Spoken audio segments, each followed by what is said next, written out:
have some dialogue, and we'll come to a vote hopefully tonight.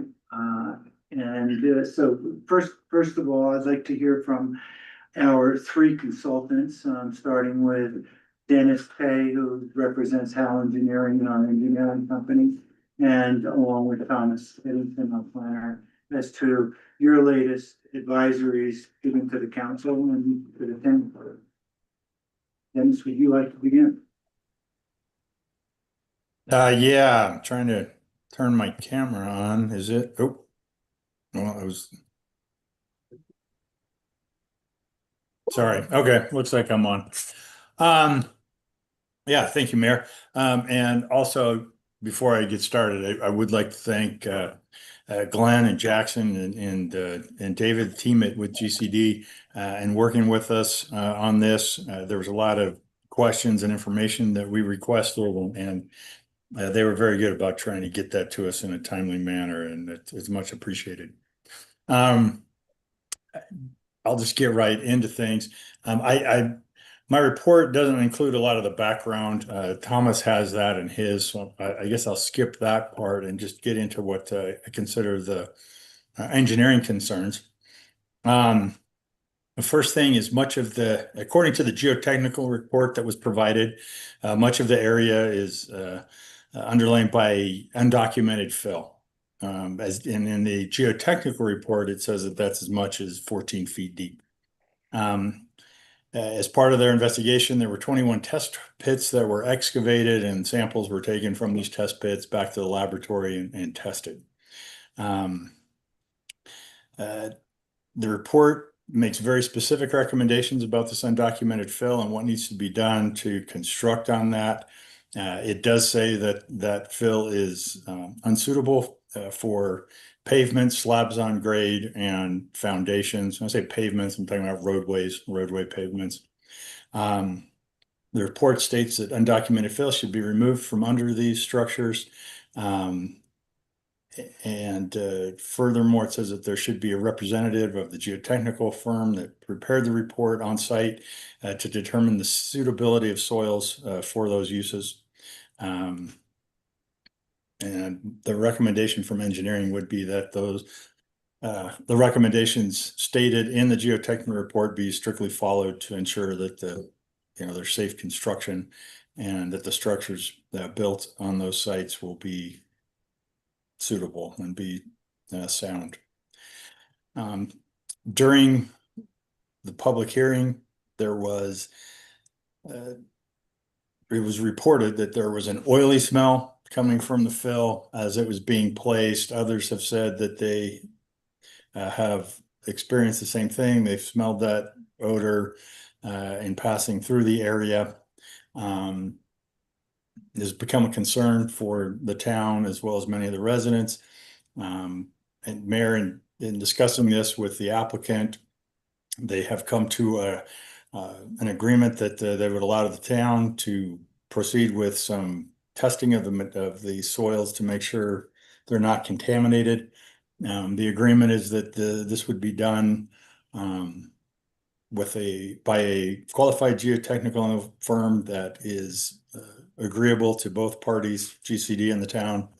And as far as the scope of work too, that would be something that would be agreed upon by the parties, and we'll work that out and proceed with that. If the applicant is still amenable to that, I suggest that we move forward with that testing and get that done as quickly as possible. The applicant did receive a letter from the Bureau of Reclamation regarding, stating that there is potential for trespass of stormwater runoff from the area as the natural drainage in Dead Man's Gulch was filled in, and a detention basin as well.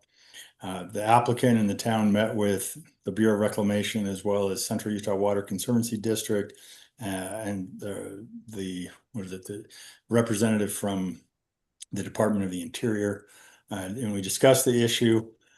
What was determined there is that the drainage design would have to replicate historic flows as far as volume of flow and flow rate in the area.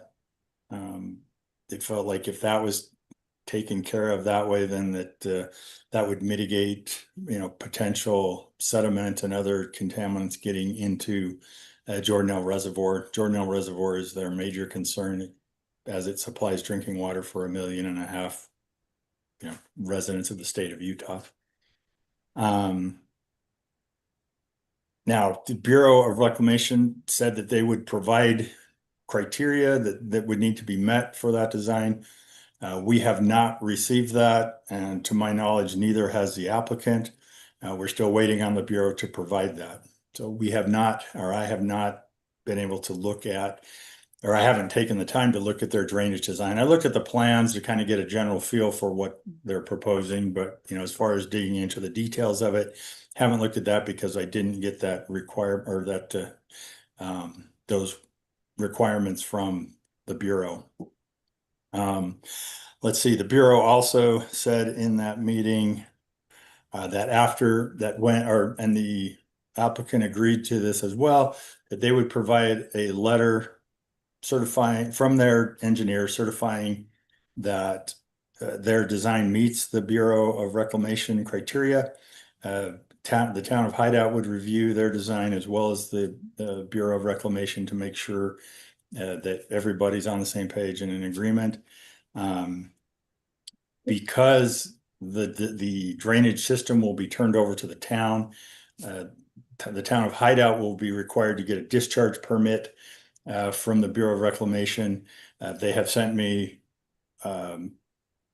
the application and the process for doing so, and so we will get that permit to be able to operate the drainage system when it's completed, accepted, and handed over to the town. I already kind of mentioned this, but there was a disturbance of the natural drainage when Dead Man Gulch was filled in. There was a detention pond and also what was classified as an intermittent riverine that was filled in. I think that if the drainage requirements that will be, if they meet, once the drainage system meets the requirements of the BOR or the Bureau of Reclamation, I think that takes care of that wetland disturbance as well, because it will replicate historic drainage patterns. So I think that much related to the trespass issue with the Bureau of Reclamation. There was some disagreement with the former town engineer and the applicant about survey monuments. The applicant provided an email from the county surveyor saying where he recommended monuments be placed. My recommendation is that they just, let's put those monuments in where they say, and I think everybody can agree to that. On the plat, there were 4 notes that are not in the town standards. I'm sorry, 4 notes that are in the town standards that were not included on the plat: note 1, 3, 4, and 13. The applicant did say they used the town notes, but I did note that these 4 notes were missing. I think they should be added to the plat. I guess the only thing I would add to that, unless those notes were not part of the previous vested code, in which case I would like to have some discussion with the applicant, see if we can come to an agreement on that. Also, there should be language on the plat dedicating common areas to the HOA. Just needs to be added. As far as street lighting goes, this was one, and I'm going to plead ignorance and play the new guy card here, right? Because I know that the town has reservations about too much street lighting. In the experience I had with the city where I served as city engineer before, they wanted lots of lighting. I realize that's not the town's desire. But what the applicant showed was streetlights at all fire hydrants, so they can be located at night and in winter, and that there'd be eave lighting on the buildings. My comment was just that we put some pedestrian level lighting at street corners, just for pedestrian safety. I'm looking, I guess, for direction from the council on that. I don't think it's addressed in the code. We also had there was a disagreement with the former engineer about slopes through intersections being 5% or 6%. The plan shows 6%. There is some information published by the American, what is a long one? American, or let's see, Association of State Highway and Transportation Officials, AASHTO, in the Green Book, that says that these slopes can be up to 6%. 5%, in my opinion, is preferred. It's just a little bit better through the intersections. Again, I'd like to have some discussion or continue to have some discussion with the applicant about that. They have presented their side. I just wanted to talk about it more and see if we can't come to some kind of an agreement, or maybe we can reach that in some areas and not in others. And the proposed roadway typical section in the plans, that's kind of your width of asphalt, curb and gutter, sidewalk. Again, this was something I noted just kind of at the very last minute. It's not the same as what's in our current standard. Again, that may be, that typical section that's shown on the plans may be what was in the vested code. Again, just would like to discuss that and continue to talk about that with the applicant. Again, I noticed that at the last minute as I was preparing the report and put that in. Finally, there's a traffic impact study completed. The study was excellent. It does not show that there is any action that the applicant needs to take at this time. The existing intersections should function at acceptable levels with both project and future traffic in the area. When I say project traffic, I'm talking about traffic that will be generated when the project is built out.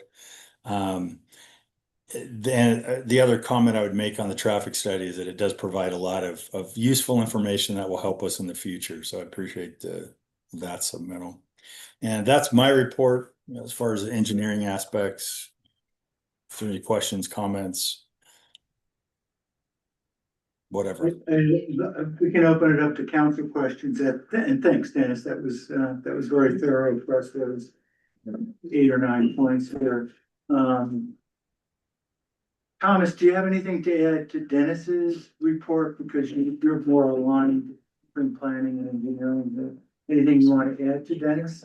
At this point, then we'll get some questions from council if they want. No, I would say no. From an engineering perspective, I have a few planning things I would walk you through, but since we're on engineering now, I'll wait. Okay, thanks, Thomas. Any questions from the council? GD. So if I heard correctly, there were no showstoppers here. Is that correct? Well, I would say this. My biggest concern that I have is with some of the environmental issues, particularly the BOR, the Bureau of Reclamation complaint. The Bureau did request that there's nothing, no work should take place in the area until this is resolved completely. That was said to me in email and verbally. Obviously we would not issue any building permits until that's resolved. But that, they basically asked that we not take action until, this is resolved completely with the BOR. And in fairness, BOR has not responded, not given us what the criteria is. So, I mean, I know that the developers has tried to meet those criteria, but when we don't have them, it's hard to determine that we meet the criteria when the criteria hasn't been provided by the regulating agency. Fair enough. Thank you. Other question? Oh, yeah, sure. Hey, Dennis, great report. Thanks for taking the time to go over with me yesterday in detail. Regarding the reclamation complaint, do you have any sense of how long it may take reclamation to respond, or do we have no idea when they might provide requirements for the drainage? You know, I would say this, we have, I've asked that I have exchanged some emails with them. They say they're gathering the criteria. I don't know what that means. You interpret that however you want, but that's what they've told me. Okay. I wish I had a and- better answer. Yeah, so that, that makes me question, how can we approve something when we don't know what the criteria is and what impact that could have, on this approval, whether it changes something in the project itself, or, if there, once this, these drainage, the discharge permit is obtained from the town, as well as whatever their criteria is to help the applicant and the town replicate historic flows of volume and rate. How, without knowing that, how do we give our approval for at least the Dead Man's Gulch portion of the project, which is what we're talking about? I mean, is there a path there, or, because it seems like, how can we approve something when we don't have all the information about it? We don't know what we're approving. I think that's a decision for the council. Okay. You also mentioned, since I have still the floor, the undocumented fill, and you and I spoke about that at length yesterday.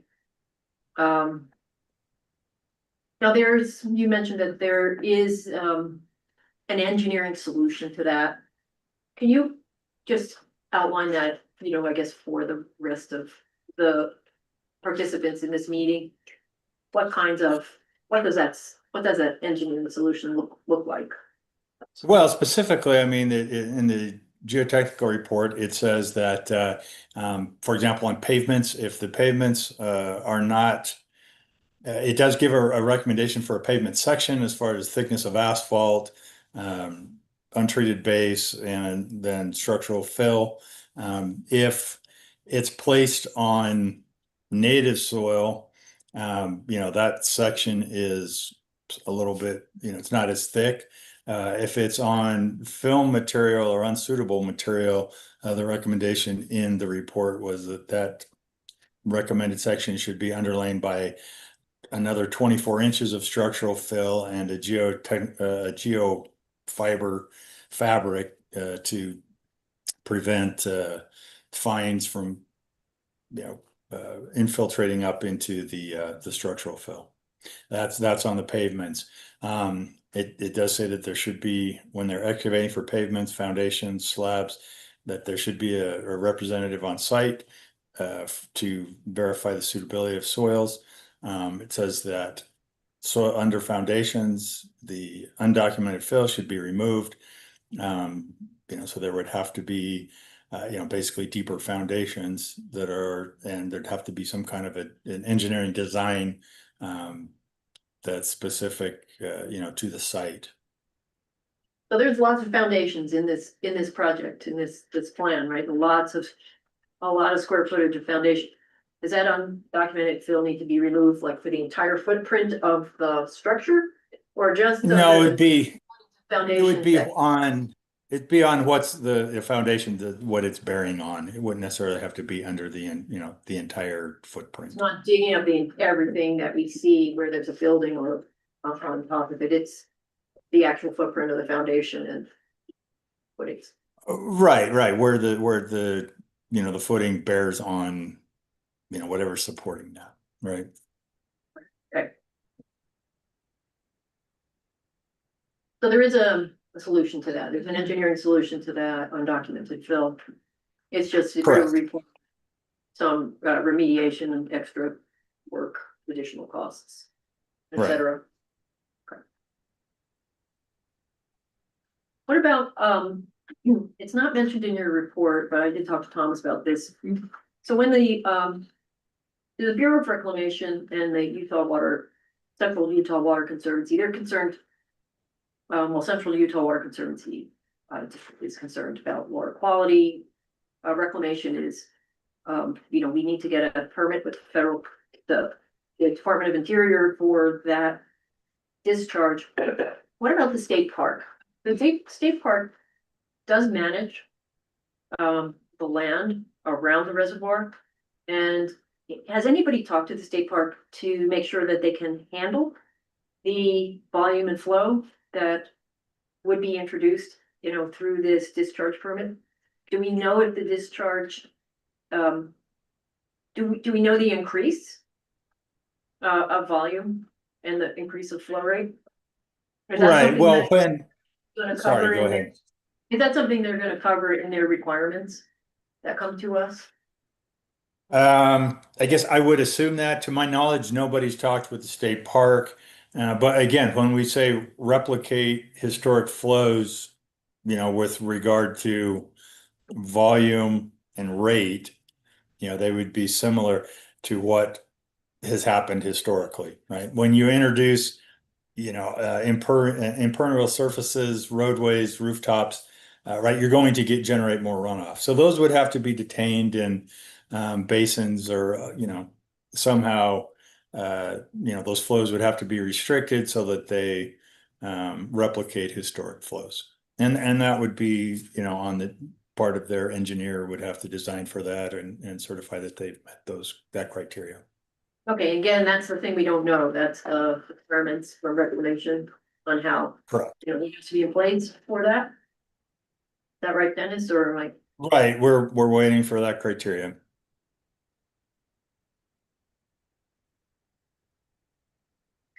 That's it. That's all I have for engineering. I have some planning questions once we get to Thomas. Dennis, I have a question. You mentioned something about plat notes, and if my notes are right, you said 1, 3, 4, and 13. What exactly are these? And how do they affect the project? They're kind of general. They're in our standard plat notes. I don't have them memorized. I'm sorry. I'd have to look those up. I could, but they weren't included. They're not earth shattering. That's why I think that they can be added without, any consternation. And we just recommend that we do. Well, I'm sorry, go ahead and finish this. Oh, no, I'm done. That's all.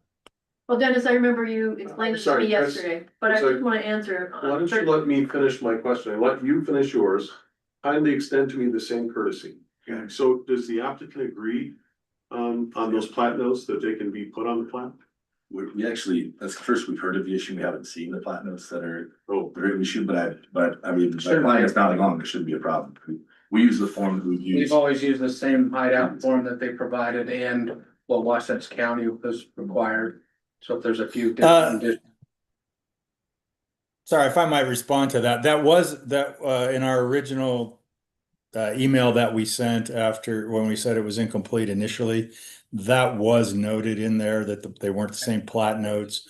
I was told that the response was that they were in there. I double checked just to see, and I did note that those were missing. So I think that's something we can work out. That's what I mean. That's something I think we can talk about. For Wasatch County standards, then they can be added. Okay, If there's just an opinion from somebody else about adding something, then that shouldn't be added. okay, thank you. That's all I had. Well, I want to give Chris a chance to respond, but keep it to the question. Thank you, I will. So number 13, I recall, Dennis referred to the next thing, number 7, language dedicating common areas to the HOE should be added to the plat. That's what 13 is. Okay, thank you. I know I looked them up and said I forgot. My memory's not as good as yours, Chris. Anyone else on the council who has questions? Carol or Is, GP? I don't have a question, I have concerns. So my concerns are, I'm going back to the 21 test pits that were dug. And the undocumented fill and the fact that it's unsuitable to put buildings on it. mean, that's a concern that I have. And that the soil is contaminated, also everything that's coming from the BOR. And that we need the discharge permit and that has to be worked out. I just feel that it's not ready to be voted on. I think that there are things that need to be done by the applicant. I have a huge concern about that. And were we given a copy of the traffic study? Yes, yeah, and it should have been in, I believe it was in the packet. It was in that large packet of documents that was provided, it was 800 pages by the applicant early on. A month ago. Okay. Right. And I guess. So the one in the original packet wasn't stamped by the engineer, but since they have, it wasn't certified by the engineer, didn't have their engineering seal on it. They did provide me with a sealed copy. So, but there was, it was the same report with the exception of just putting their engineering stamp on it.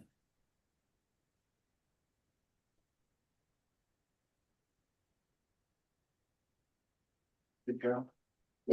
I do have a question too about the street network. That was your report, right? Or not? Well, what's your question? I mean, they did, we did, I know talk you about put a this. few very slight curves in, but I was concerned about if there was a need for evacuation. At our meeting just prior to this, our regular meeting, we talked about emergency procedures and the fact that the blocks are over 1,000 feet. And if everybody's trying to evacuate at once, then there's no cross streets, there's no ability for people to move in. I mean, you did address that in your report. Thomas did. Or was that That's Thomas? Thomas's. Oh, that's Which we know Thomas. That's Okay. yeah, that's Tom's. Yeah, I'll let Thomas speak to that, but it's Okay. I don't think the lengths of the streets were, well, I'll let Thomas address it, but in my opinion, they were, not excessive. Yeah, and what I had noted is that the block, some of the block lengths do exceed 1,000 feet, and it's just a bit of a different pattern than we've seen in prior shoreline phases. And I did note if there were the opportunity for additional cross streets, I think that it does help. It can alleviate traffic backing up if there were a need to evacuate or otherwise, right? Just if you have more intersections, typically in the perfect world, we'd like to see block lengths at about 300 to 500 feet, but that's typically what we've seen in shoreline. These were just longer. They're a bit of a different pattern. Well, Thomas, since you're on tap here, you want to add any comments that you have to Dennis's comments? And I'd like to hear both of you at some point describe what your thoughts are about or your advice to council, because you're our paid advisors, and I'm expecting you to have some advice for us one way or another. Sure. Why don't I wonder if Maria, is it possible that you could share my staff report? I've got some visuals in there that I think may be helpful for council, just to kind of remind everybody what some of the changes have been since early summer, actually. There you go. If you could go to my report. It'd probably be, if you click on that top one, I think it'll take you there. Maybe it starts with Dennis's, but if you scroll down, I'm guessing you'll get to me. The bigger too.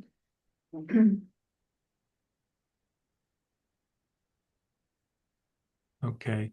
And if you could keep going down, that's just background information. You guys know where the project is located. That's the 2016 plan. If you could stop here on revised submittal. Yeah, just to remind everybody that back in, I think that they were before the council in May of 25. After that meeting, there was some coordination between staff and the applicants. They went back. They worked with the applicants, worked with their planners and designers to begin to look at some of the issues that the council had raised, and what what they looked at were opportunities at revising the very linear kind of straight road pattern to see if they could better follow the contours of the land, identify potential locations maybe where there could be minor wildlife corridors and or just some open space view sheds and pathways between buildings, and then look at increasing the landscaping. So if you go to the next page, Maria, down, you'll see what there you go. Yeah, this is that, the top one was the original proposal for the development. And the bottom one is a comparison. That was the newly submitted subdivision plan back in for the November 13th meeting. And so you can see in this plan, it is a little bit, if you're looking at it on your sheet, you can kind of do a comparison back and forth. You can start to see there were some minor curves put into the road. You could see that there were some changes on the far right-hand side over near the community center where that hammerhead turnaround is located. There were some buildings in that location that were removed. That area is now a larger retention basin. So you could start to see some of the changes that were requested and made were incorporated into this. I guess the question for council is did this go, is this enough in the right direction? Did this get you where you needed to be in terms of the layout and the design? As you think about that, if you could go down to the next page, Maria. Some folks at the last meeting had asked about a bit of a comparison between the 2016 preliminary plan that was approved. That's what you have up on the image right now. And the image below it is a rough, not perfect, a rough superimposed image of shoreline phase 4 over that development. You can see where there are some differences where it was primarily single family, some duplex triplexes, where now it's full on townhouse development. You can start to see that difference if you kind of compare the top and the bottom, just to demonstrate what was proposed in the preliminary and what is being proposed for the final subdivision. Keep in mind there can be changes to a preliminary plan. It was not a preliminary, it wasn't platted or recorded. If you go down to the next page, I thought it would be helpful if we overlaid this onto the RSPA zoning map that's part of the master MDA. You could see shoreline is outlined in the red. You can see that up near, you could see the density pod designation. Density pod number 2 at kind of the top right is RVMD, Resort Village Medium Density. And the one to the left is dedicated as residential single family. That's mostly where shoreline 2 and 3 have been built. Very little's been built on number 2. If you scroll to the image below, you can see again a rough superimposed image of shoreline phase 4. It's actually kind of built south of the RSF, the residential single family density pod. It's kind of just in the R spot. There is really not a density pod designation down here, but there is an opportunity by way of the MDA to move density pods. And so one could make the argument that they're proposing to move some of that south. This is just, again, to give you guys an understanding of what is being built where based upon the MDA, the master MDA. If you scroll to the next page, at the top, you can see there, that's a what they call the Shoreline Future Development Outline. At the last meeting, the council requested a better understanding of what the overall concept plan is going to be, since it is different than what was presented as the preliminary plan in 2016. So as you can see here, this shows the, I don't have an ability to annotate, but this shows you on the bottom left, shoreline 2 and 3, and then you can see shoreline phase 4 across the bottom of the screen. At the very top up there, you see shoreline phase 1, and then those areas that don't have any building footprints, those are future phases. That far left one indicates kind of an area, the red one, that could be for a future phase for kind of like live, work, retail, a commercial component that was always envisioned as part of this. And then that purple area is a future phase dedicated as multifamily. That could be probably a combination of, maybe it could be stacked flats, multifamily, townhouses, et cetera. Then you've got the blue phase is also multifamily. That could be a mixture of multifamily development types. The yellow is also dedicated as a future phase for multifamily. And then the light blue is a combination of single family and multifamily, with single family below Silver Sky. So kind of below, I think that's Lariat Court up there, kind of serve as a transitional buffer into the development that is Shoreline. So that was provided by the applicant. It doesn't show building footprints or street pattern or fabric or built pattern, but it does give you guys an idea of what might go where and when. And again, you've got the 2016 plan below it, just kind of for sake of comparison.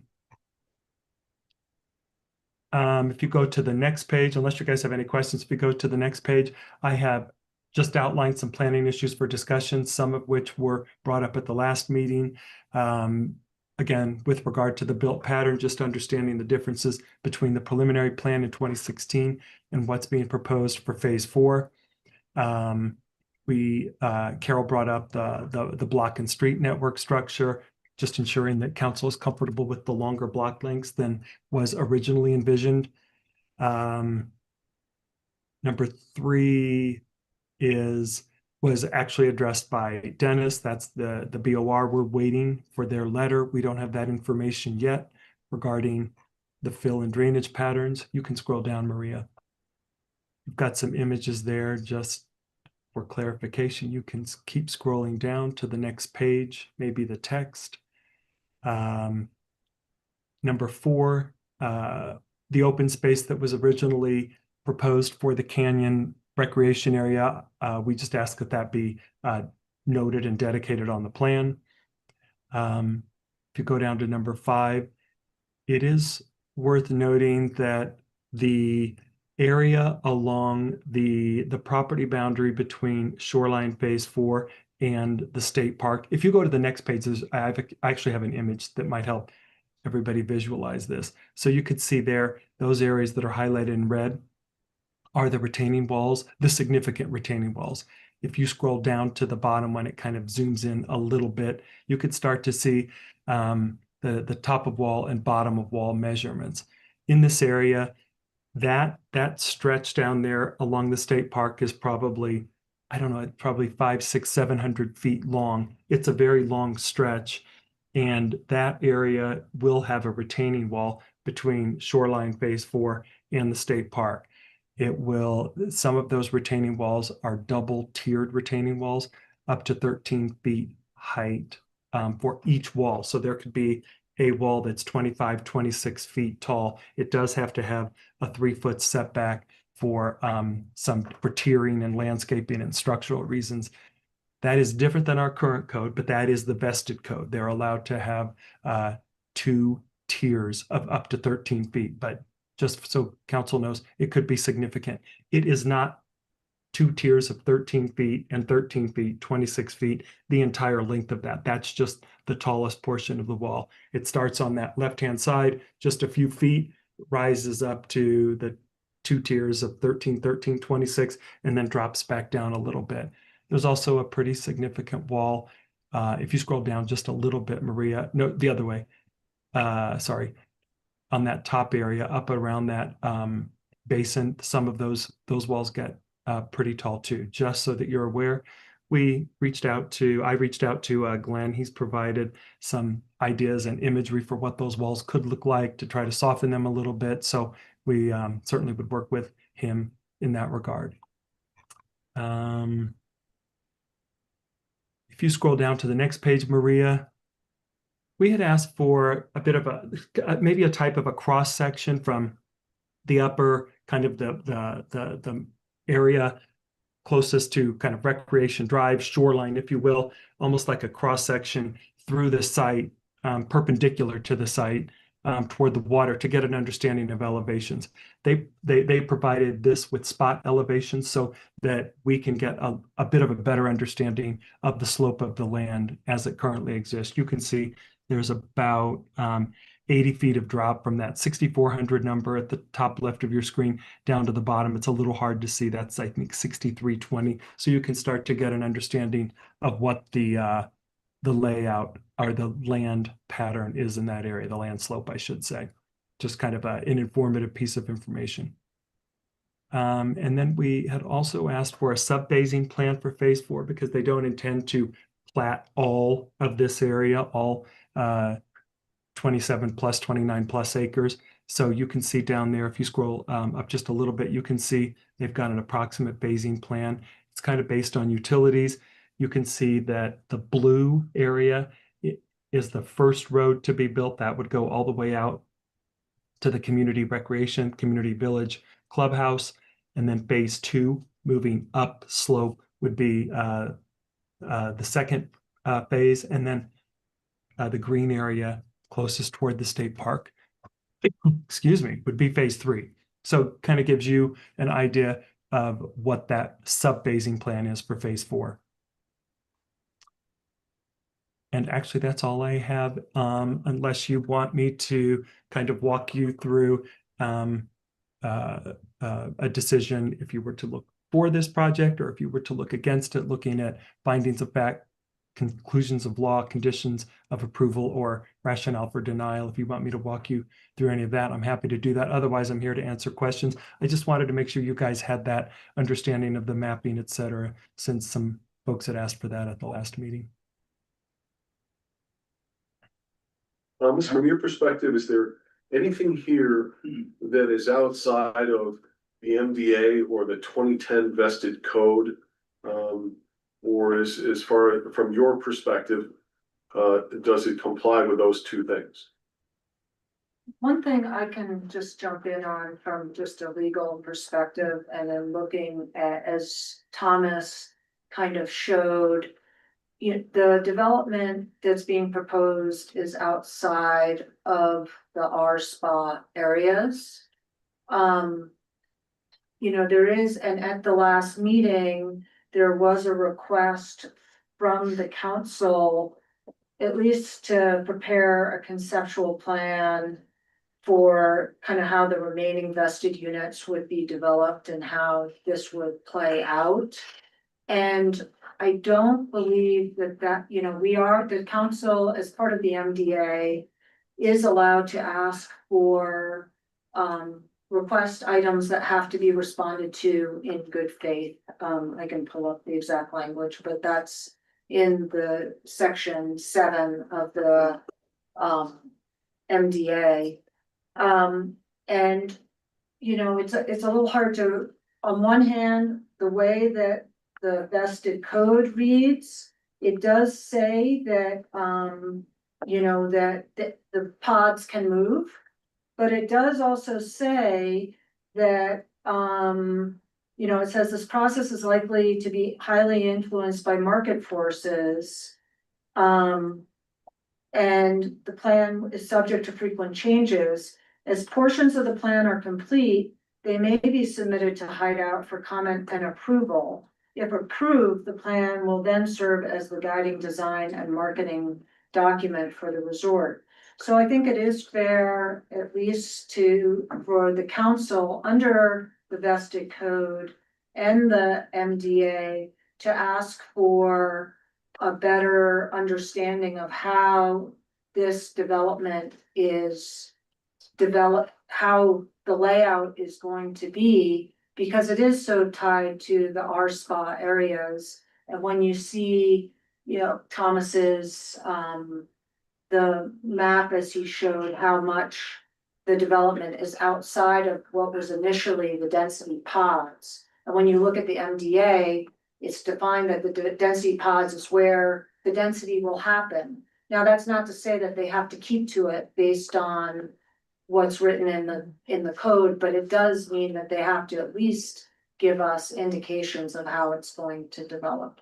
So I don't know if that answers your your question exactly, Councilmember Gunn, but I just thought that this was an appropriate place to point that out. Fair enough, thank you. How would the applicant respond to that? Thank you, Commissioner. So first off, I think we disagree that any aspect of this is outside of the arts, but I was just pulling out the part. And then this argument's new to me, frankly, so I'm coming to it fresh. But the reality is the MDA very clearly states that the entirety of the project is within the R spot. So there's no component of this that is outside of the R spot. Beyond that, do I think it's fair for the council to request for additional information times? Yes. And other provisions for that within the MDA? Yes. Does that hold up our approval process? Under the approval process under the MDA? No, right? I think we're talking about two different things here, right? Can the council say, as we're moving along, we'd like to see a little more information about this or that? Yes. But does that mean that if we have complied with the vested code, council can say, well, we're not going to follow through with an approval on the timeline set up by the MDA because we have this other request out there outstanding. That's not what that language says, right? And the MDA has very explicit timeline requirements as to when approval should occur, right? And so that, I don't think that language that was decided trumps any of those timelines. Now, we want to be cooperative with council, right? We want council to ultimately, and we have moved pods around specifically at the request of council, right? Where we have placed single family homes in the future as a buffer, that was a request of a prior council, right? Where we've moved the proposed retail up to that corner, that was a request of council. That's not where it was originally shown in the plans, right? So this is a collaborative effort from our perspective, but to say that you have a duty to collaborate with us and act in good faith and provide us information, therefore we don't have to approve this submission tonight. I think that's a misreading of the MDA and the RSPO. And so that would be my response. Holly, how would you reply to that?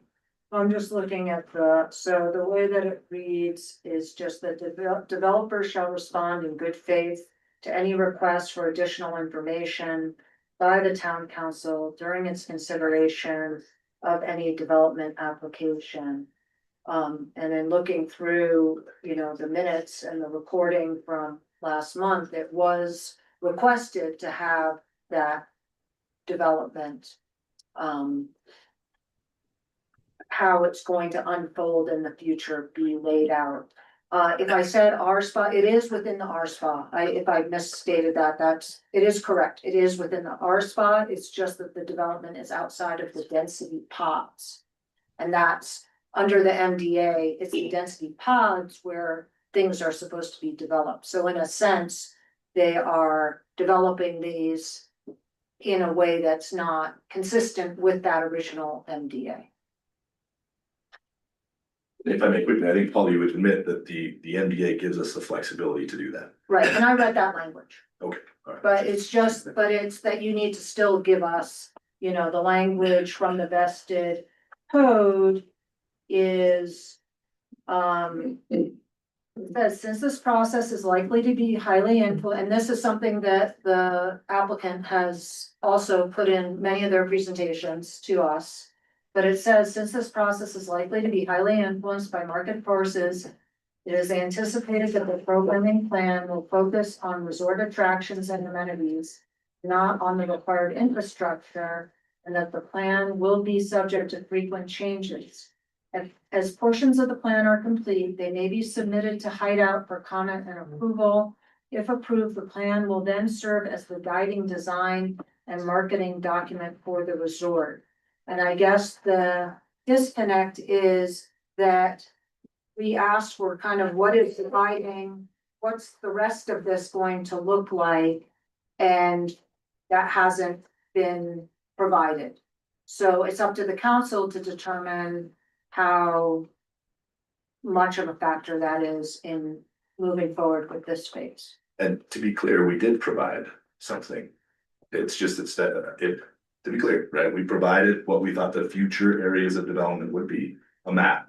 And the only thing that I heard Thomas say he didn't like about it is it didn't show proposed roads or I guess as much definition of how that development would occur. Is that, and am I misstating or what you were saying, Thomas, about it? And do you mind maybe point, and I have to admit, I'm rather frustrated the entire case. I requested staff reports, the staff reports repeatedly. I've done this for several meetings now. I've requested the staff reports in advance as required by law. at a minimum 48 hours before the meeting. I have yet to see any of these staff reports. I'm walking in here today blind, seeing these staff reports for the first time, and this is true of an entire group, and that is just, it's just wrong, right? Because we have no idea what's going to be raised in these meetings. I'm hearing about this for the first time, fresh, right here, and it's very, very frustrating because I can't respond to it in the fashion that I should be able to. Should we postpone this meeting till you have a chance to read the staff We report? don't want to postpone anything, right? We've been at this for a long time. We're prepared to move forward, but I just think I just want to raise that to your attention because it's just not appropriate, right? We should be given a chance to review what staff thinks of our application and see the report before we come in here and hear about it for the first time. So I'm very, very I would frustrated. agree too. I mean, it's only fair. I agree. But So, excuse me, Thomas, in the last meeting, I kind of put you on point, so you're still on point here because I asked you to kind of like keep this organized from your end. Were these reports shared with GCD? So I would like to say something as well. Thomas did provide this as did Dennis. This was linked online. This meeting was noticed appropriately. And it was also posted on our website. The link, once provided the link it was broken. I am brand new and I'm so sorry. As soon as it was brought to my attention, however, I was online with Unicode and I was able to fix it. I also emailed it out to Mr. Yeah. You said I still have You not, can- I'm not able to pull it up. Log on right now and try to pull up the link, they don't work. Well, here, should we look? Well, I'm not sure. I would resolve this after the meeting, so it doesn't sound like we were able to get the information in a timely fashion. So, no blame. There's no sense of passing any blame. It's like, how do we move forward with this? If you feel like you've had not the proper chance to review the information that, should have been shared with. So you can either, I think you want to proceed forward. That's what I'm hearing. But, then that you're proceeding based upon the fact that your information that you just freely admit was inadequate and not in a timely manner. So as the other council person said, do you want to postpone this or what? I don't, Mayor, and I raise it just because this is not the first time it's occurred, and I've raised it with Polly because this plan is an issue, like objected, because we've had 2 engineering reports show up the day of the meeting, right, without adequate time to look at them. So I raised it again, and I pointed out this is a violation of law. So I'm really putting this on record, right, because there's a possibility this ends up in court. I want it very clear, right, exactly how this transpired and exactly what we were subjected to. In this case, and like I said, it's not the first time. Right? I realize doing the job, I'm sensitive to that. It's a challenge, but this is the 3rd time. I either have not seen a report or received a report hours before me.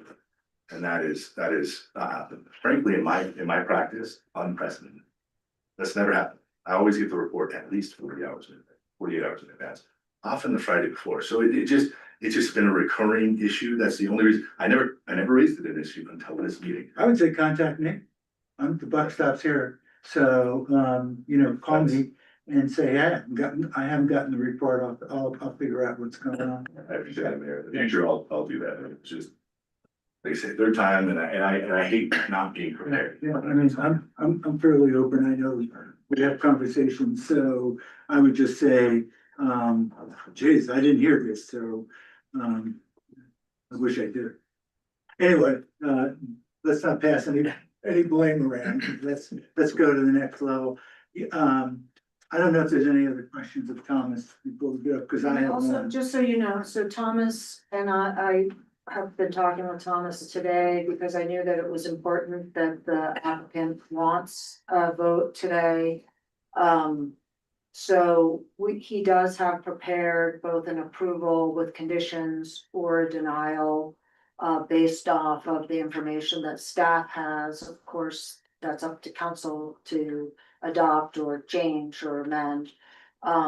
We didn't provide it to you because it was kind of in the works, but he has it. If you want to see it online or if you want to see it later in the meeting, it's available.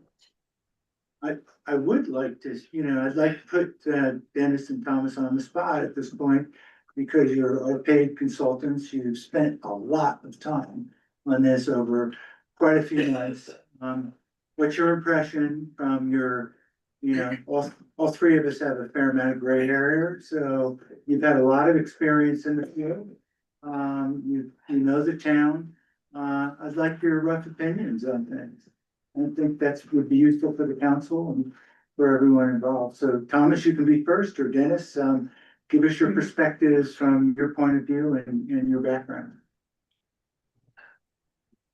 Want me to go first, Dennis? Yeah, sure, go ahead.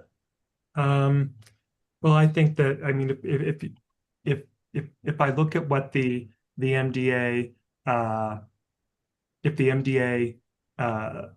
if you look at what the MDA allows for, what the MDA provides for, I think it does provide for some flexibility on the part of the applicant. And so I think with regard to general planning issues, whether it's road configuration, built pattern, lot layout, retaining walls and things like that, I think that there is I think that generally the project is in compliance with the earlier town code, the 2010 town code in the MDA. I think that you do have some reasonable authority to actually question the differences from the preliminary plan to this plan. And I think that with regard to some of the horizontal infrastructure work that has taken place and some of the lack of understanding, the lack of information from the Bureau of Reclamation, the BOR, I think that that is information that I think that we would like to have before a final decision is made with regard to what they have to say in terms of the drainage pattern, et cetera. So I think that it's really a decision for you all, but I think there are some outstanding issues that we would like to have answered.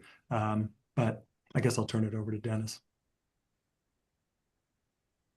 Yeah, I mean, I guess I agree with Thomas in that I do feel like, well,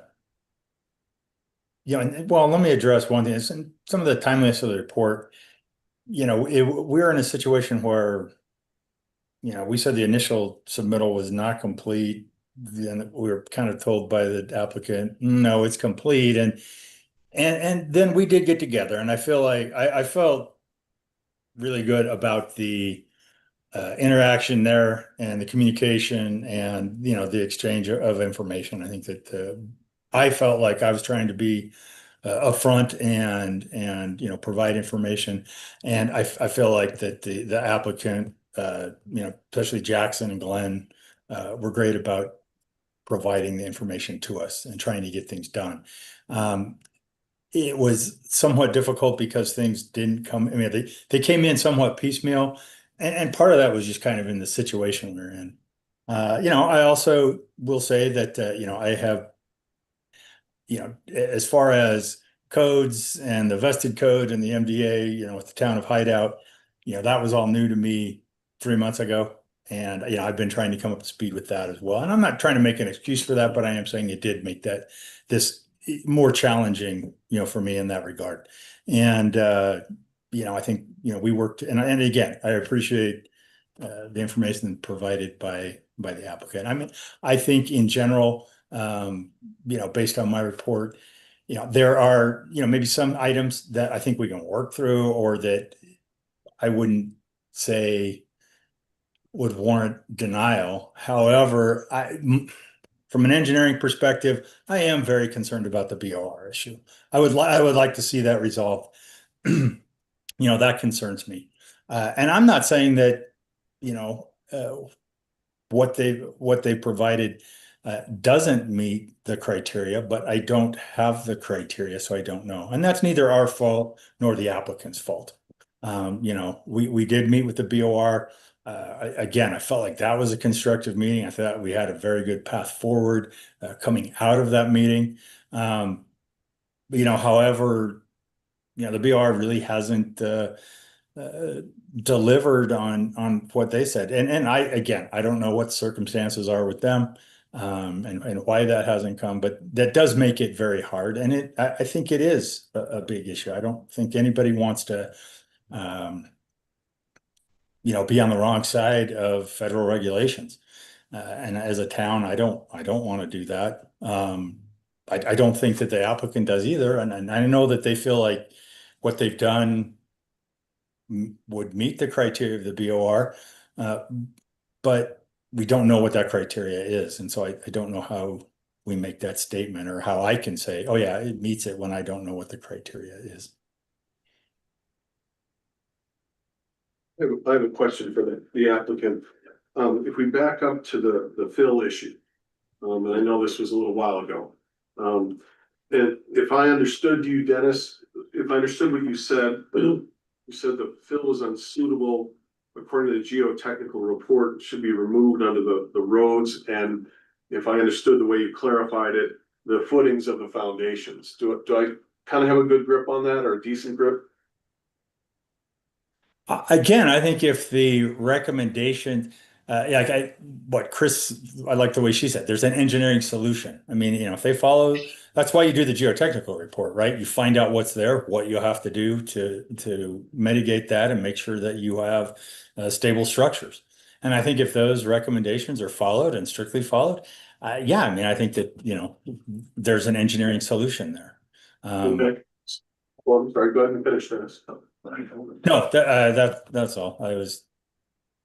That's good. I'm good. Okay. And how would the applicant respond on those issues? I think first off, we disagree to this undocumented fill. It was very much documented. I mean, these are all of the reports that we've submitted that relate to that fill, right? And much of the fill is actually just cut from the site. You cut the high spots, put it in on the low spots. Yeah, if the original geotech report was drafted in January 2024. So this is that. We got Right, grading. and that's where it says that. It says in that report, it's on undocumented fill. And I'm not making that term up. That's the term in the geotechnical report. Sure, but what I want to point out is the timeline. So this was drafted in January 2024. We got the grading permit to start in July of 2024 through to November. So this report was given to Epic Engineering and Sunrock Engineering, that did all the geotech. This has already been satisfied. They've already pulled out all the undocumented fill. They've already done all the testing for the documented fill back in. I've got 2 letters which have been submitted to Dennis, clarifying that everything that has been put back in meets the standard and criteria of the geotech report. So it's already been removed, already been put back, it's already been documented and saved. If they want to get a supplemental geotech report to come out again, we can do something. But the reality is, we don't want satellite on our roads or our structures. That's a huge liability for us. So we've engaged Epic Engineering. We had compaction testing done throughout the entire period. It was what they provided. It's literally hundreds and hundreds of pages. And we intend to do whatever other testing we have to do to make sure that it's fine. So I mean that we plan to address that issue. We don't want to build on. JD, if you could. But when was the fill, may I ask, and again, I'm gonna pull the new guy card, right? When was the fill placed? The documented fill put back in? Again, you said that the geotechnical part, I'm not trying to be argumentative here, I'm trying to understand. But you stated that the geotechnical report was prepared in January 24. The testing was done after that, but but the fill was placed prior to. When it was placed, it was just brought in and dumped on the site, and there was just all these dump truck loads around. So that was, and it's in the geotech report, some photos of it. But there was no testing done as that fill was being placed. Am I wrong in saying that? That's my understanding.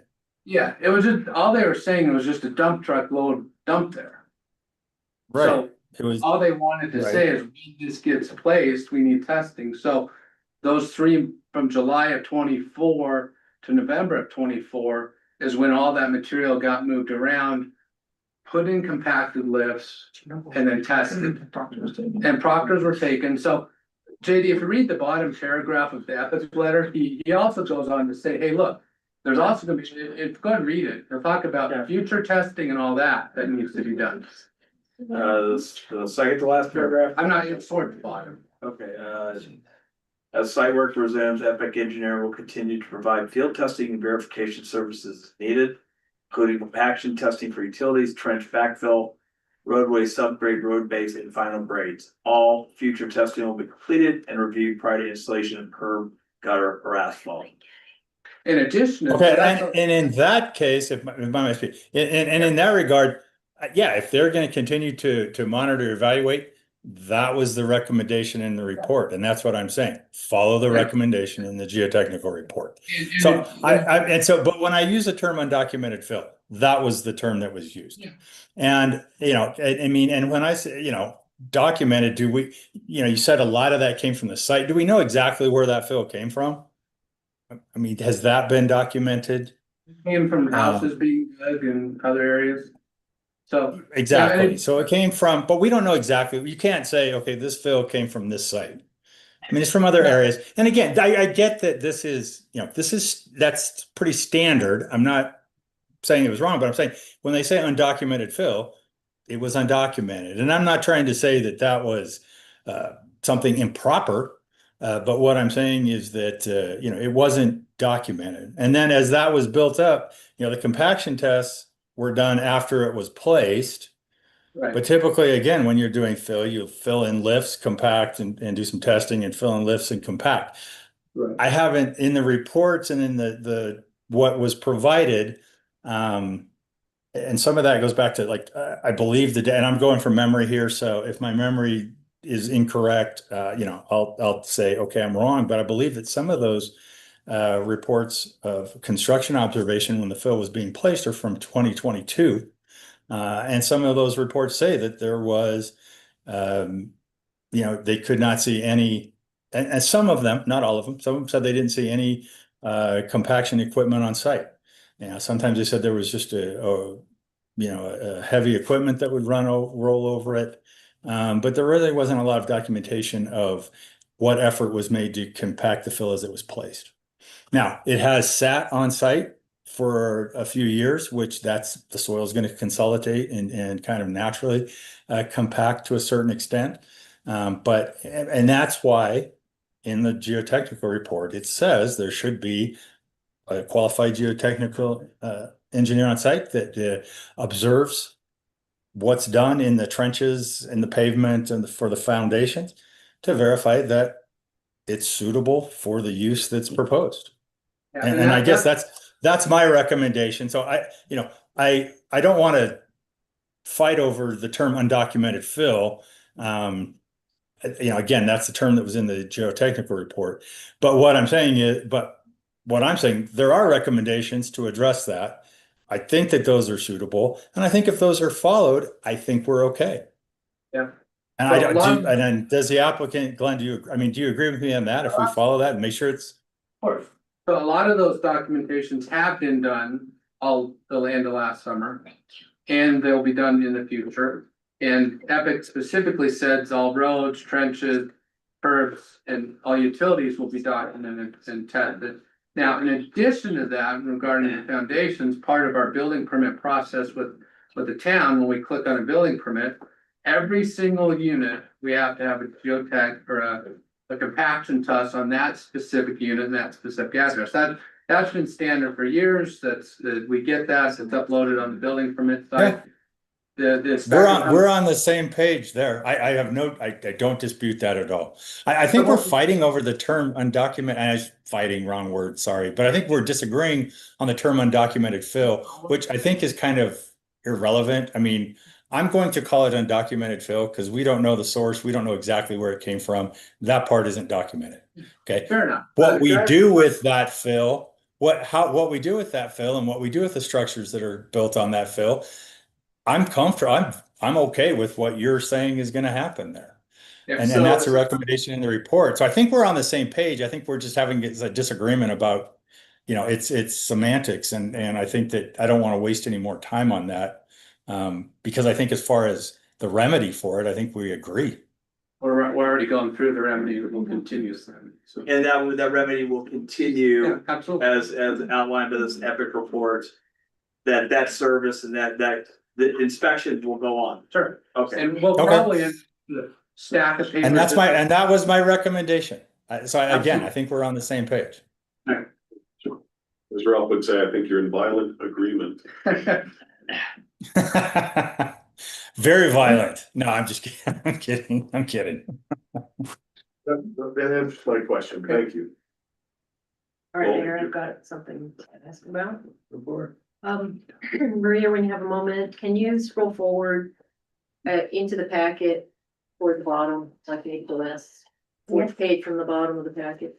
I think this is really enough to look over to GCB as some questions. So there is one image provided by the applicant. And it shows the community center as well as two buildings that are on a large retaining wall as well as another. So it's like the fourth image from the bottom. You're almost there. Keep going. Okay, wait, you had it. Well, go back up. One more image. That's the one. Can you focus in on the one that shows the pool and that one. I don't know if you can make it a little bit bigger and center it.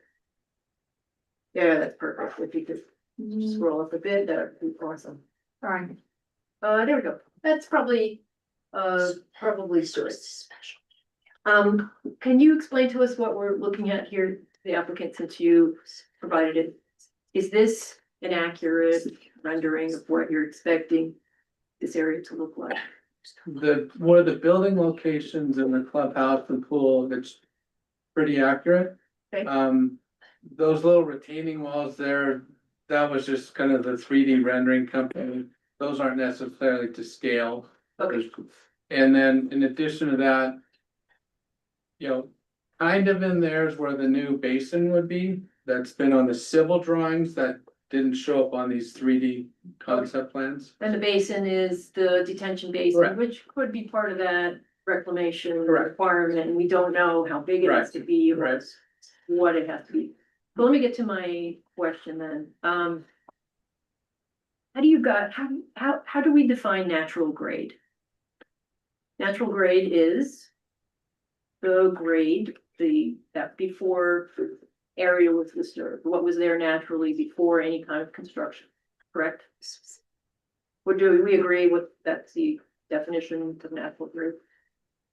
I'm not sure that the town has in the definitions in the MDA of what natural grade is. Natural grade is mentioned in the MDA. And specifically about building heights. So the 2010 vested code says building heights cannot exceed 35 feet above natural grade. So I'm just looking at some of these diagrams we have that are supposed to lead us into understanding what this looks like, right? And I know you're making an effort to make it as accurate as possible, but how do you measure the height? And how do you measure the height of a structure from natural grades when you have up to 14 feet of fill? Does that mean your building is you lose 14 feet of height on your building because natural grade is 14 feet below that? Can you, Chris, please read the definition under the MDA of natural grade? Chris, do you want me to do that for you? Love that, thanks, Thomas. So the prior town code, the 2010 town code under 1102.102 definitions defines building height as the vertical distance measured from the corresponding natural grade point to the highest point of the roof. And grade, natural grade, is defined as a measurement of the degree of slope on the undisturbed natural surface of the ground. So that's in the vested code from 2010. Correct. It feels like it's going to dramatically impact your concept here.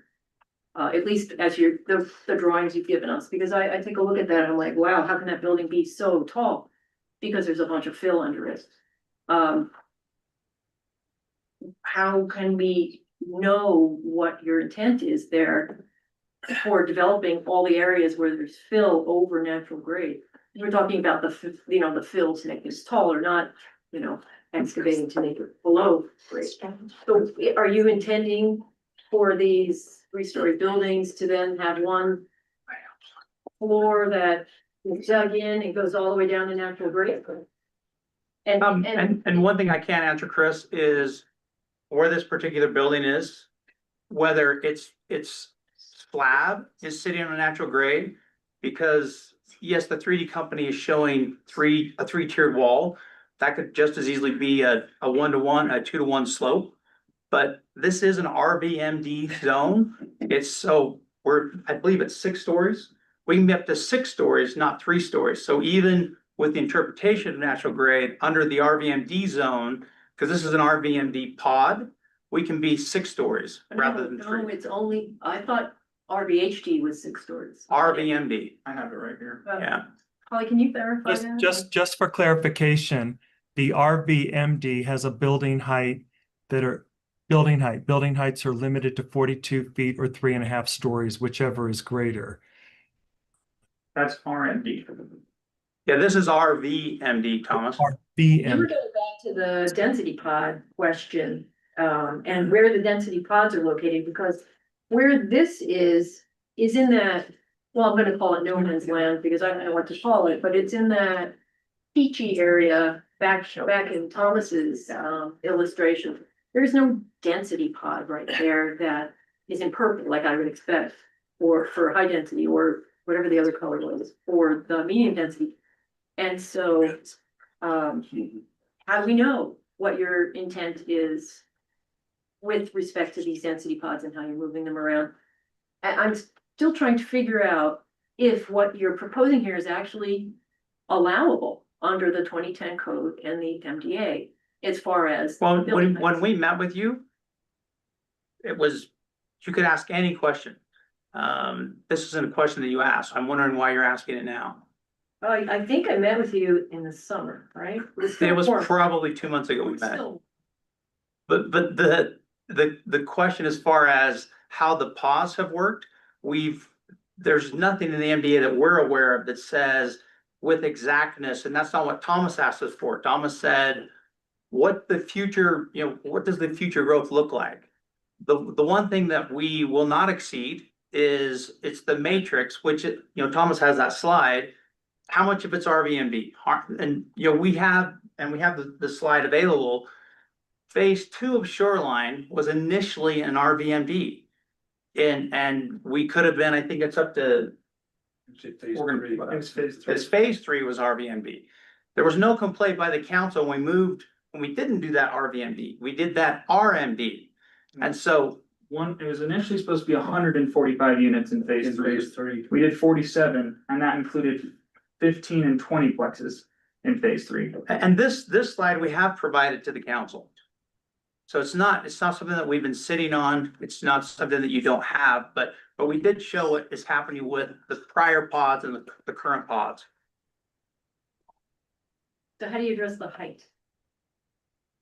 The height question that I. Sure, but because this pod is an RVMD, we can go up to 6 stories. These are 3 stories. So we're not in excess of the height restriction for an RVMD. And I did look back and correct. I did quote the 42 feet is for RMD. If it for the RVMD pod, the little pod that's up near Shoreline, that is up to 6 stories in height. Okay, so now it gets very confusing, right? Because I remember the original MDA and all of the pods and where the 6-story buildings can be, and I don't recall anywhere. And I don't think 6-story building in any place in Shoreline. And I don't think on the preliminary plan we showed any, in fact, we didn't show any 6-story buildings. We just showed density. But with respect to your question in this phase, are these exceeding a 6-story building? No, they're not. And it is in the preliminary plan under the notes that Thomas has in his slideshow, showing 10, 15, and 20 plexes. And the only way to have 10, 15, and 20 plexes is to go up, is to go vertical. I'm talking about in this location, close to the state park, right? You're not gonna be putting super tall things, right? It's gonna be blocking the views of the people behind it. Yeah, That's not your in this intent, phase, from the street level and the downhill units, is gonna be a main floor with an upstairs. And then, you know, in the uphill units, it'll be a garage level, main floor and upstairs. Exactly similar to Wrestler, you know, the Wrestler uphill plans will be just basically the same thing as here. Right, hold on a second, Maria, when you get a moment, can you zoom out and like, let's look at another example. I mean, can you back out, you're a little zoomed in too much, but I can't see the building below.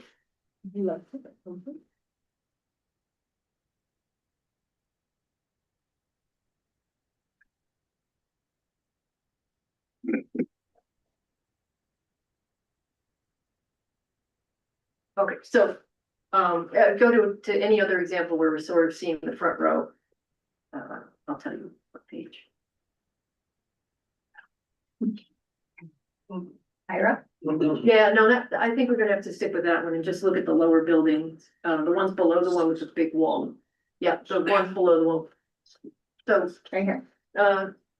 you know, the other one that you were on, what, Right stop right there. Yeah, just the lower left. The lower left portion of that image you wanna look at.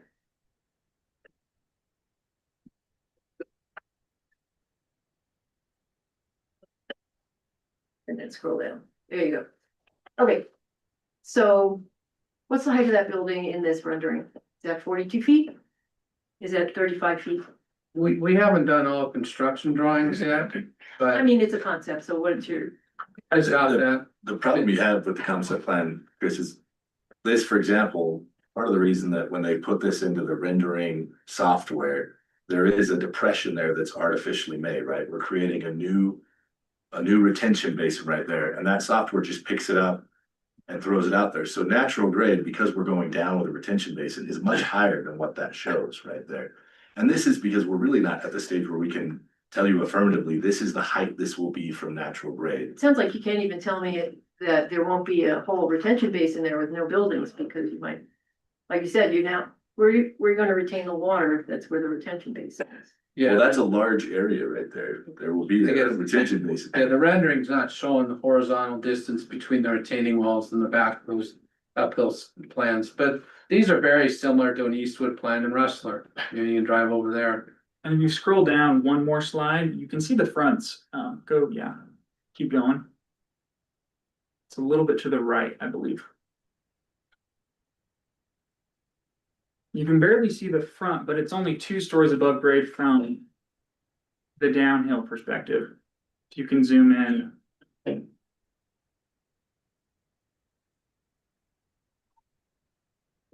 Above natural grade or above the fill? That road right there is, I would say, close to natural grade.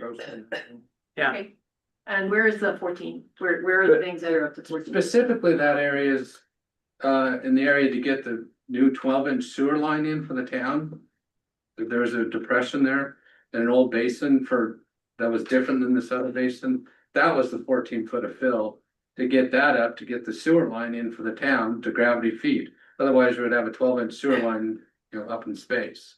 So that, it was just a small area, an old basin that was not natural grade, because it was originally put there by the first dead man pump station for an overflow. That's what that area is on.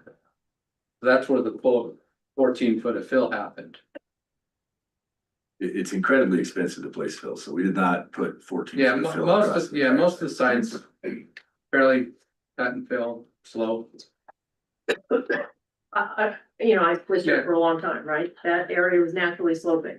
Yeah, Right, but but you it's, kind of flattened it. You kind well, of it flattened. still slopes 80 feet from the top to the bottom. Okay. So, and it's pretty close to natural what it used to slope, just cutting the road down. I mean, Chris, I would propose, if you want to put a conditional approvals in that the ultimate buildings will comply with With the, building height requirements that's fine. applicable under the MDA and the 2010 code, I think we're perfectly fine with that. And we'll make sure it does. Yeah.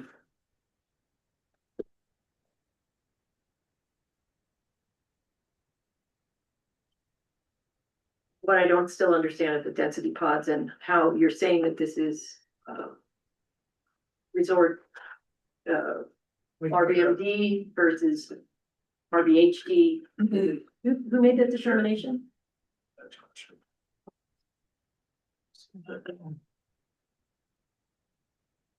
Anybody?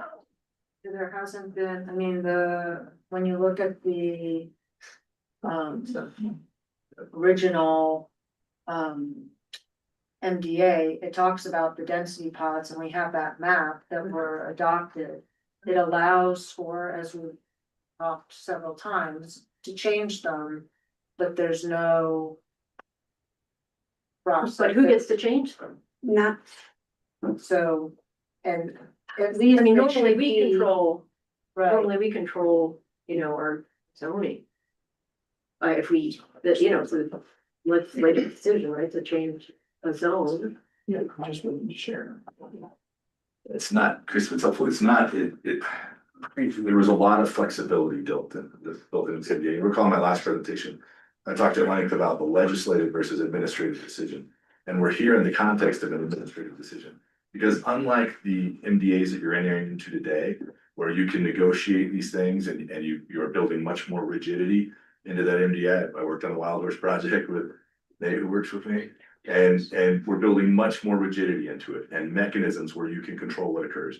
That is, you have your own attorney that can speak to this, but that is not the MDA, right? That we're talking about here. This MDA allows for very broad flexibility in terms of how we move that around. And that's been moved previously at the request of council to allow for a better layout. Let's put the single family homes further up and closer to the existing homes so that we don't have conflict there. Let's shift some of the other density down.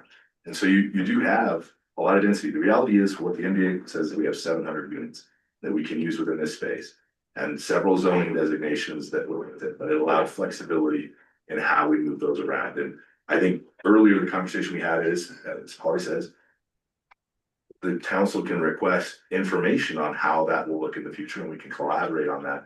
But that's different than saying you have to come back for us and get explicit permission every time you make any change to where you're building the density. But the MDA here allows us that flexibility to move that density. And we have shot slides that we can share on that if you allow, Jackson. I can share if you. Have you, Jackson? I am Jackson, so yeah. Yes.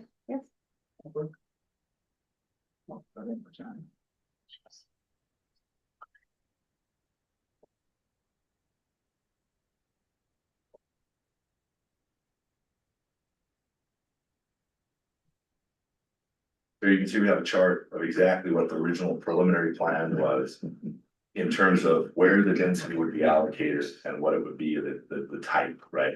So here's an analysis we created between the preliminary plan and the final plan, the comparison of the two, right? And with our prior phases. So in phase one, single family attached, we built 42 units, right? Our preliminary plan was for single family attached, 42 units, 2.5. Ultimately, we built 50 single family attached, right? Slightly different than what was originally. Same with phase two, right? Which was single family attached, 111 units. We ended up building 102. And you can see on the side, it talks about the various episodes that we built. And this follows throughout. Phase 7 is supposed to be stacked flats. We didn't build stacked flats because it was adjoining existing single family homes. Instead, at the request of council at the time, we built single family attached, right? 47 units, 4.4. No, anyway, in a duplex format, 4.8 units per acre. So we decreased the density there. But when we decrease density in one unit, we have to increase density in another unit. And that's where it goes between the various designation types. Did we So receive here this go. already? Yeah, Yes. Was it in that 1,000-page packet? it's in the 42 page packet one. But and It wants to say. that's right. Justin, do you have, so like as part of this chart, I don't see any, like which zone, which density pod are you saying each phase? You know, how do, because I think that's to Commissioner Baier's Another. point of how does he know, how does the council know what phase is connected to what, or what portion of your project is connected to what density?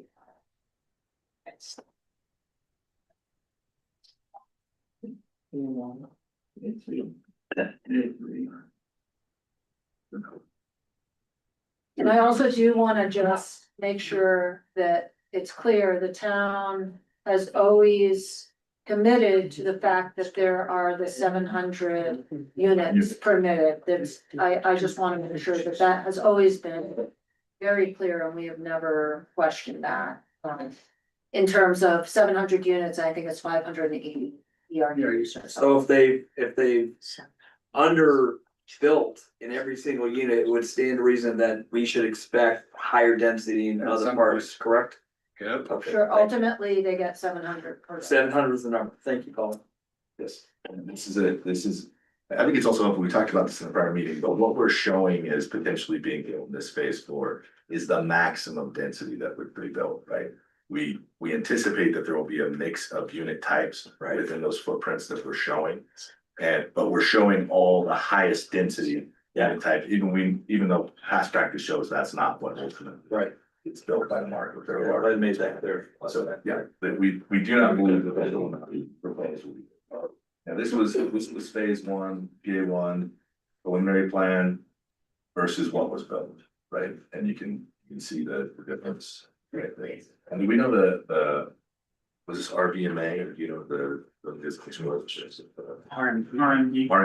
was RMD zone.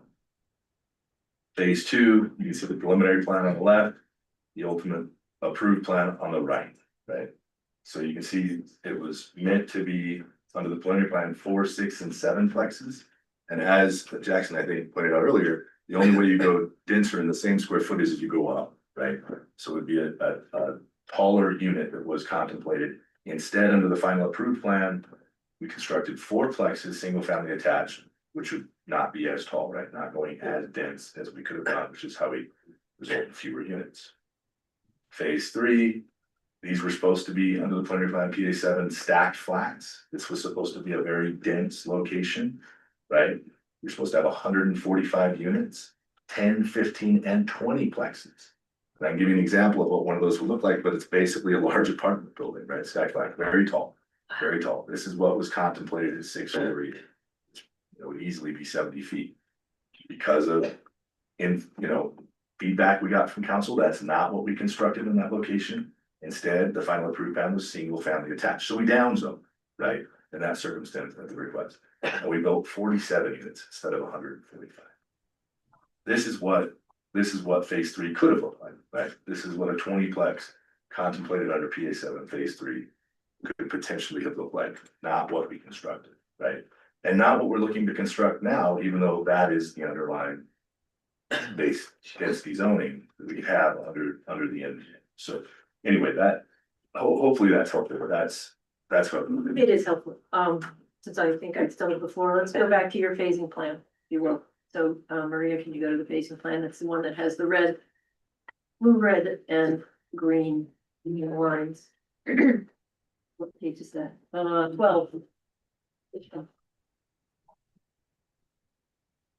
Oh, it's page, it may not be page 12 of the packet, it's page 12 of the exhibits. I don't know if I'm going the wrong way or the right way. It's earlier in the packet, so you are going the right way. You're going the right way. So while she's finding that, so phase 1, you're showing in blue, which is kind of the midsection, right? Phase 2 is the upper section, and phase 3 is the section closest to the state park. Do I have that right? Phase 4 would be the section closest to the city park. I don't see a phase 4 on here. This is phase 4, but then we anticipate doing it in 3 different sections. But again, this is all subject to market conditions. And. All right, well, let me get to my point. Okay. So if you're developing the phase closest to the park last, is that what you have? Perhaps, yeah. Okay. Are you gonna have to drive through all the neighborhoods to get there for all the construction? Like, we've had this problem over and over again here. There's no great construction access, you remember. Yeah. All the dirt import, whatever you were doing. It's just a real challenge. Yeah, understand. Any thoughts on how you're Well, trying to handle that? Recreation Lane doesn't have any homes fronting on it because it comes down. So all the construction traffic would come down Recreation Lane and then turn off into the individual, whether it's Grove's Edge, Vantage Lane, or, the Eric Court or Bingham Lane. So all those lanes tee off of recreation, so we bring down the construction. In fact, if you notice, there's no homes fronting off recreation anywhere on other phases as you come down. I think to add to that, the reason that we phased it the way we did, Chris, we're starting in the middle, which is kind of odd. You wouldn't typically Exactly, start. starting in the middle, But- you're doing the top and the bottom. We're starting in the middle because we are putting in a new pump station, sewer pump station is a part of this. And that is where that infrastructure runs. That is where it's going to be. So that is the first area we're going in because that is something that the town needs. And we've agreed to do. Part of the reason we've already created the site is because we began work for that pump station, right? Installing that. And so that is just a pressing need of the community that's driving that. And that's also, we've agreed that at the 100th door, we're gonna complete the clubhouse and everything else, and it's a part of that phase. So we have it in that first phase. So it's just not ideal in development standpoint to start through the middle, but it's the constraints of what's occurring in this approval that's requiring that benefits frankly the town and the members of the community with both the sewer lift pump station going in, the sewer pump station, and then also the amenities associated with the development. So from there, we're gonna be impacting either side, and we opted to go for the smaller development up top. Okay, I appreciate the explanation, that's helpful. Cause we are gonna get complaints, you're gonna get complaints about construction. I can never guess. Do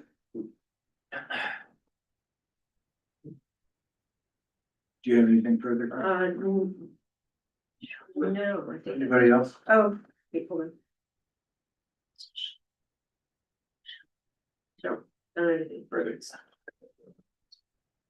So we can, we've heard from Thomas, we've heard from Dennis, we've heard not enough from Polly. I'd like to hear a little bit on the MDA and how the legal fits in. You have our three primary consultants here. So Polly, do you have anything to add or to clarify, because you brought up things along the way?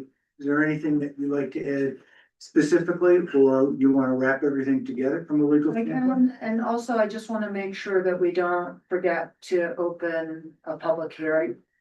So I just, No, that's on the calendar. okay. I don't know what, we may have to take a break. But go ahead, Yeah, Paul. so, I mean, I guess I would just say that, we have, there are a lot of different things that the council needs to weigh. And there are a lot of considerations that are out there that,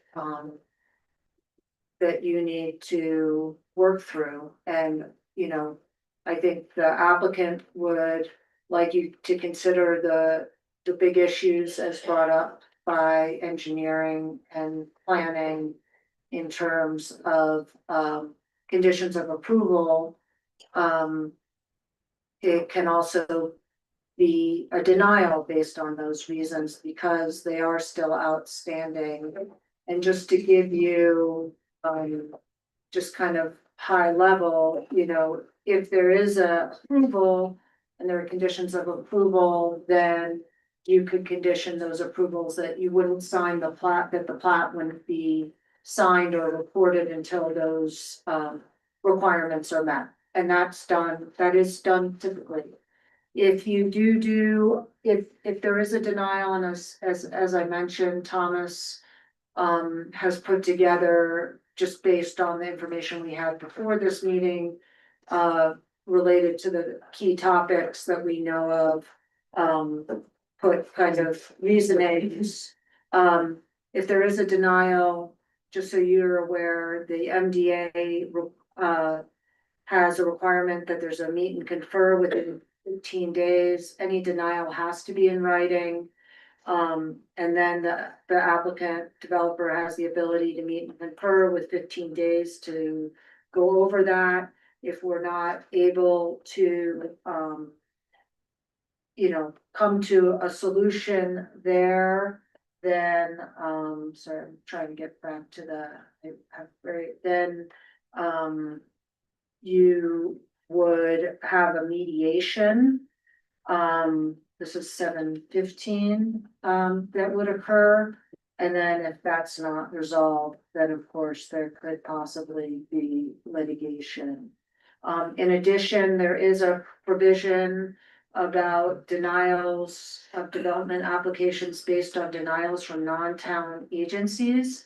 And again, this is a little bit of a gray area, I have to say. I wish it was, but you know, with that BOR letter and the information we have from them, it makes it very difficult for the town to address it. And as Dennis mentioned, it's hard, you know, we immediately, the moment they told us we needed to apply for the permit in order to try to address this issue, we applied. I think Dennis applied that day or within hours of receiving it, if not within 24 hours of receiving it. So we have, you know, moved haste forth, knowing that the applicant. Polly, can I Yeah. correct you on that? I have not done that. I have not applied because I did not have the criteria for the drainage design, and that was what the application. So I have the information, but I have not applied yet. But I will do that when we get that from the BOR.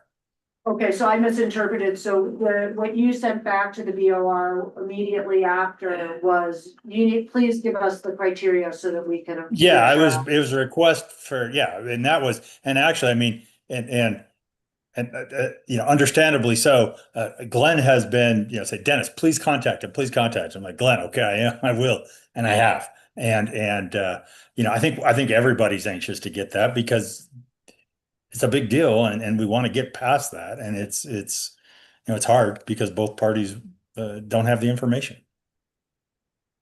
And the challenge is, I think, as I understand it, and this is hard to balance, is that without knowing, it may be possible that it's fine, right? Like that they've engineered it and everything's good, but without that criteria, you have to balance, would that change what's proposed?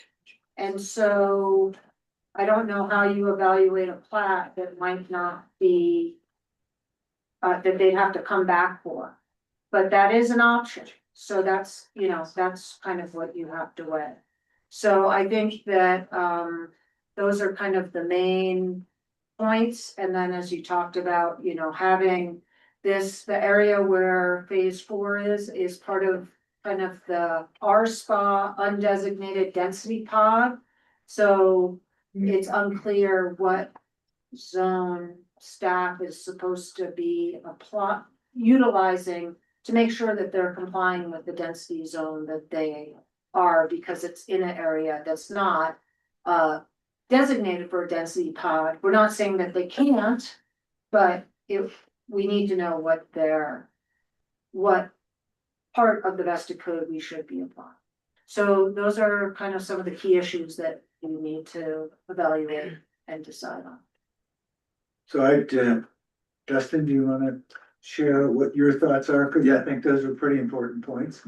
Yeah. I'd like to try to understand what, you know, how to interpret this from your angle as well. Yeah, let's start with the elephant in the room, if we are, the BOR, right? I think that's the only issue that people have said we could approve with some condition, or there's some question about the condition on it. We do think it can be approved with condition. One of the main things to realize, it's, you know, I realize we inundated you with engineering specs in our 1,000 pages. Thank you. A big portion of that is section 5. This is our stormwater plan. This is our stormwater plan.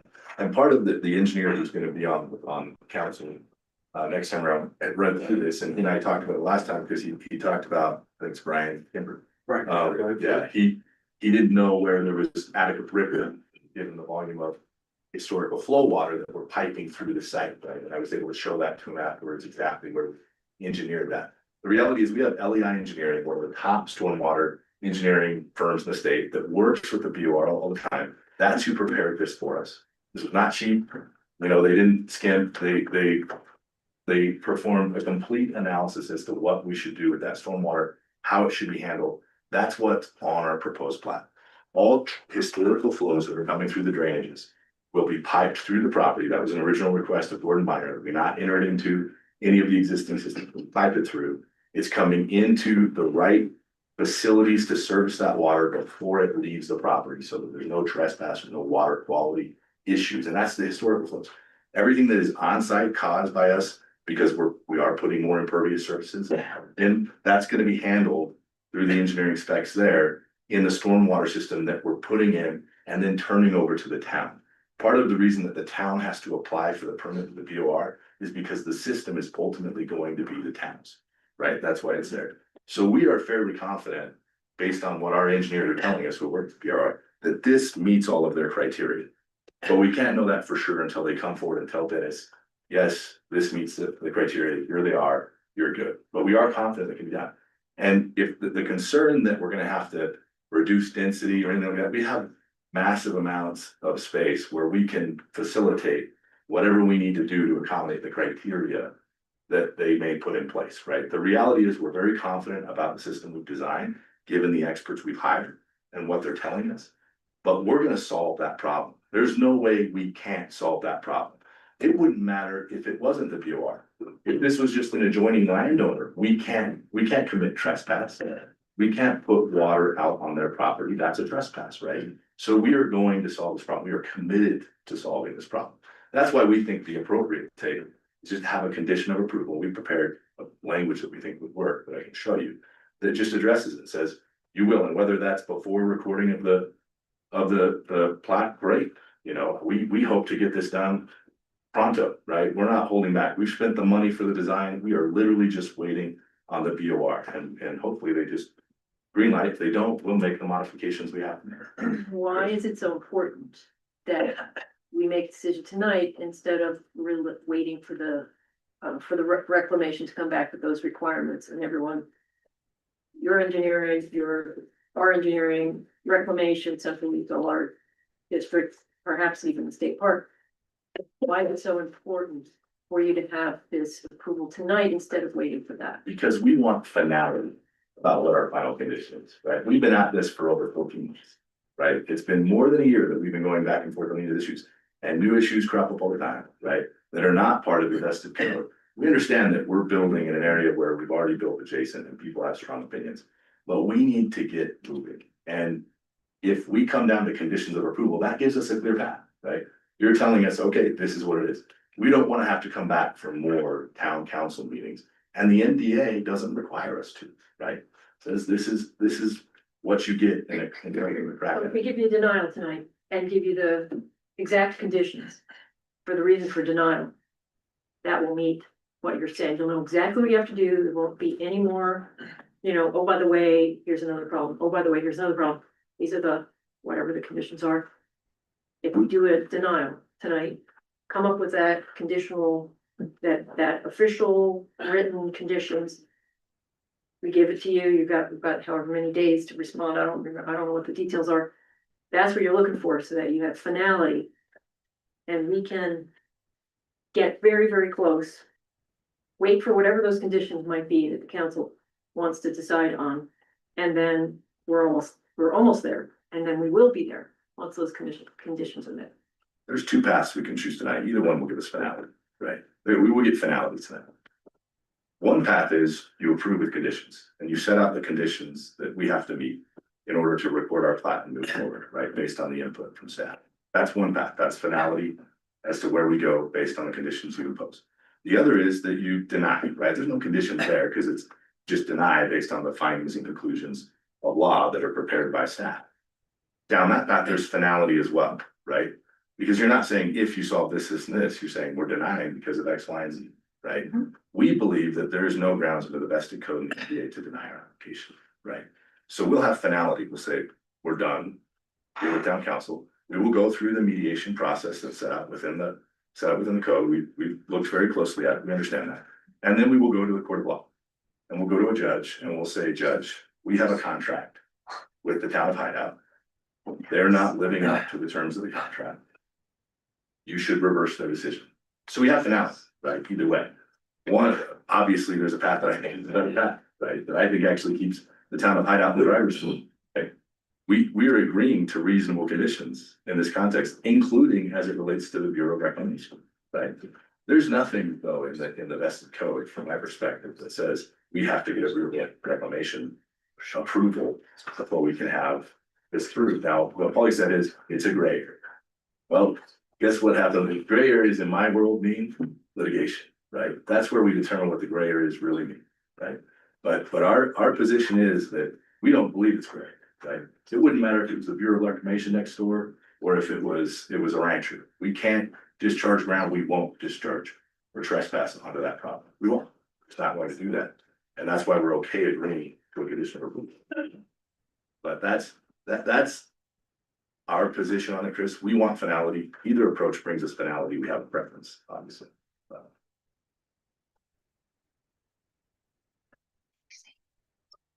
Thanks, Dustin. I think that concludes the advisory part. Unless you want to add anything to Dustin's remarks. No, I would just say, you know, there's also, I mentioned this before, an arbitration provision related to water quality impacts, pollution impacts are subject to arbitration. But otherwise, I think I have nothing more to add. And it does say federal, I think there is the word federal in the MDA, if I remember correctly, but in any case, I got your point, Dustin. That's the elephant in the room, is BOR for one. And how you're gonna deal with it. And how, I mean, our engineer has to deal with it with you guys to some extent, whether it's, you know, we finalize this in one direction or another. The BOR is gonna trump us all at this point, in a sense. Whatever they come up with, we have to comply with, and you have to comply with. And my concern on that level is the town will have to comply to monitor. And so that some of those things we don't know, nobody's told us what we have to do and how much we invest in. So if there was an approval, all that would have to be in the conditions, so to speak. Does that make sense? Or you tell me, Dustin, you're the attorney here, so Yeah. stand up and be No, counted, so to speak. I think that's right. The conditional approval has to show that we have to get the POR sign on it. Now, the expense of putting in the system is ours, right? Well, we have an expense too, so Associated with long-term maintenance. that's my concern. That's my concern. And so, we don't know all those details.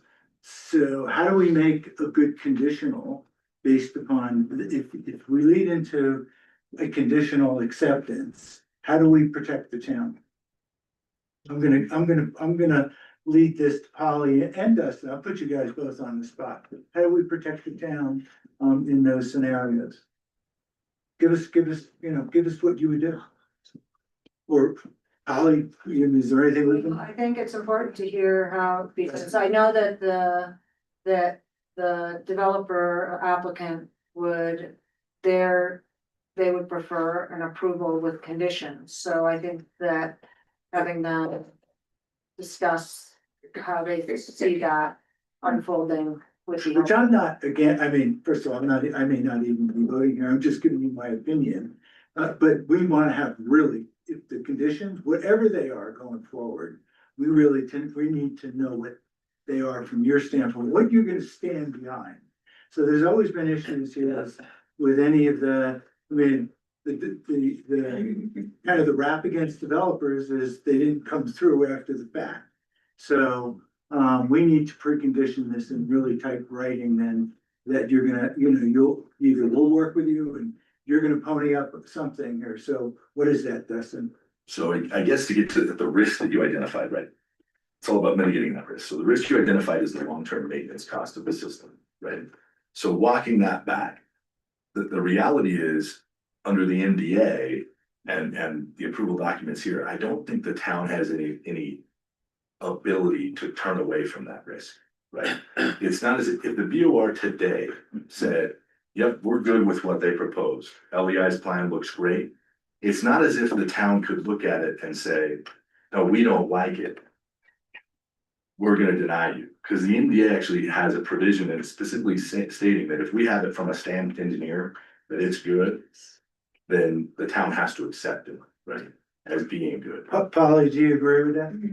Well, Sorry, I don't mean to separate you two, but we need to get to both opinions. yeah, no, so, I mean, I think though, if the BOR says they're okay with their engineering, then you know, I'm not an engineer, but I think our engineer would say, great. And then we would make our application and everything would go forward and there wouldn't be, the town would be protected. The developer would be protected, the future residents there would be protected, the Jordanelle would be protected, which I think is ultimately what we all care about, right? That's a major factor here. But if it turns out that there are conditions that the DOR says, no, this isn't gonna work, then it makes it really difficult for how does the town, then do we just start from scratch? Is it, you know, are they gonna have to, they'll have to come back and amend? Like, it just makes it much more difficult to wrap our head around what's being approved. And that's kind of, I guess, a question of how much of a comfort level does the council have related to that? Because I think it will be difficult to know, and hopefully, I mean, I can't imagine, I don't know why the BOR hasn't provided us with these criteria, but. They have, so. But they I haven't. can't answer that. So I get your point. So sorry for taking this over here for a bit because these are important. For me, at least, they're important. So how would you answer Holly on this? The answer is tomato, tomato, right? If the BOR comes back and says this plan is not enough, you've got to come up with a different plan that satisfies X, Y, and Z. And that requires us to take a completely different look at our layout and completely redo our MDA. If all it is based on a condition approval that says you can't record, recording a plat is what makes it effective, right? So if we can't record it because of that, we've got to go back to the drawing board. We probably have to reapply based on an entirely new scope of design. I'm running down this hypothetical, right? Let's go down the other hypothetical. You did not, right? And we go through the mediation and litigation process. If during that process, the BOR comes back and says, this doesn't work, right? You need to make those X, Y, and Z changes, same fact pattern. We're back to having to refile an amendment plat if it's a substantial change. We don't think that's gonna happen, but if it does, right? So the outcome is the same. I don't see the difference in how things play out. One, just frankly, the attorneys make way more money than the other. Right? But the outcome of what we would have to do to satisfy the BOR would be exactly the same, right? Under either scenario. Don't you think that the timeline of waiting for the BOR to state their requirements and for y'all and Hideout to agree and understand what they are and make modifications would be shorter than to go to litigation, which then involves, you know, you're going to mediation or whatever you're going to first, and then you start in the court. Once you're in the court, then it's gonna just drag out. How is that to your benefit? I can't speak to how quickly BOR would act. I know that I I mean, wanted. quicker than the courts. I spent 3 years waiting on a decision from the Army Corps of Engineers and was told that was not at all unusual, right? So I can't speak to how long it's gonna take a federal entity to weigh in here, right? And so When's the last time you met with them? I mean, I know you guys had a meeting a couple months ago, we had and then been, what? we had been hounding them nonstop. They've actually said they don't want to meet with us or even talk with us.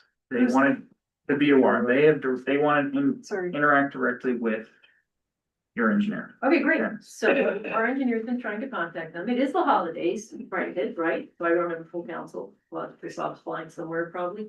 But, you know, it is the holidays. It's cut them a little slack because they also have families at holidays. And let's just assume that they'll be back. And also they were probably, you know, a little hamstrung because of the government shutdown and they were probably having to catch up. But my question is still valid.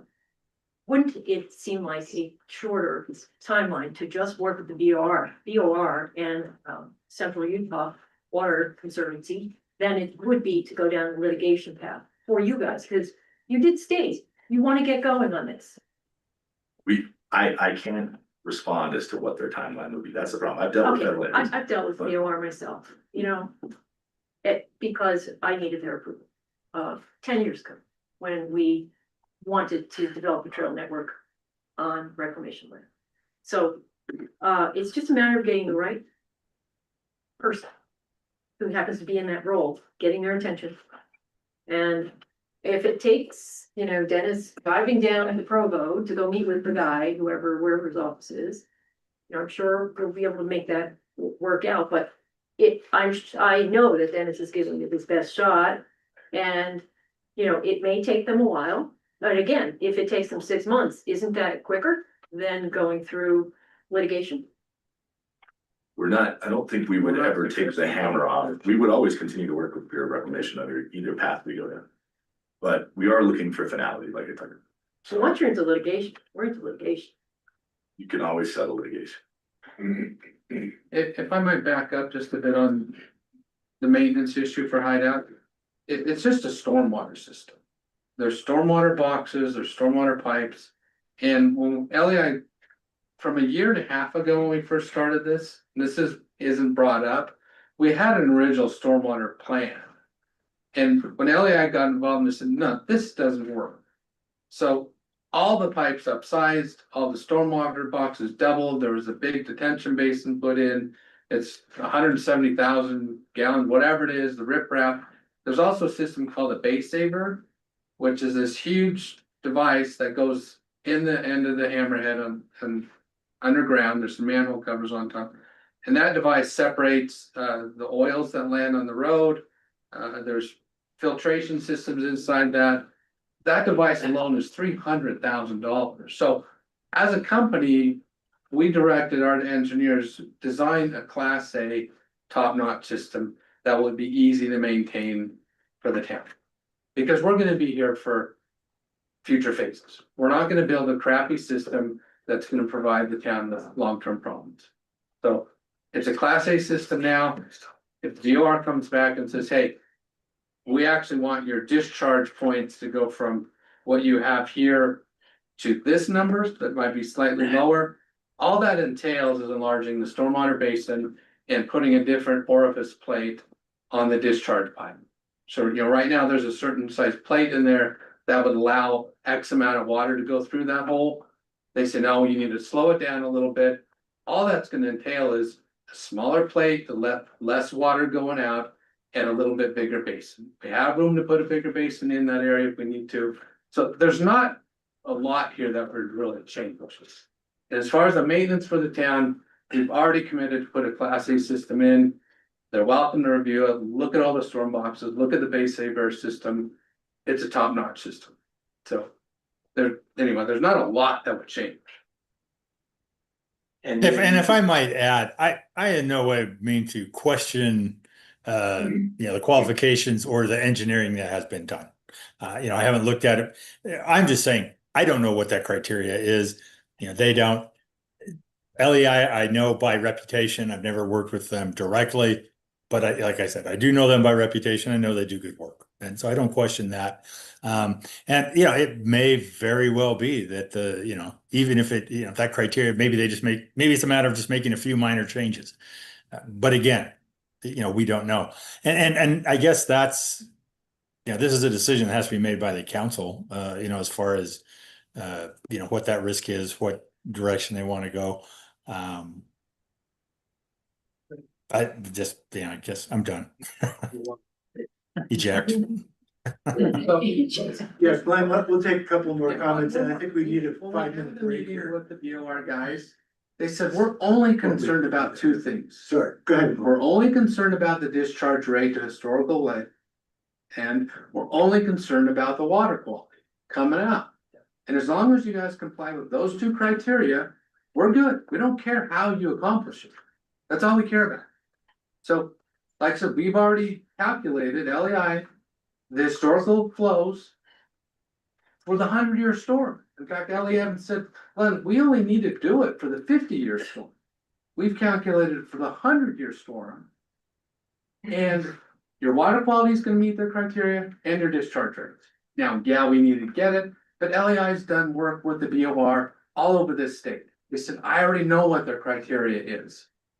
So This is why we're confident with the condition of approval, because But I mean, the only thing I would say, and I don't disagree with you, Glenn, but if it's taken them that long to get the criteria, I don't know that the BOR knows what their criteria is. and that may be part of the key. I'm just to me, you've got historical drainage. Then they're good.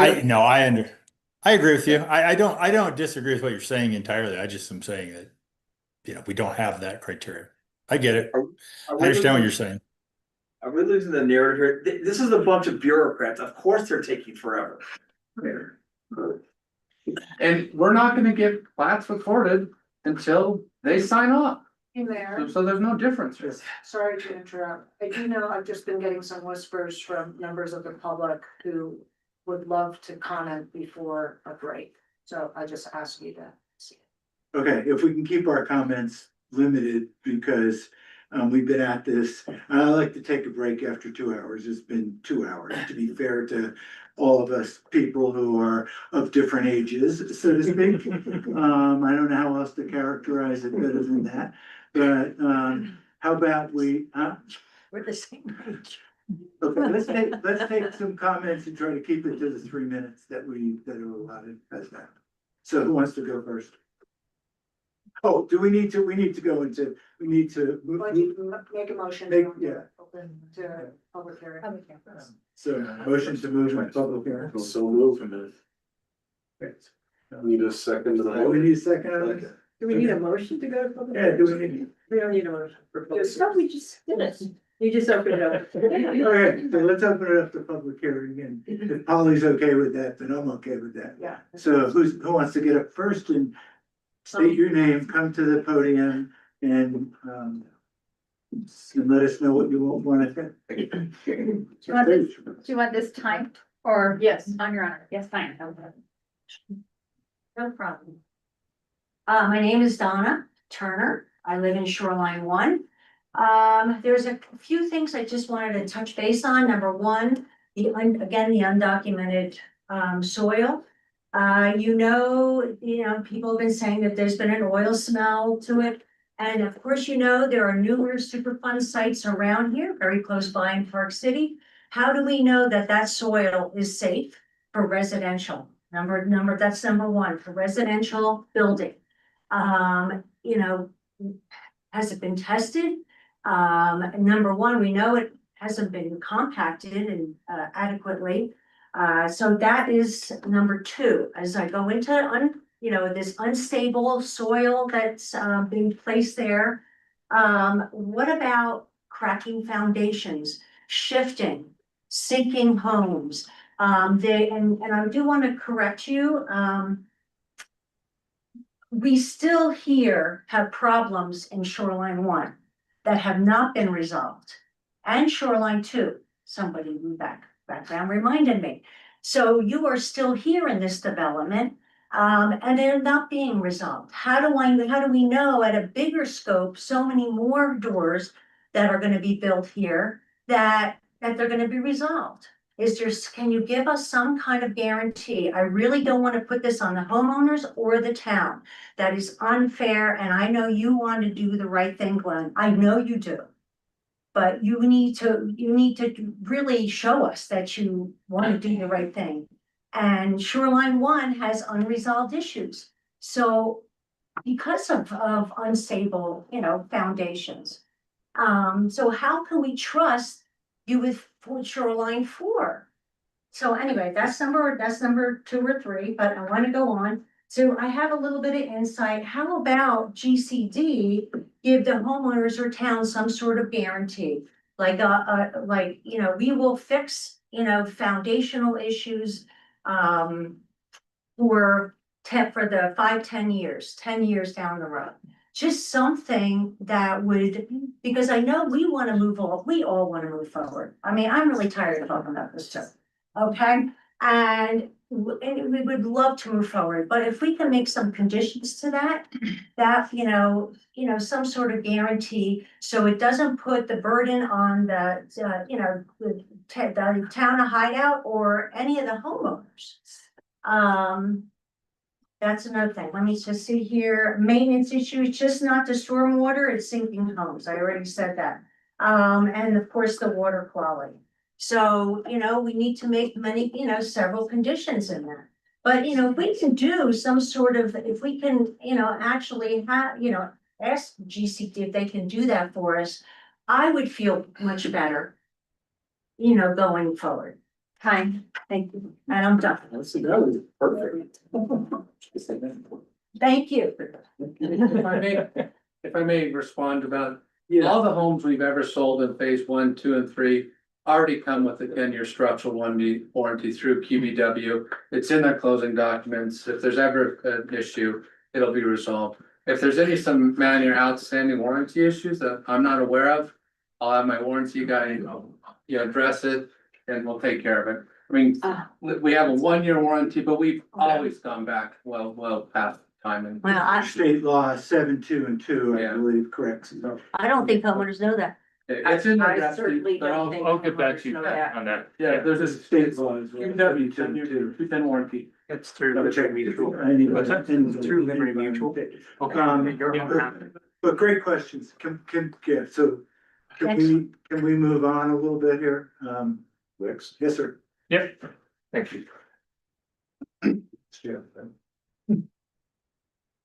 Well, my name is Arvid Pedersen, resident of Shoreline Phase 1 also. And I have to apologize, I've not been to 2 meetings here. Previously, I've been out of state for a while for different issues. But it's good to hear this today to find out really what the issues are. The approval being requested by GCD concerns me a little bit, it seems a little bit of cart before the horse. On some of the same issues that we just heard about. One is the soils compactation. We've had issues in Shoreline Phase 1. And I'll get back to you on that. We've had some foundations collapsing and they've not been addressed, till now. So I'll talk to you about that when we get that. Yeah. And the fact that we don't know the source of the soil and that it hasn't been compacted, I kind of feel like, to me, I've worked in commercial construction. So we've always done soils reports to understand the load that can be carried by those soils and engineered the structure around that. So I kind of feel like we should know what we have and where those problem areas are and make sure that they're resolved before construction starts. And then the other area, what was that? Oh, stormwater. So we're basing the stormwater planning on historic flows, is that correct? But I would think that with all the development we've had in Hideout, that those flows have changed because there's not as much absorption because of roads, driveways, everything else that will affect that. Just to quickly answer the question, what historical flows means. The area, whatever rain or snow water would have fallen on the site before there's any development. It has to go back to those levels. So yeah, whenever a road is put in, that would increase the flows. That's thus the need to have detention and retention to hold it back, to slow it down to what those flows were historically before anything was here. Okay, so it considers the road. It absolutely considers the roads, the driveway, all impervious surfaces, and that's why the robust stormwater system, all the storm boxes, all the pipes goes in there, and it slows it down to what it used to be before anything was here. So that's the rule. Okay, and that's what we've complied with. Okay, that helps you in the understanding of that. The other thing about soil compactation, we've had a number of driveways crack where soil has settled underneath it. And we're looking at now, how do we afford the driveway repair? So that's another area that we found is going to be a big cost to our community. So we figure out how that's repaired and how that's resolved. So is that something I come back to you as well and we can discuss how? Okay, that's an issue for us. So those are the 2 big areas I see. Okay, thank you. Can I make a comment after? Orbit, sorry, actually, thanks. Dennis, since you're still on, our resident here just brought up driveways, and in your report, I remember you addressed roadways and then foundations, etc. Is driveways also included in terms of understanding? The when I refer to slabs on grade, that would a driveway would fall under that designation as well. Thank you. That's really all I want to know. That's covered then. Anyone else?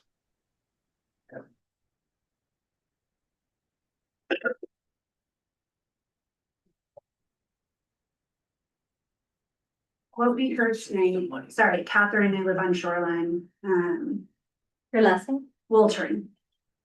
What we heard tonight was constant references to the 2010 code and the vested rights under the 2010 code. And I think you agree that you're bound by the 2010 code.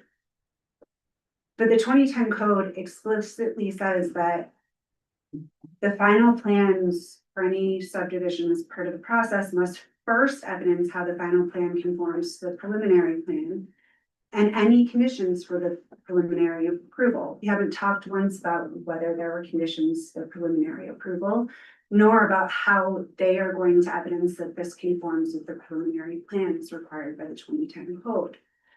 Moreover, the MDA section 1.2.14 defines a density pod as the zoning within an RSPA district as illustrated on the zoning.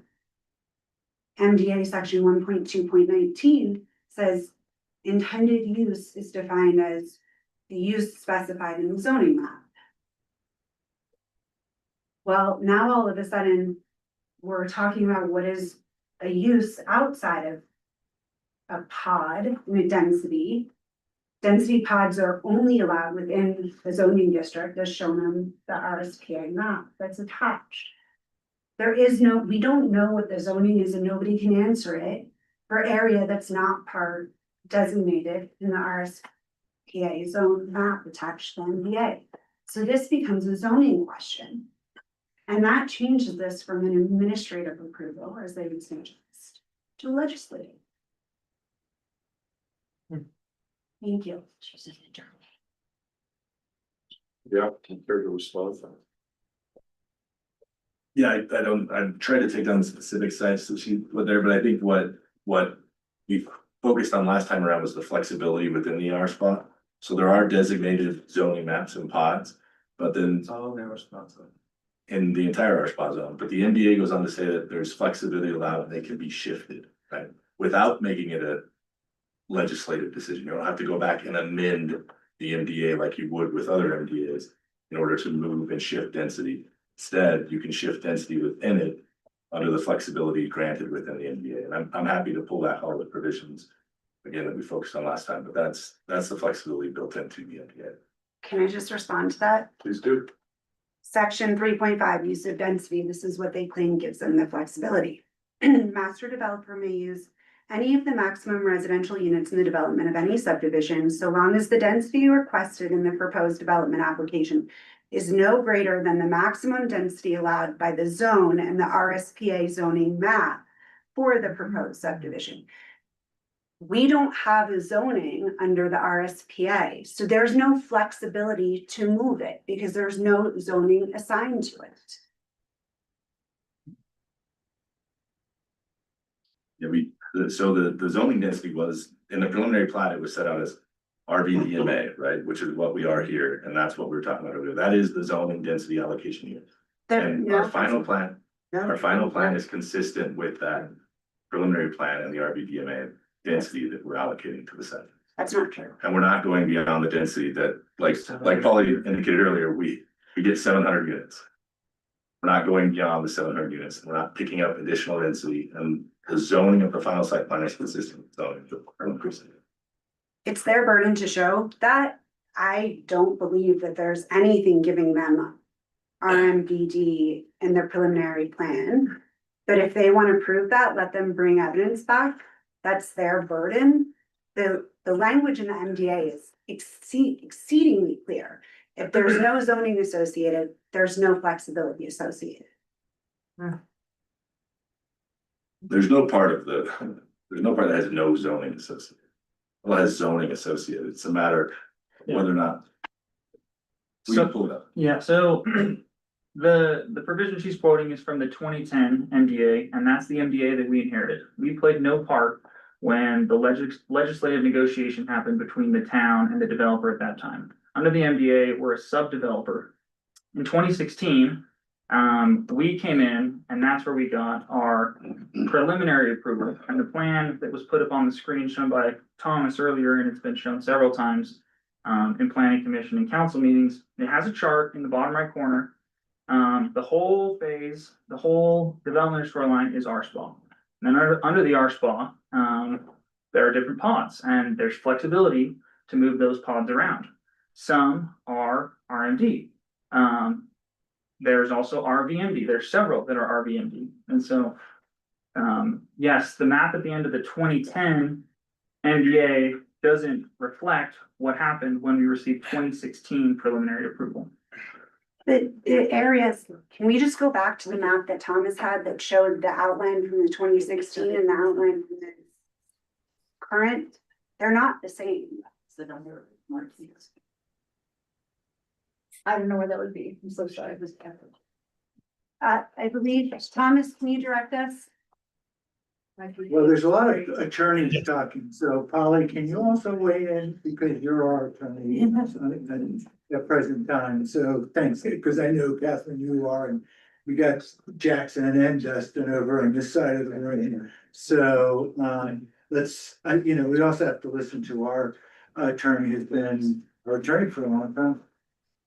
So what you have here is, you have the preliminary plan in 2016, but the current plan is very different than that plan, right? And so I think what Catherine is referring to is that our spa. I think the confusion is that the R spa map, the way that it's set up is that there's supposed to be density pods. So if you were to say, okay, well, the town council, in approving the preliminary plat back in 2016, allowed for the movement of those pod areas or development.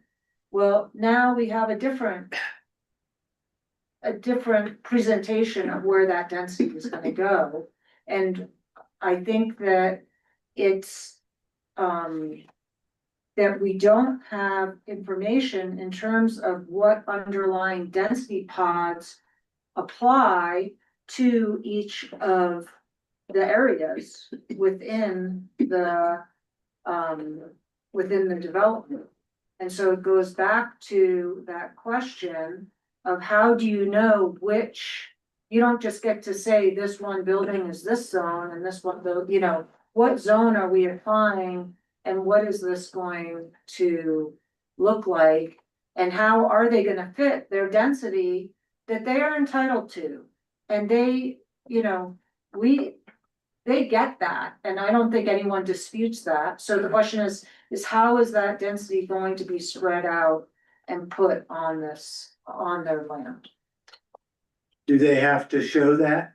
Because pod is just like, it's just a group of doors to a large extent, and there's a number on it, so to speak. It's defined in As the opposed to MDA. phase, which is, build out with a timeline, so it defines that in there. But anyway, Polly, are you suggesting that they have to bring in a better, and I think, I don't know, Catherine is asking the same thing, that they have to give a better definition of the zone versus the pods at this point, or what?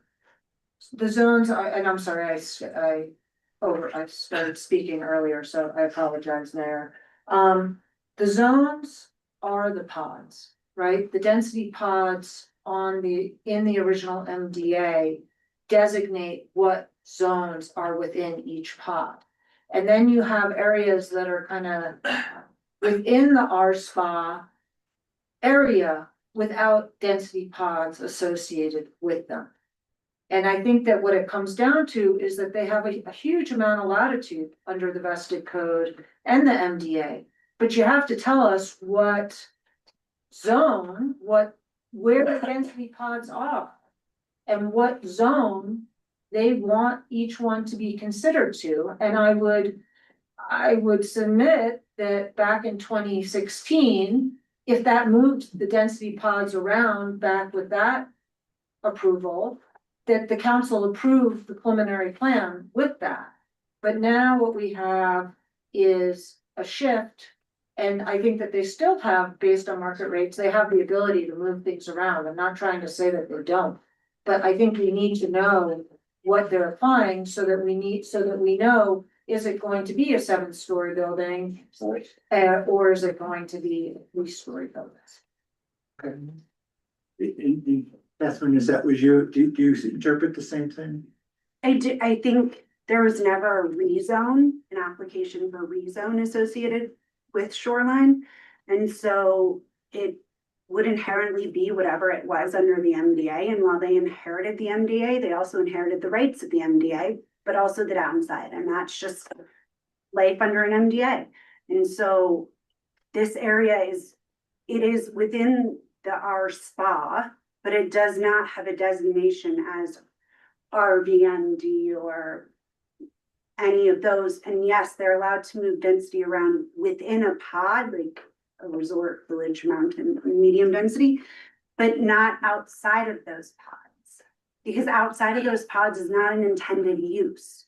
They define intended use as building the project within those pods. So they're asking for a variance of both zoning and intended use. Is that true? No, I mean, if I may quickly, here's what the town. Which code- is view, I guess. of Yes. this, so to speak. So section 11.07.141 of the town code specifically states. This is the vested code or the third code? Vested code. Okay, thank you. It states, quote, that while density pods are identified, Hideout and the participating landowners understand that these density pods are subject to change in size and location as the Art Spa master plan actually develops from the concept stage to actual buildable site. So, and the Art Spa specifically encourages quote, a wide range of well-segmented upscale real estate projects. So the pods, the way it's being represented is that the pods are definite and not subject to shifting. That's not the way the code reads, and that's not the way it's been practiced, right? We've shifted every pod and the zoning within the pod at the request of town councils previously, right? That's how we've limited density in the prior pods, and that's how we're increasing density in this pod. So it's certainly allowed. There's, what was mentioned is like going through a rezone process. There's no rezone process required under the R spot or the MGA. It would be outside of those, right? If we were looking to do something like that, there's not that kind of flexibility built into other MDAs or codes, but there is here, right? The intention was that you could shift, which is what we've done. And you did that in phase one, right? Yes, yeah. Just Mistaken. you read the rest of that, 1107-163, there is another. I have like a letter. Oh, Would okay. you like to read the whole thing, You Polly? can leave it, Polly. Yeah, so the part that so in order to achieve the goals set by Hideout for the R spa, the property owner shall endeavor to develop an overall programming plan that identifies uses and proposed density pod locations throughout the planning area.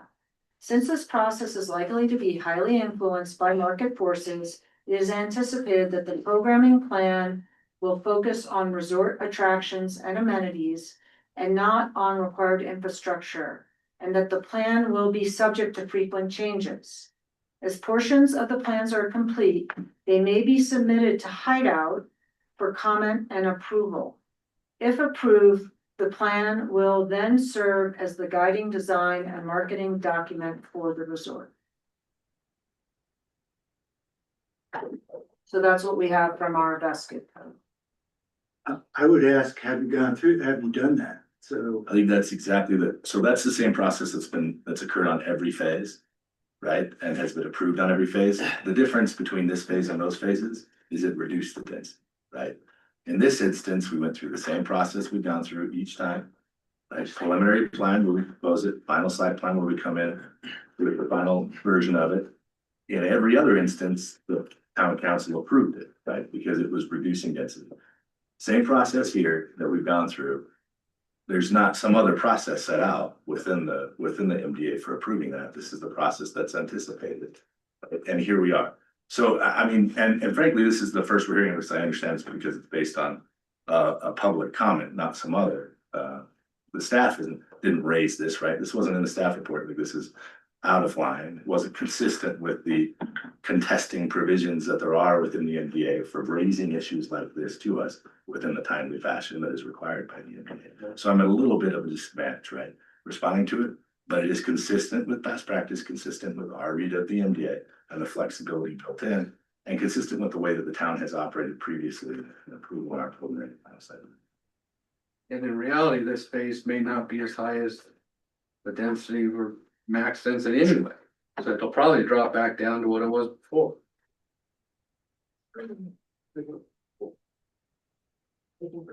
I would just ask one more question. when did town council ask you to change the preliminary plat to move single family homes? And who, was it a person or was it town council? It was in a similar conversation to this. That's not the question I'm asking. Was it a person or was it town council? Well, it's hard to separate the peoples that are on town council. Was there a vote? Was there a vote or a formal request, or was it just a council member in his personal capacity? No, the reality is it was ratified, whether a single member requested it on town council. The prior town councils approved each of these building pod modifications, including those that resulted in the reduction. According to Glenn, his memory, it was 3. That's a majority. But was it an official town act? That's all I'm asking. Yes, it was an official town. Can you show us that resolution or ordinance? It's the approval of each of the prior preliminary and final site plans. I think she's asking, can you show it to us? Oh, I don't have it right in front of me. So I think we're kind of saying two different things. Right, the letter And- that you keep so- saying requested. So in terms of the prior phases, those were all approved by the town council. The preliminary plan was approved in 2016 by town council. The phase 1 was approved by the town council, phase 2, phase 3. But for phase 4, I think that one of the struggles that I've been hearing from the residents and from the council is that I believe, and Thomas can correct me if I'm wrong, but the prior phases were more consistent with the preliminary plan. So phase 4 is the first phase that deviates from the preliminary plan. Now, that's not to say that based on the vested code, they can't change things related to the preliminary plan. But what the problem is what we've been talking about tonight. And I agree, this hasn't been, this was touched on a little bit when we were asking about how is the rest of the density gonna be developed and how, and I think it came to a head with, with Counselor Baier's comments of how do we know which zone to apply? Because like shoreline 4 is near the RSP density pod. But you guys were saying, oh, well, we can apply the RV, I can't remember which, the village, which has a different zone. So I think that it is fair to say, yeah, you get a lot of latitude, but we need to know what you want to do so that the council can review it and consider it. I think that that's kind of, and I think that what the public comment was about, can you show us, is I've heard this comment several times of the council told us to move things around. And I never found that, I have to say that I've looked through the minutes and I didn't ever see the council directing the developer to move certain development in certain places within the preliminary plan. I don't know that that occurred within a council meeting. It's possible that you talked one-on-one with a council member, but if you have that, maybe you can help us find that, because I haven't found it in your earlier minutes that the council said earlier, hey, we want you to move your high density closer to the road. I don't know that the council as a body has directed that. And I think that that's maybe part of the disconnect as well. Can we share screen? Yeah, I've got you'll have to add, set email share.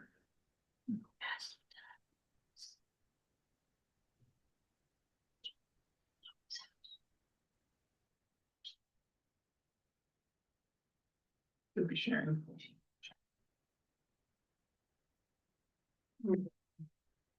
No, here I'm sharing, but I mean. That work?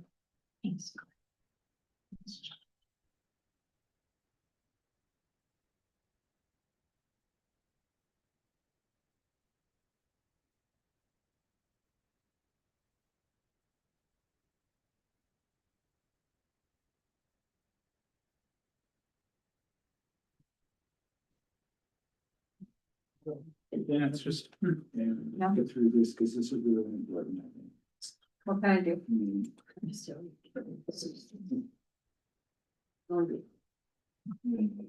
Mayor, perhaps we could take a break on the technical issues. Yeah. So.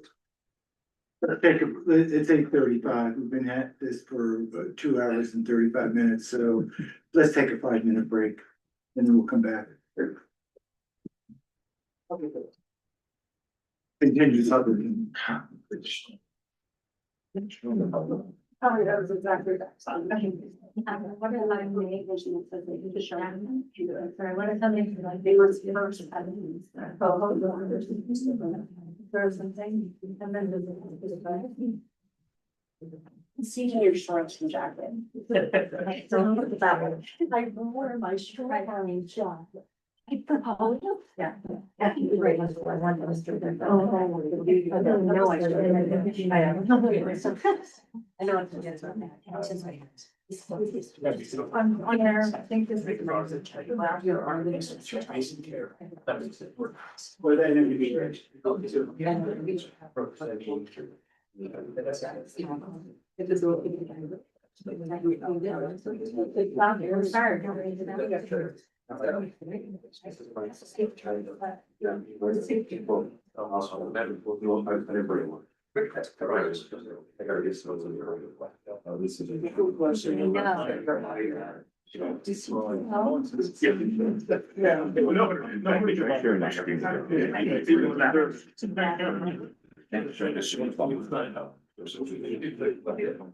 Very strange.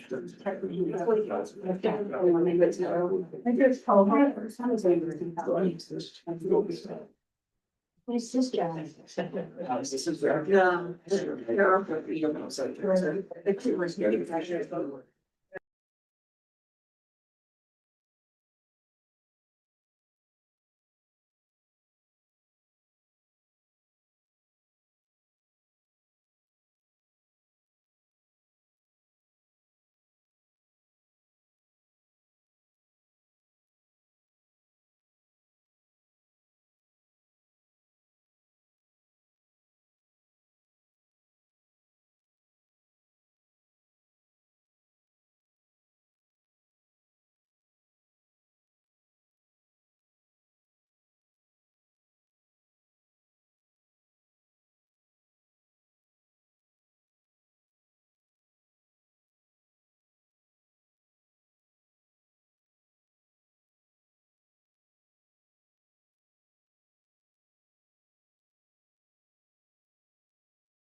final site plan.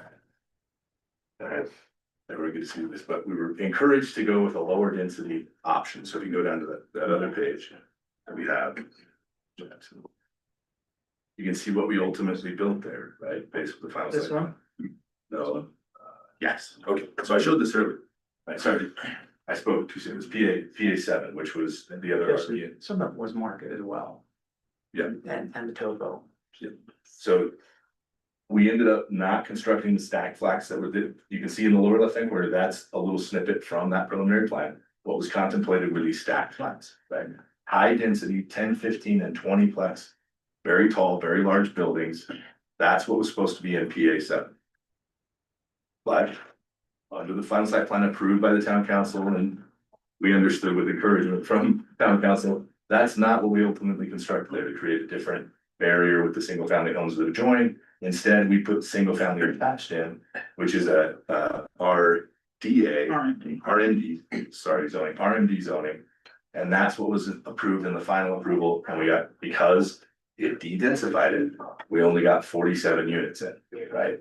So that's what occurred there. So it is, like I was saying earlier, this shows, it's not like the final site plans were consistent with, completely consistent with the preliminary plan. I would argue that in this instance, it's much more consistent. We didn't, you know, going from stacked flats to single family attached is a much more extreme variation between the two. So I just want to make that point of clarification. Respond. Yeah, The zoning, last comment. yeah, last comment. Zoning creates the maximum density. It says nothing about minimum density. So just because you chose to downgrade doesn't give you a right to exceed whatever zone, and we don't know what zone it is. That's, I mean, what you showed was what you submitted. It wasn't the ordinance that was approved by council. And those are different.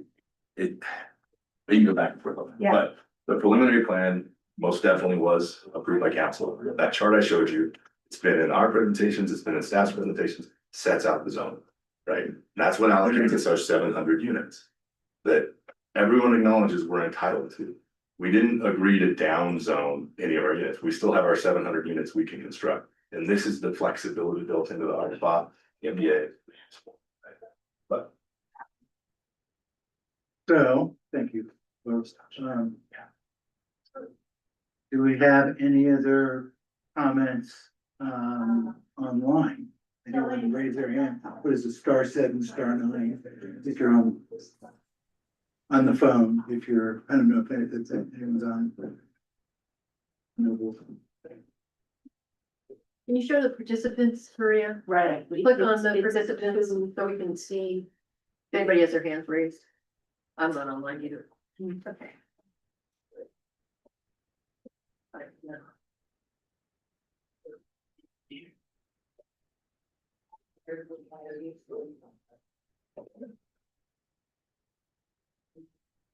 Well, the question really is not who's online, who has a comment online?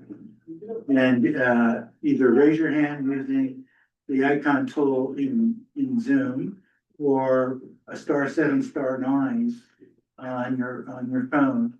And so going once, going twice. If no one has any comments, there's a couple more comments in the room through one of our council folks who are surrogating you or someone else. Anyone here? I can't tell, Maria. So. No. Okay, well, then there's some other comments. I think Chris has got 3, so Yeah. let's take Chris's comments. All right, thanks. That she's representing something. Yeah, so this is public comment. So first, I got a letter from Chip and Jody Schneider, who are Shoreline 2, I think, residents. And it's short enough, I think I can read it and get it within 3 minutes. Are you okay if I just read it? Okay. Hideout Mayor and Town Council, as long-term, full-time residents of Shoreline Phase 2, we have concerns about the process and sequence of approvals authorizing GCD to commence development of its Phase 4 community in Hideout. We are not necessarily objecting to GCD's plan for its Phase 4 development. However, we question whether there has been a thorough review of the environmental impact this development will have to the community and surrounding area. It is our understanding that several outstanding questions remain pertaining to soil stability, storm runoff, wildlife migration, and human health, all rising from the dirt fill imported to the Phase 4 site by GCD contractors. First of all, the activity clearly occurred prior to final approval. Moreover, the work is purported to have been conducted without any soils testing or compaction and may have unlawfully changed the topography of the native terrain.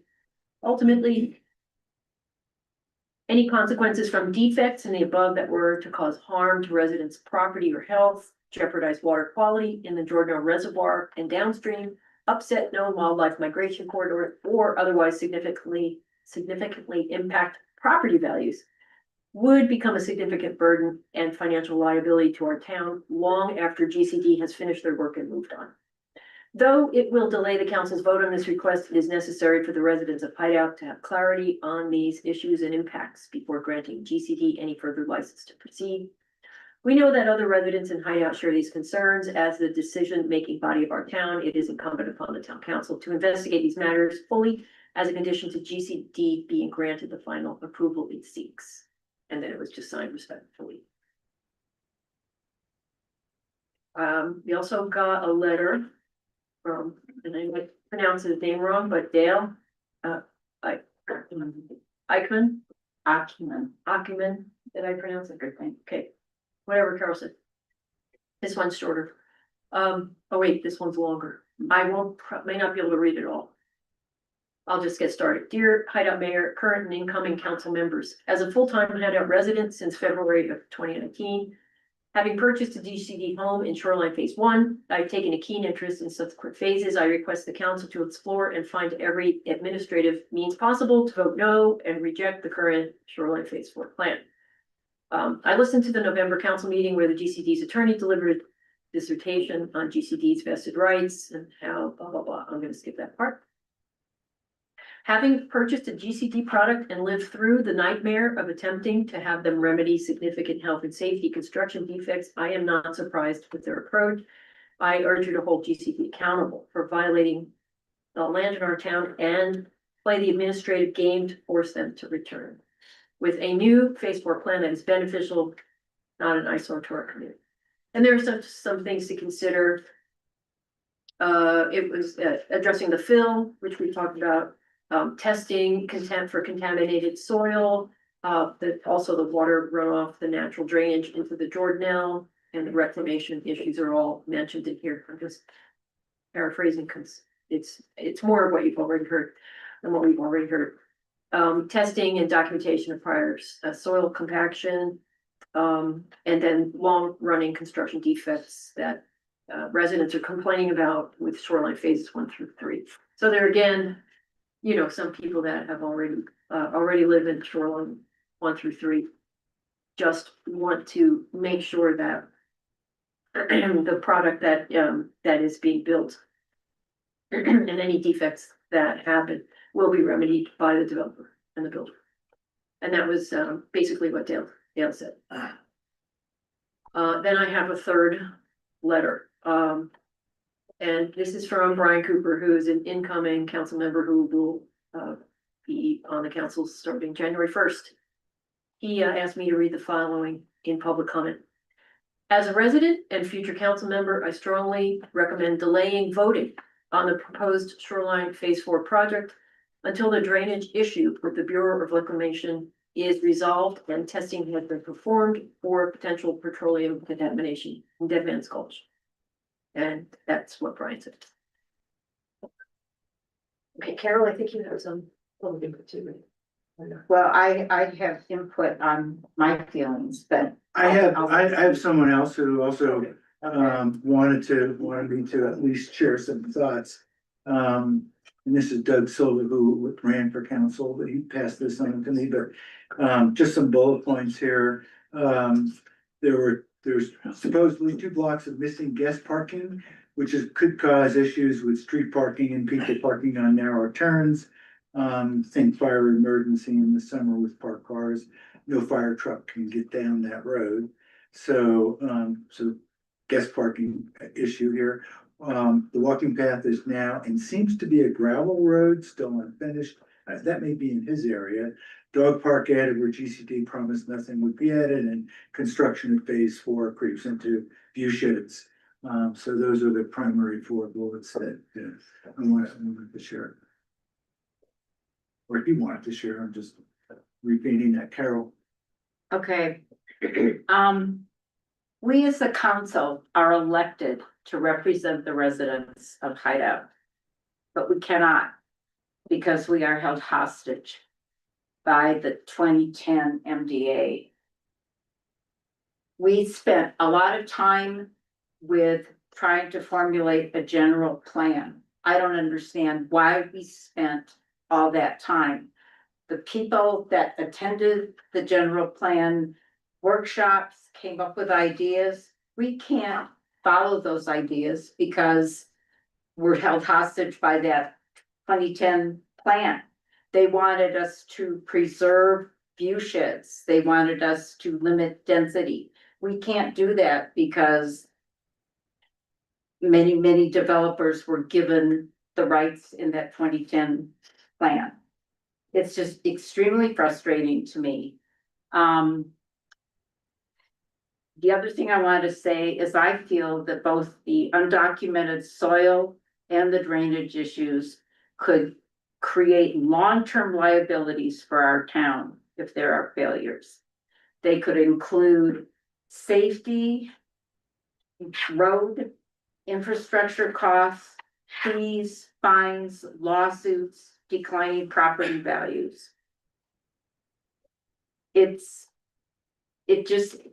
frustrates me no end that we can't move forward. There is a solution to what you are asking us to do, but you don't want to wait for a solution. You don't want to wait for reports. You don't want to work with us. You're demanding an answer right now.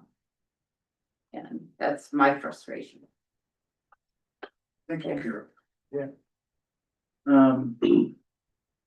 I think for one, we should go out of public comment at this point, unless there's any other comments that we missed, but I don't think there was anything online, Maria, so let's move out of public comment. There is one hand up on the Zoom. Oh, there is, okay.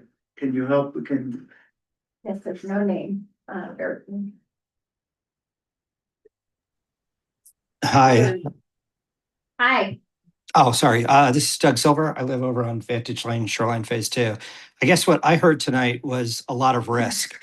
I think to echo what Carol was speaking about just a few moments ago, the long-term risks are much greater than the short-term risks here.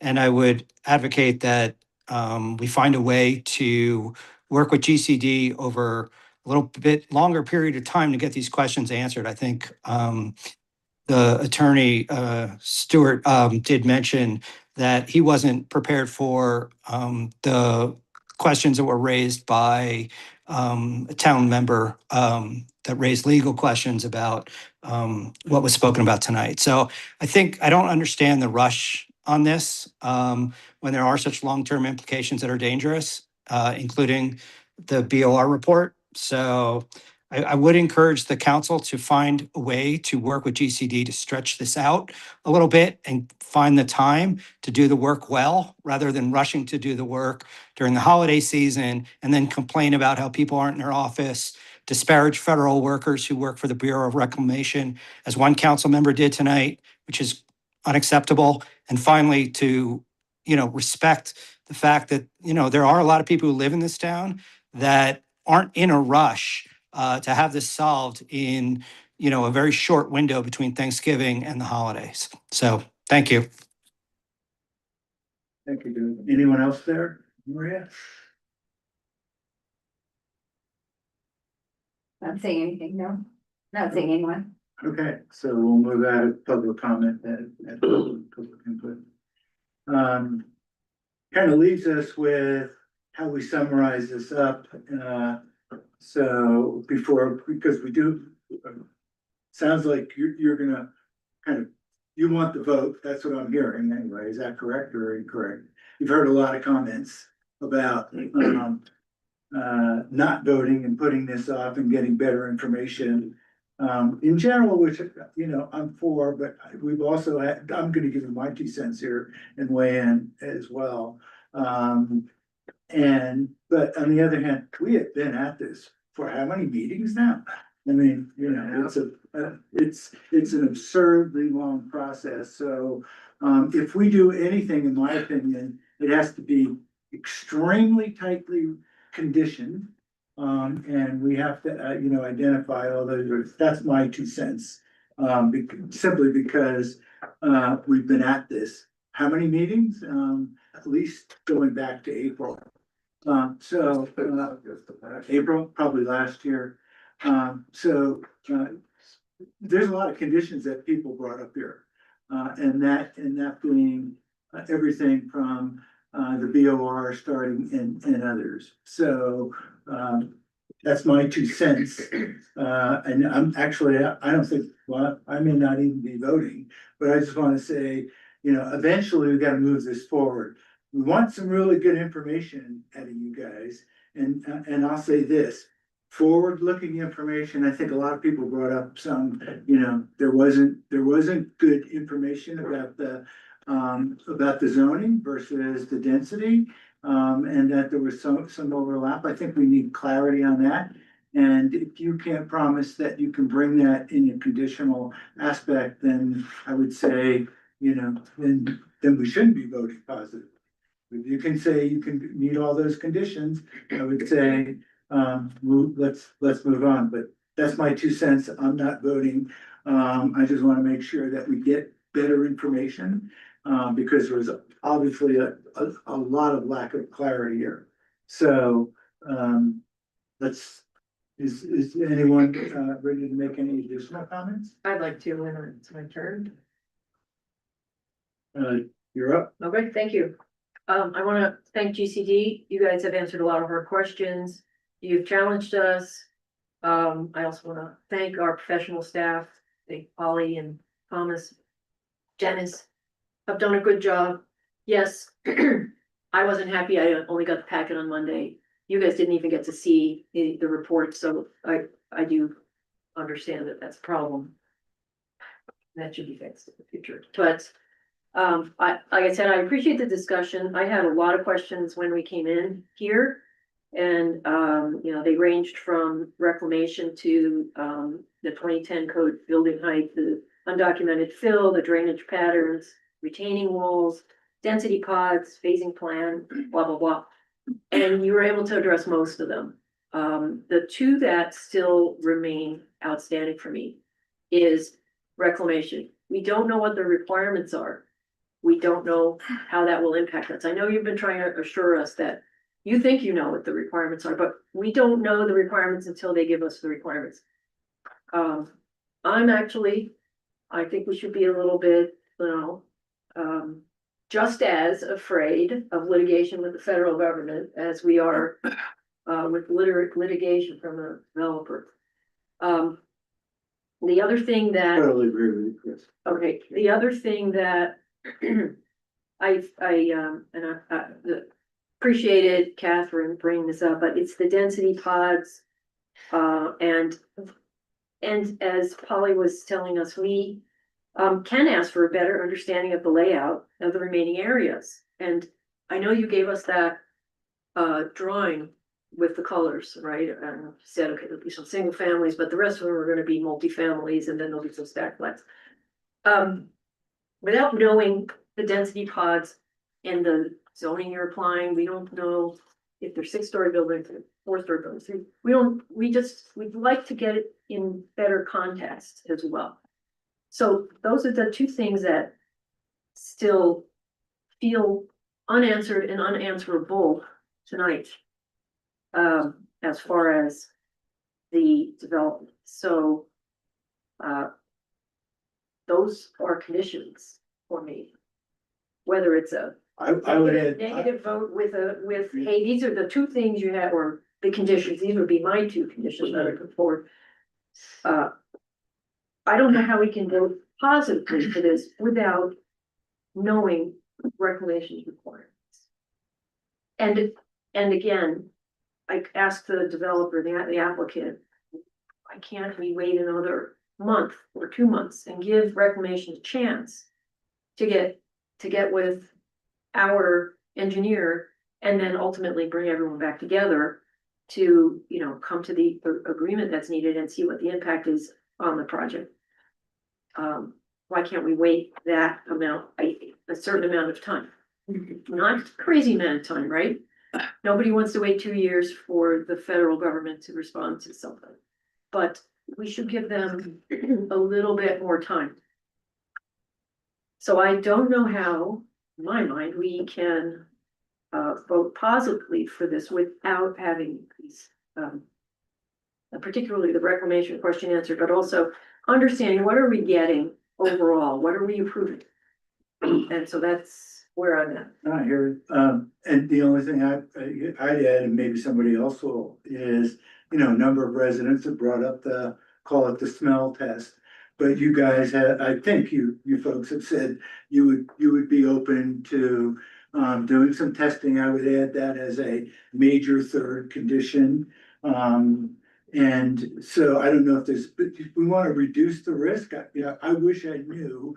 And I think Dennis is in the same boat. We don't know what the BOR is going to deliver. So this has got to be a really tight condition on both of us, because you can't put a shovel into the ground without total BOR approval. And we know, and we've accepted what we need to do as a town, because we're kind of chartered in the future. So that's got to be a tight condition if this is conditional. And so those are three. I'm gonna pass this on. Jonathan, JD, you guys have their own? Yeah, I do. Adding the plat notes, I think there were 1, 3, 4, and 13. And that all building heights shall comply with the 2010 vested code and MDA. I kind of got I've got a running list here, I think. Hopefully I've got them all covered. But just can I ask a clarifying question? So the building heights, don't you have to know what the zoning is to know what their height limits are? So that the building heights and compliance with the 2010 code, which we already just agreed to in the meeting, wouldn't that go back to the density pods and understanding the zoning as they've laid it out? So we know what we're approving. Well, you must know, to Chris's point, you must know whether it's RVMD or RMD. I mean, they're just totally different heights. One's 30, one's 65 or 70. Yeah, we're not disagreeing, we're agreeing to all of these conditions. I mean, we're not fighting on any of the conditions that have been proposed. It is the RVMD zone. That's what we're proposing under is the RVMD. And we only have, I think, three areas of our RVMD zone, which is consistent with the preliminary plan, right? That's consistent with the preliminary plan. And what I didn't hear Paulie say, I don't, it's slightly different than the public comment. The public comment was, well, when you agree to a different zone and you reduced your density, right? I think Paulie has very clearly stated to you, no, you didn't reduce your density. We have our 700 units. We've not given up any units. And we still have the ability to use the RVMD zone in this location, which is what we are proposing, right? And is that different than the preliminary plan? Yes. Were different zonings put in place for the other phases than what was in the preliminary plan? Yes, right? And how is that achieved? Just like this, in this same process. Now we've proposed, or we've shown, and it's actually right now, what we think the future zones will look like, right? And what they will have and what their zonings are, but there is flexibility built into this for a reason, right? That may change before we come for a final site plan on the next phase. And it may well come because of good reasons with the town, right? Additional good reasons why there should be something different there. But we have not reduced our density, and we're seeking an approval consistent with the R spot and the MDA in that component. And I would say, there's been a lot of talk about the dirt and the fill, undocumented fill. It was undocumented for a short period of time and then very well documented. I know we supplied you with too much information in a sense. I wouldn't want to review all those engineering reports, but that fill has been tested repeatedly, and we're agreeing to a condition that it be tested again, right? Now, do I think there are any number of reasons that people could have smelled exhaust? There's heavy machinery out there. There's also a sewer pump lift station at the bottom of our property that is one of the reasons it's being replaced. It doesn't have any type of filtration system on top of it. So the amount of methane that comes out of that and blows in different directions, that's another smell that will get fixed once we're able to put a new lift station in as a part of this component. From my perspective, I just don't, and from our perspective, we just want finality. We don't want to come to more of these hearings for hours with huge expense to my client, right? They're agreeing that they're going to resolve the issue. They're going to resolve, right? We are not going to put a shovel in the ground under that condition of approval until that is resolved, because we do not want to be in trouble with the Bureau of Reclamation. Our interests are aligned with yours. A condition of approval that says you cannot record the plat or pull any permits until the Bureau of Reclamation issue is fully resolved and satisfied effectuates that. We can't do anything until it's there, and we are motivated then to go out and work with the town and the Bureau of Reclamation to get our issue resolved. But we don't have to come back here again and sit through another 3 or 4 hour meeting where it's not a pleasant experience for us. When the MDA says we don't have to do that, right? Specifically. And so that's the thing. And we have been at it, Baier. I appreciate you saying, we've been at this a very long time. It is, you know, we've been going since labs August. So 14 months on a final site plan. It is extreme, and we have really tried to satisfy people, but we're not going to satisfy. I think we've identified 3 or 4 key areas. Jonathan has a list. I got 6. And, you know, so again, from my point of, just for my 2 cents here, you know, we just have to condition this correctly, really tightly, because the town's at risk in this situation. We don't want to put the town at any more risk. Well, we don't, you know, it's like delaying this. I'm not sure if delaying this 10 more days buys us anything. You know, I think we need to kind of make a decision, move on, make sure we have really tight parameters around that decision. You're in agreement with us, and then if you don't meet those, it's a stop. It's like, you know, you guys can't move any further. You can't even put the shovel in the ground. You know, that protects us. In a sense, it protects you too. So, but we don't want any disputes with the feds at this point, and we want to make sure the water quality is high. And there's some things we can't do anything about. View sheds, this is my 3rd town that I've been in. You know, just can't just protect views. It's just not unless you buy the house in front of you. You know, so I haven't seen one town with one piece of code that said you're vested for life on your view. It's not that way. So I'm willing to bet that more than $20 million have been spent in attorney's fees in the last 30 years in Park City trying to establish view shed rights. I know it's several. very I know difficult. several I've been to attorneys 3 towns, all with views, and it's not easy. Yes. So we put this in negotiations on you. I think the right way to do this, if you can't codify it and put it into an ordinance, is to negotiate it with you and say, how can we get the best result for the buyer? And that's what most of the town want. If you listen to everybody I've talked to in town, it's always about, they didn't live up to their promise. They promised the view. Now, they may have signed a contract, but which gave away their rights, so to speak.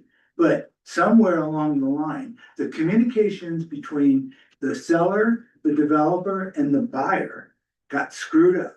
And so if you want to be a better partner with us, you need to be a better partner with every buyer. And you need to make sure that they're really aware of what, you know, any situation that they're coming into. And views, I know, Mike, you sent me the clauses that were signed in the seller agreement.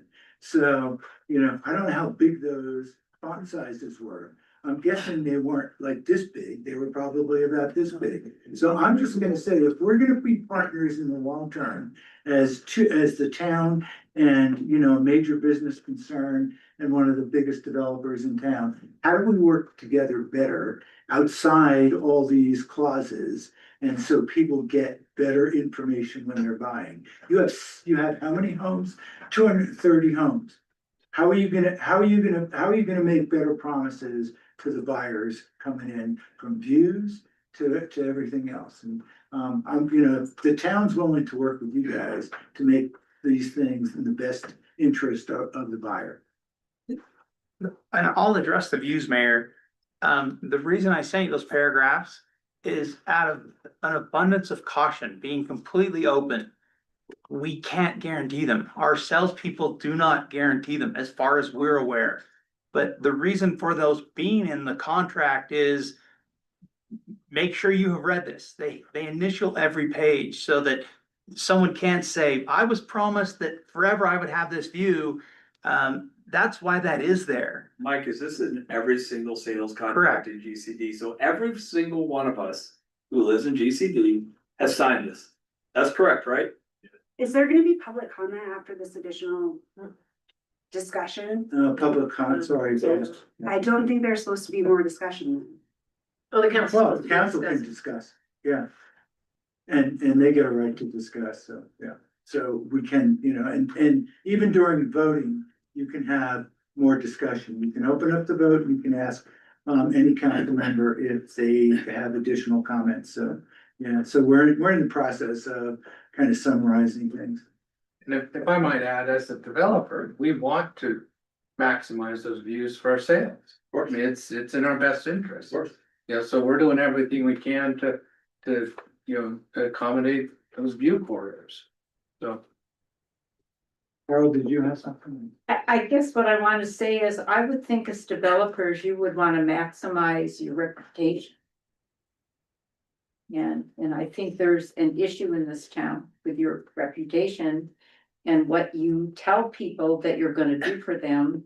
And the quality of the buildings that you build, and it doesn't happen.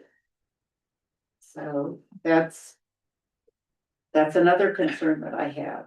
I mean, I live in Shoreline, I live in Shoreline 1, and I'm well aware of many of the issues in Shoreline 1 and quite a few in Shoreline 2. And I would think you would want to work with council, with the town, with the residents. There are other developers here in Hideout that do work with us, that do listen to us, and that do make concessions. And you just kind of put up a wall. You know, in all fairness, between the time this project left the planning commission and it came here to the council, I do believe that they reduced some density. I do believe they put some curves in the road and made some other smaller, but not insignificant concessions. Now, are they as much as we would like? Probably not. But I think we do have to acknowledge that the developer did make some concessions at the request of the general response of the planning commission. So it seems to me that the application appears to comply with the vested town code and the NDA of 2010. Are there some small disagreements? Yeah, it seems that way. I understand that a number of Shoreline residents don't like it. And frankly, I can understand why they don't like it. I really can. I have read through and thought about the emails that have been sent by the residents, and those have been read here tonight. I personally don't think the project would get approval in its present form. However, as Carol pointed out, in 2010, there was a deal signed by people who are not in this room. And that deal granted certain development rights. And it appears to me that the developer has complied with the essential requirements of the 2010 agreement. And at that point, as kind of Carol indicated, we're kind of bound by that agreement. It's not like we could just tear up a contract that was signed years ago. Yeah, Jonathan, I actually agree with you. And the thing is, though, we do have an option. So,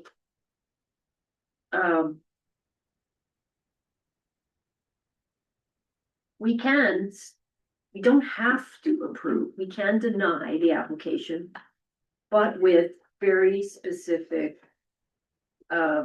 reasons, we're getting a determination letter, the council can agree to language in the determination letter. We can deny them and condition it on reclamation, for example, whatever else council wants to add to that.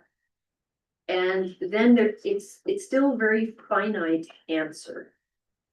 Of exactly, you know, we're not approving the shoreline 4 because it's not that we don't want them to be able to develop shoreline 4, it's because we don't know what we're approving. We still have too many unanswered questions about reclamation's requirements.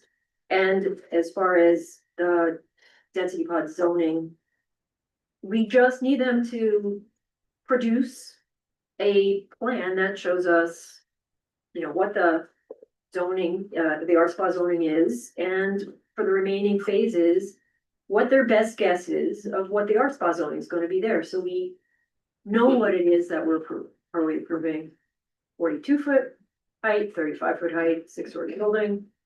What is it that we're giving them carte blanche to build when we give them this plat approval?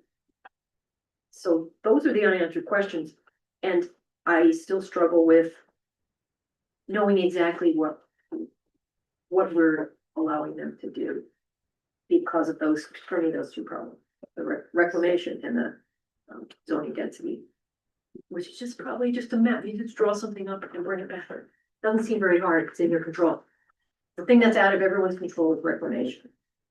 And I don't know how we can proceed without having the reclamation requirements.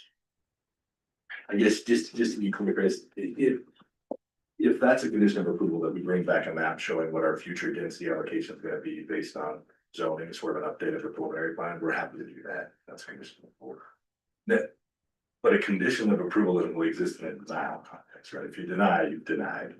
And you're making conclusions and findings consistent with that. There's no conditions we're going to up to get approval.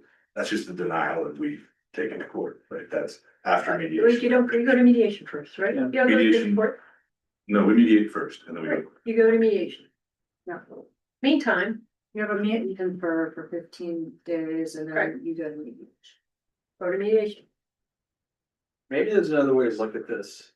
Maybe instead of pitching it in the way you're thinking, Chris, which is legitimate as a denial, how about a contingent approval? What would it take to get us to across the line?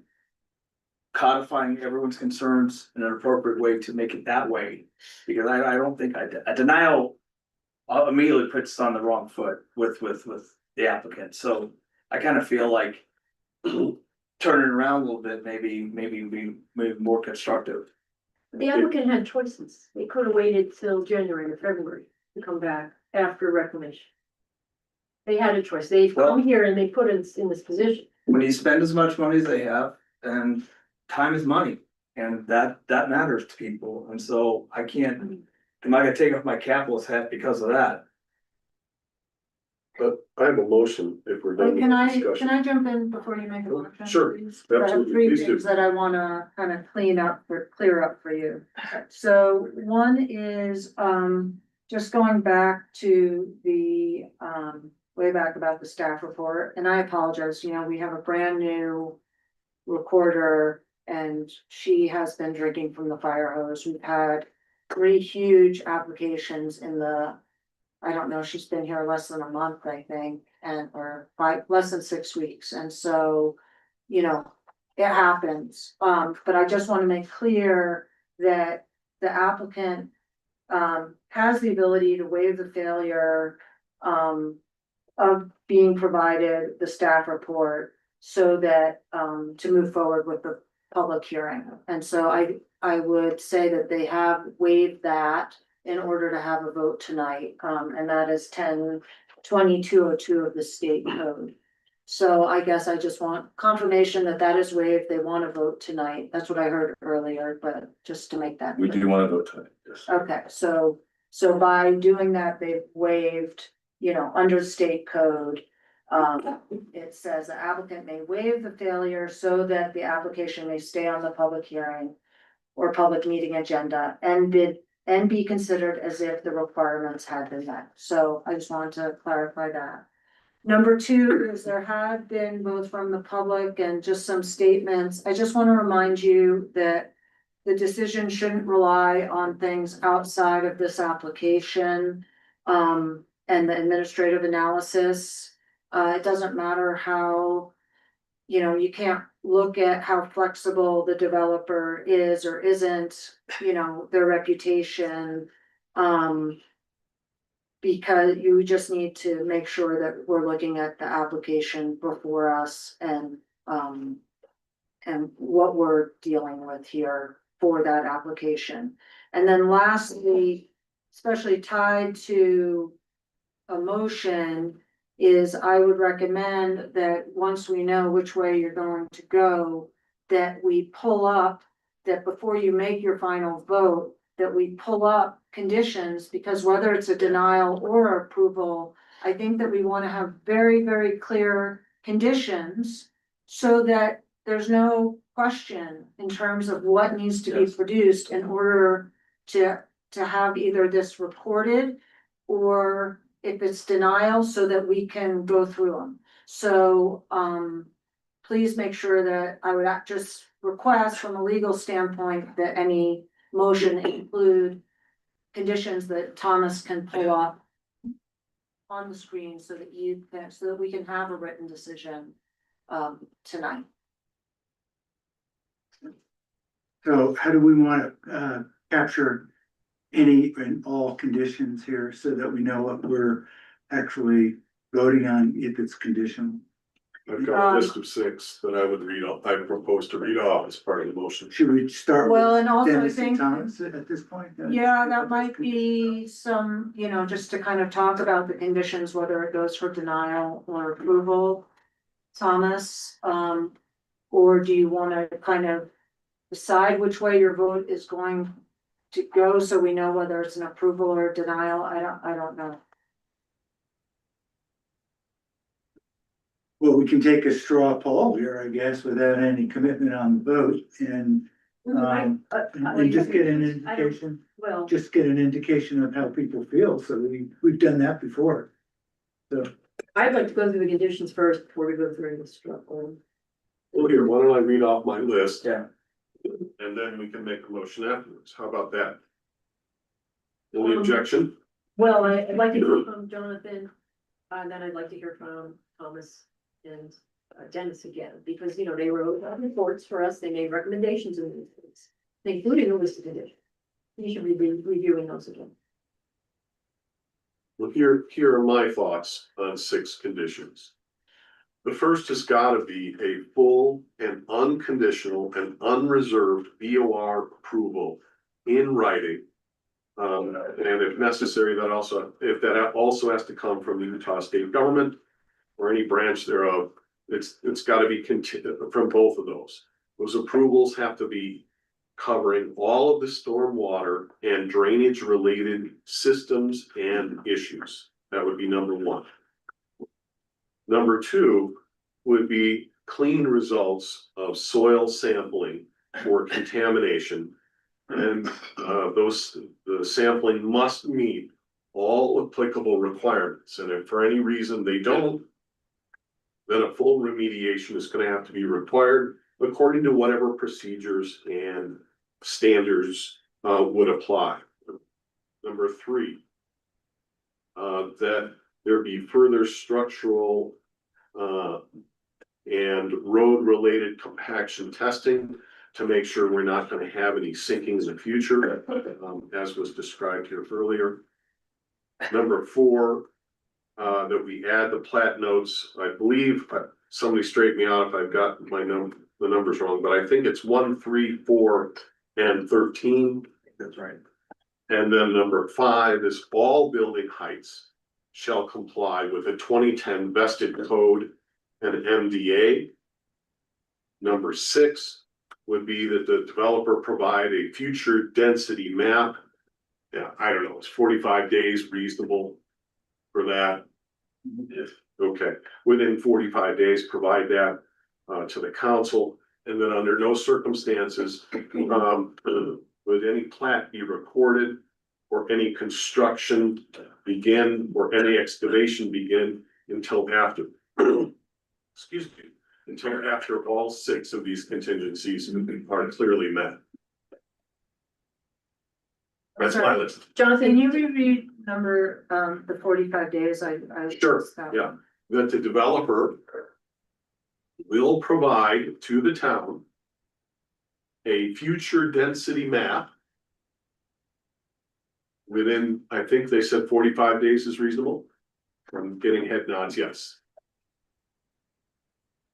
When you say density, it means zoning, the R spot zoning being specific about pods. What are we gonna look, what is this gonna look like going forward? That's the idea with this number 6 contingency is, okay, where's the density gonna go? We know they've got a lot more in the bag, and we'd like to know where it's gonna go and what it's gonna look like. So some graphics would be great. I wanna know how tall the buildings are too, not just how dense they are, right? That's why I'm asking. Density is a component of zoning, but it's also the building heights that are specified by the Doesn't the zone. zone itself put in restriction? It has a height restriction Yeah. and there's density, however we're measuring density. And I'd like Thomas to weigh in on that, because I think you might be able to add clarity in what we're asking for here as well, so. Thomas, so Jonathan just laid out 6 conditions, key conditions. Can you weigh in on how you would either add to those conditions or clarify those conditions? I can do that. I'll share my screen, and so I will share. I think I've highlighted, Jonathan, what you outlined as your conditions. I tried to capture as you were going, but also over the course of the meeting, I've been trying to write down conditions as well. So see if I got these right. Okay.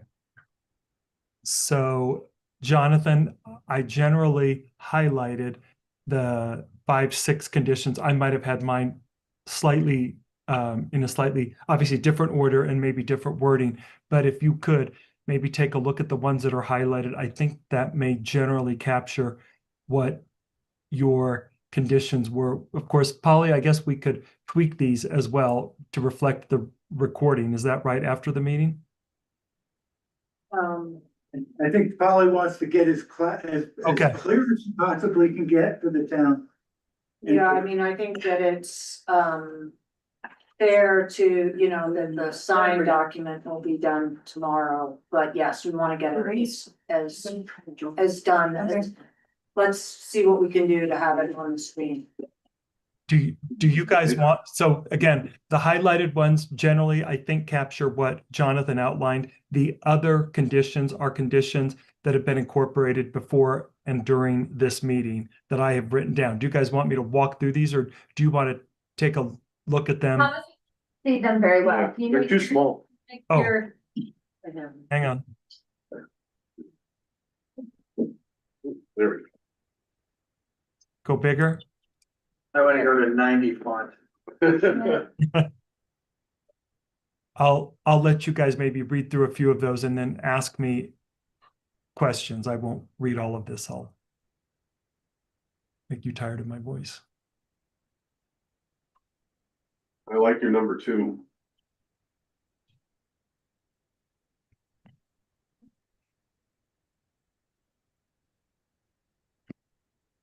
These were collaborative with Dennis.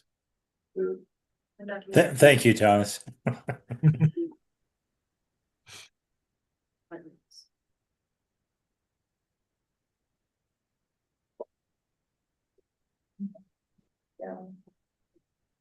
Density pod map and showing dates. Okay.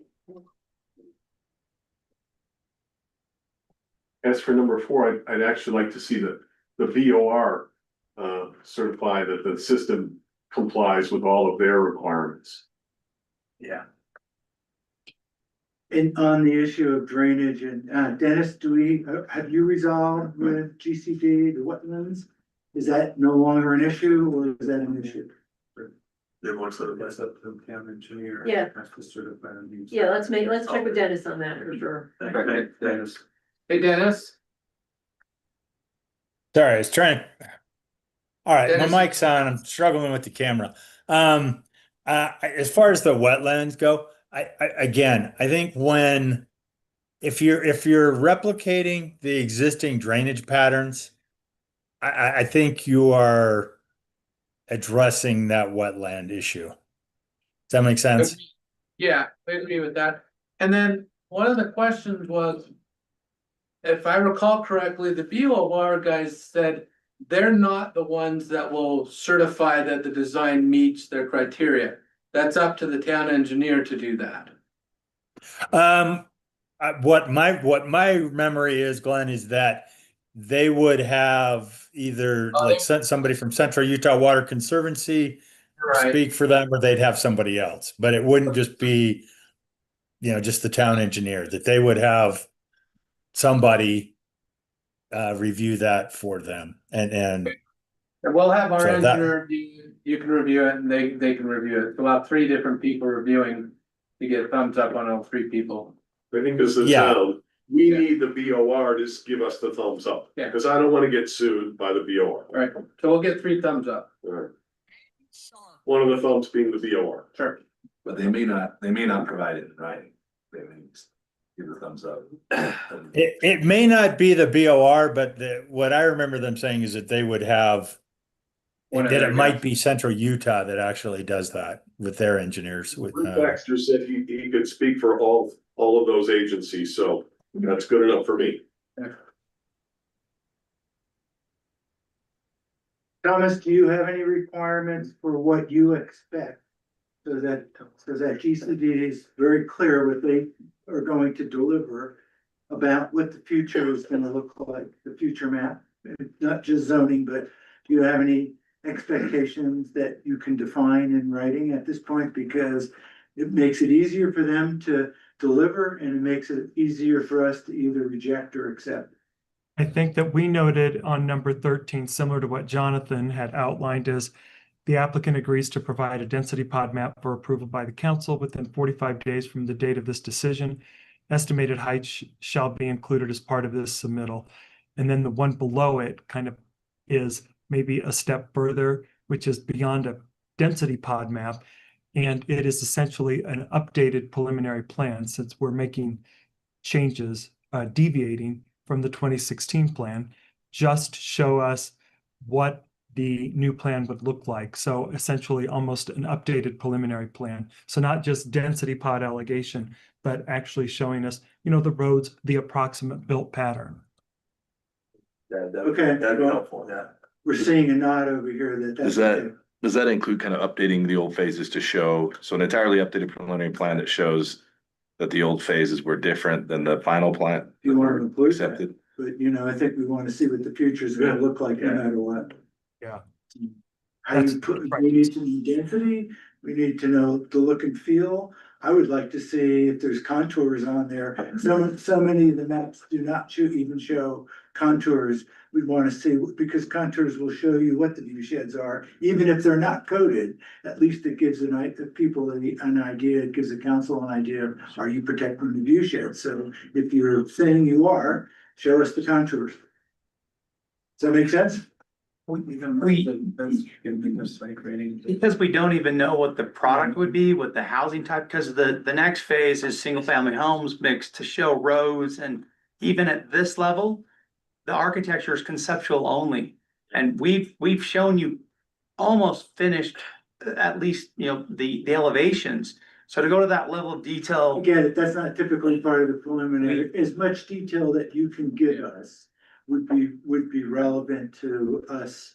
A roadmap would be helpful, I think is what. Roadmap, yeah, and some idea of the height variance that you're thinking about. You've got to have something. You're not going into this, totally not thinking about your future. So tell us what your future looks like.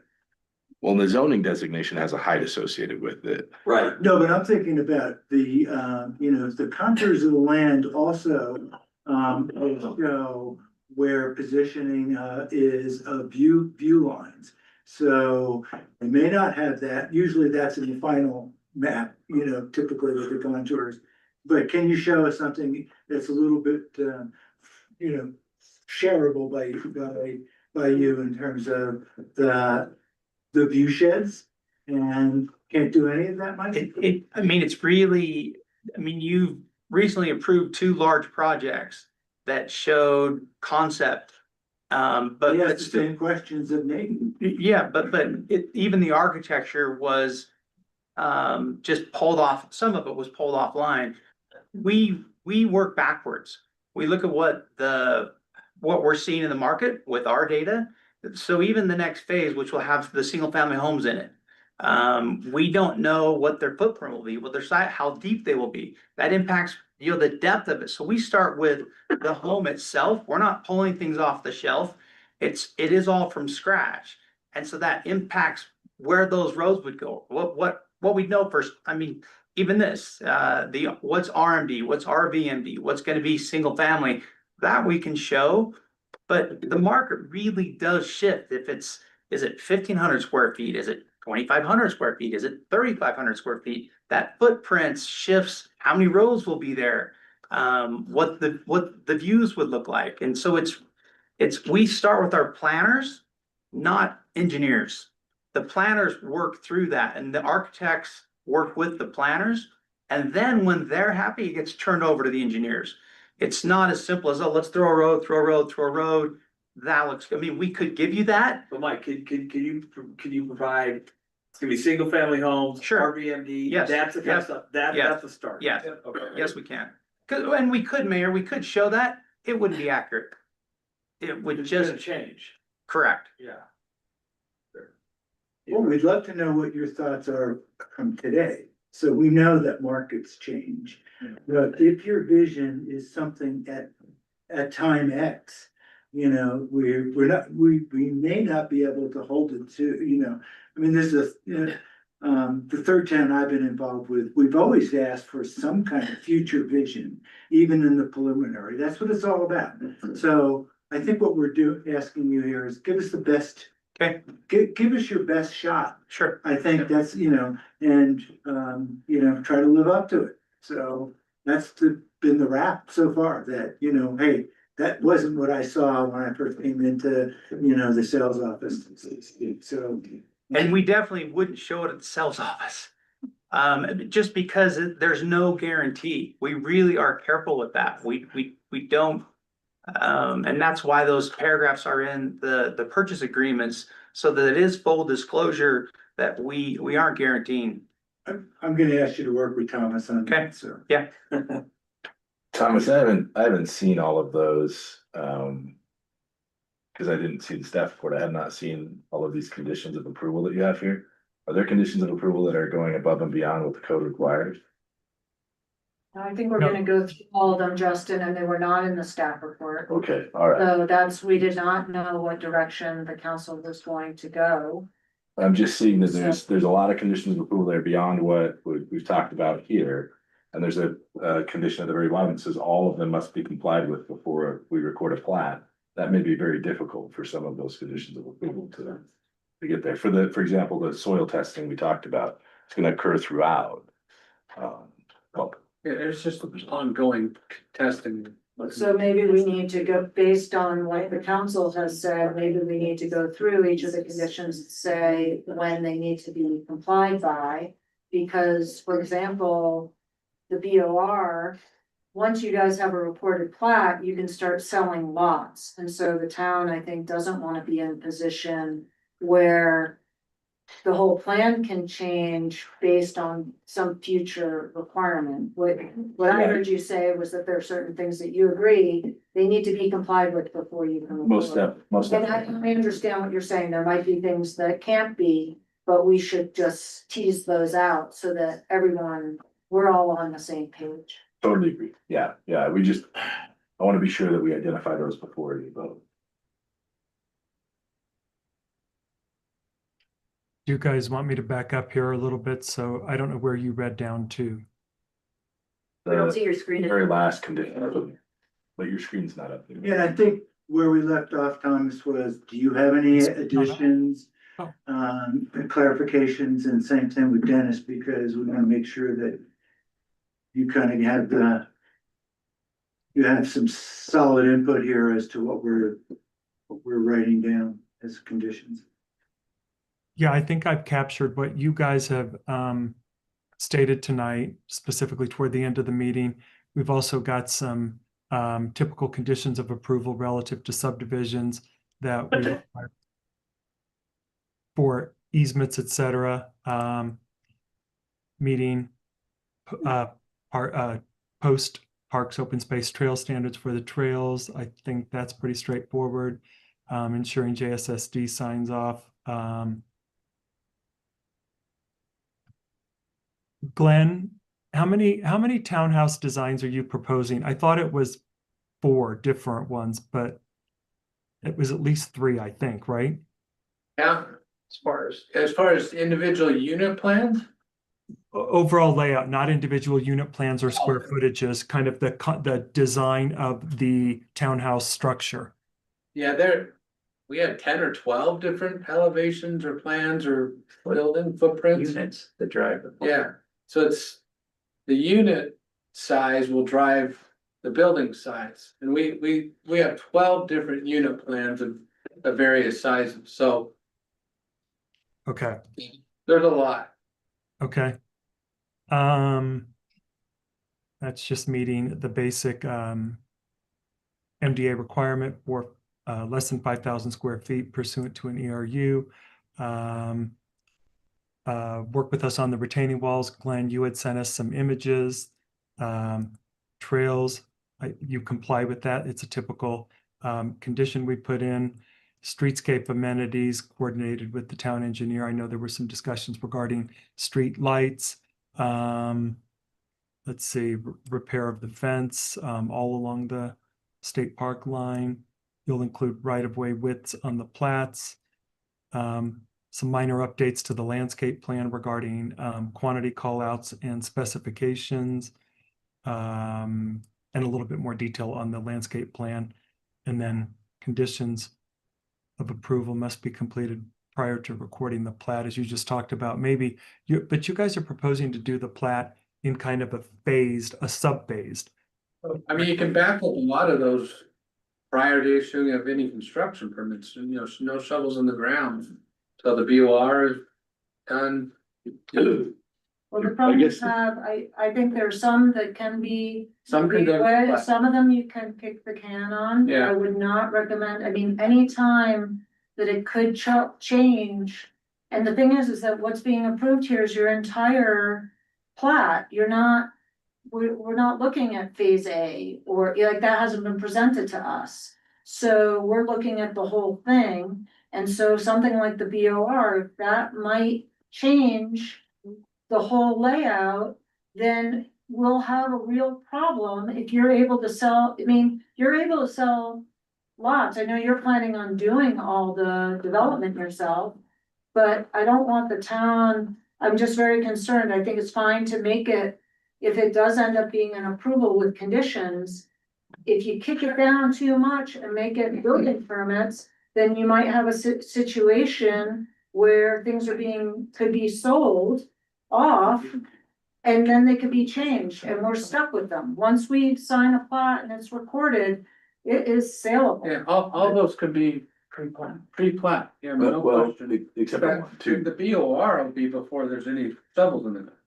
John big is the one. That's one A. Yours is the soil compaction. Yeah, because that's under each footing, under each slab. We're agreeing to that, but I can't imagine we're gonna test every slab and every No, footing. I would expect that would be prior to. Building. A building permit, so that, I agree with you, Polly, that like the Bureau of Rec, that one needs to be before. we're I mean, the doing big plat. one's the Bureau of Rec. But like two, So number 3, number 2 we can just specifically say number 2. This may occur after the plat. Right, but prior to actual building. Yeah. What if the soil is not buildable? We've already sold the plat.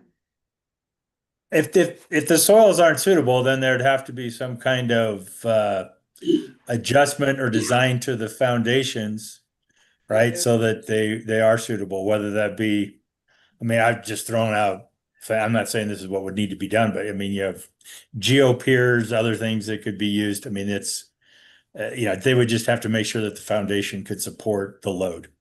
Right, so if I answer the question, we pull a building permit for an actual house. Until those soil compaction tests pass, They don't pass our footings. I mean, we're not even building a house to sell until that passes. But the lot could be solar. No. I mean, we can't sell a house until we have a house physically there with the C of O. Closed. Yeah, we can't Right, close that. we can, what we could do is put a note on the plat, we could just say that for the undocumented fill, we would put a note on the plat. Regarding this condition. So that people are on notice about it. That's kind of standard practice, Polly. I mean, it's not unusual. I mean, typically, every house that's built, they're gonna look at the soils and make sure that they're suitable. And if they're not, then they have to be adjusted. Your foundation is, I mean, you kind of do an evaluation of every lot. But that's when they have plans and know where the footings are, and then they'd go and take a look at that as they're excavating. That's why the recommendation in the geotechnical report is when they're excavating for foundations, slabs on grade, pavements, that there should be a representative of the geotechnical engineer on site to verify the suitability of the soil. And I think that's pretty close to quoting the report. I may have missed a word here or there, but that's kind of the procedure. And we're good with that. That just can't happen prior to planning. Right, and so maybe we also have to add in that, and tell me what you think, the applicant, of that it has to say that you have to come in for an amendment if it's going to change the plat, right? I mean, that's what the town's struggling with. So yes, it can't, obviously you can't do it, but you're not gonna do it before you put in the roads. So it's gonna happen contemporaneously with, but do you wanna be put on notice that you would have to come in and amend the plat if the soils don't? Cause obviously you can't build there if the soils won't allow it. No, you can. What Dennis is saying, you just have to get it engineered in such a way that you can build it. It's not that you can't build there. This happens all the time. You just have Wider, to- deeper footing. Yeah, you have to come up with a new engineering plan. That's what you tested at the time that you're actually going to do it. And maybe you have to bring in a different type of fill or compact it differently or come up with a different system, but it doesn't render it build.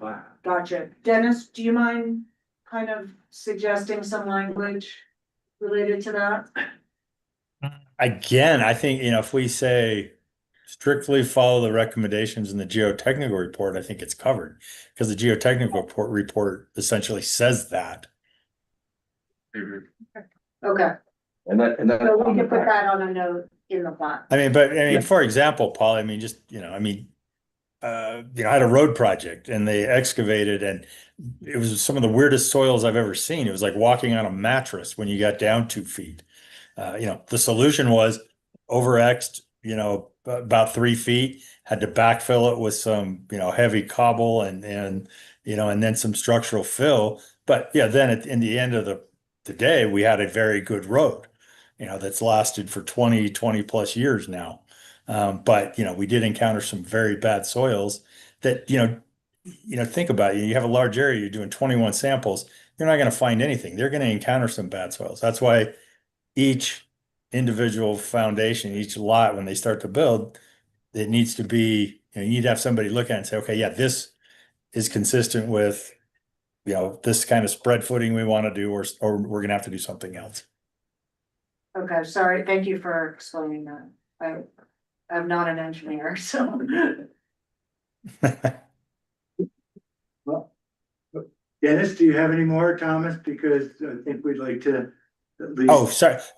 No, that was, as I looked at it, obviously I've beat the BOR stuff to death. I don't know that I need to say more about that. And I think everybody's on the same page. And then as far as, undocumented fill, again, I think Chris said it best, there's an engineering solution. They just need to follow the recommendations in the geotechnical report. That's why they do a geotechnical report, right? So they can kind of assess what's there. And then when they get down to, actually building buildings, then then there needs to be a little bit more evaluation to make sure that what's encountered on site is consistent with what's in the geotech report. Okay, well, given that, Holly, do you want to read this back to us from your, Yeah. because you'll be the final writer on some of this, so. Can you capture I've got like 13 here, but go for it. Okay. So. Let's see, just change that around to that. Well, I think that poor Thomas is trying to make changes and do you wanna email it to me, Thomas, or you wanna pull it up again?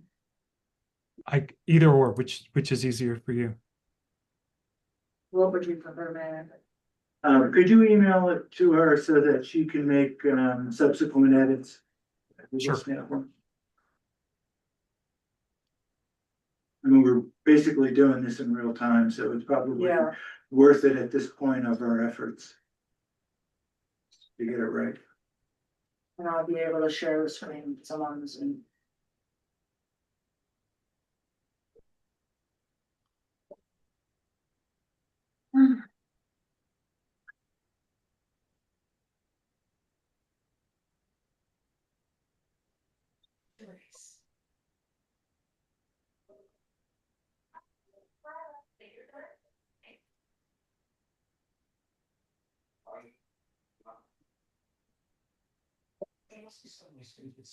Right. Stuff in the ether.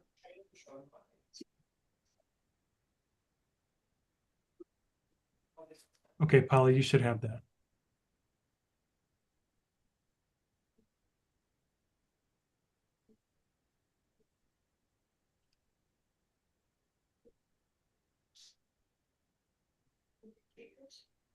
All right, that's fun. Oh, there we go.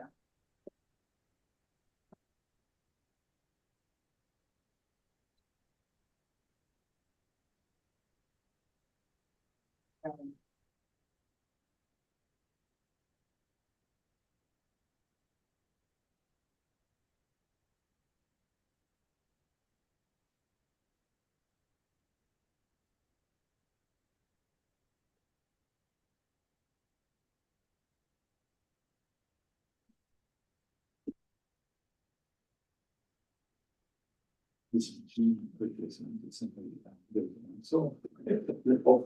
We're doing a favor, us for just. You wanna take just like a 3 minute break? Sure. So I can go through and then, We'll give you 3 minutes and 15 seconds, that's it. Let's start with.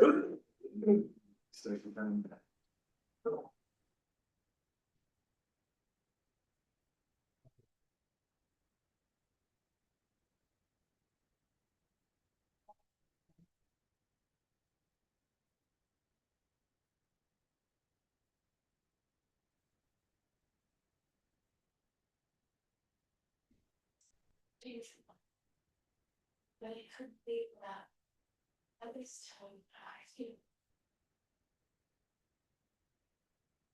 Oh, nothing here.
Okay, we're back in session here, I guess.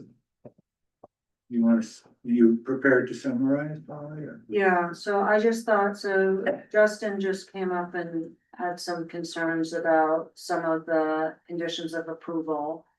And so, I just thought that we should go through them. These were things that have come up since we've been reviewing the application. And so let's just see which, what can be agreed to, what isn't agreed to. So, can you guys read this here? Is this showing? I says I'm showing screen sharing. It's really small. Yeah, the font's too small to read here. Tell me, how's that? More. Good one. More? Yeah, you can also zoom in yourself.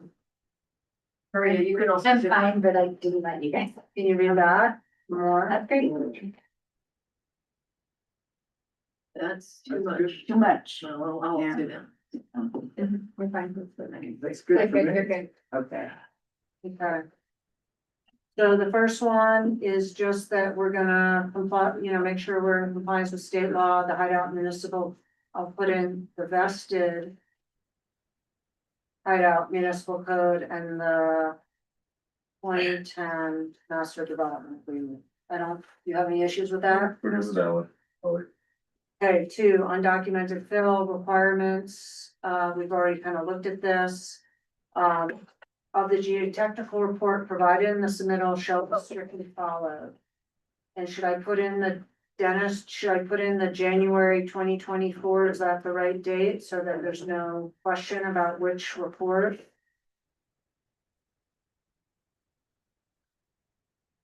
And then I just put, there shall be a plat note reflecting this condition. I think on the sentence before, you're missing a word. To assess the suitability or determine the suitability. Should be on site to the suitability. We need a word there. Okay, should be, On site to assess or guarantee, Okay. assure. sure. Thank you. Okay. Can we possible change soil- that? Sorry, can we change that to determine the suitability? Sure. I like that. That's just me. Jonathan, no offense. Well, I'll take your lead on this, no problem. Should we add a line at the end making clear that this will occur after the recording of the plats? Is there- Well, it just says there shall be a plat note reflecting this condition. On the plat. On the plat, do you want me to say, No, that's that's. are you okay with that, or do you wanna? That's before plat, that's good.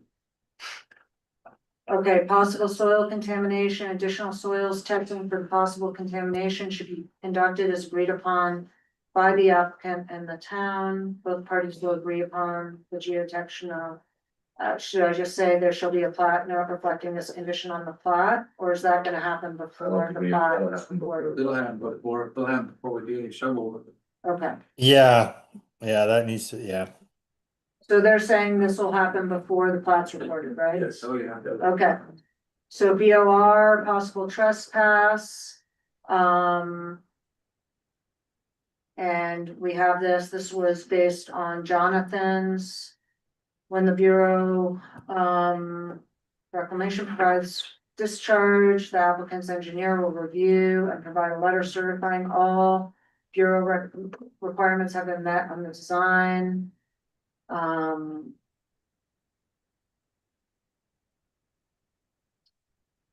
Okay, so that obviously will happen before, right?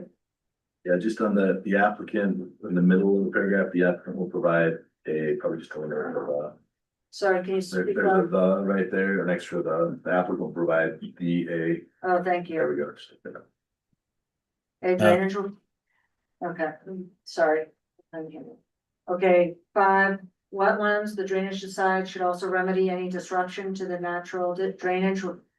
Replicating historical patterns for volume and flow rate. That's good, yep. Okay, that'll be part of 4, really. We added those. Oh, it should be platinums. 13, I think, not 15. 13 and not 15. Okay. Okay.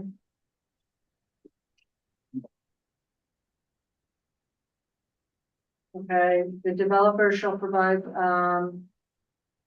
evidence has sufficient dedicated or reserved water with GSSD to service the existing and proposed development phase as reflected on the plat. The applicant, Yeah, we're not, with this one, we'll provide. All the There's process. a process set out in the MDA, there's a process set out in the MDA for providing evidence of water. okay.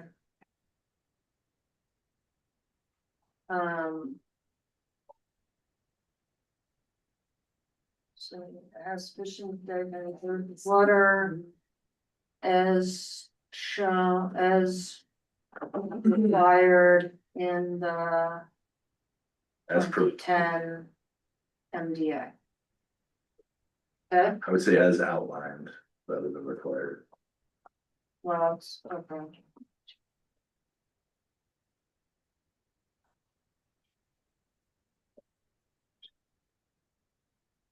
Um.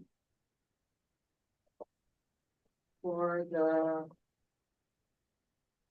Flat, for the, Platted units, for the. As required for the plat.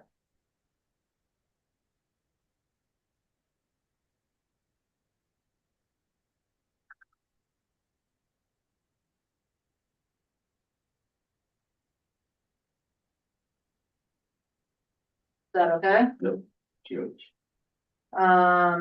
Confirmation of sewer service from JSSD. Our sewer service provider is actually the town, not as a retailer for JSSD. Dennis, do you have any thoughts on this? I'm not, this isn't my. Okay, so just sewer service? So yeah, I mean, I guess of sewer service that. I think that we should cover it, right? They have to provide confirmation. Okay. Notes allowing for non-exclusive public utility easements in the common area shall be indicated on the plats as requested by the town engineer and GSSD. These notes designated areas must be consistent with the utility plan, including drainage easements.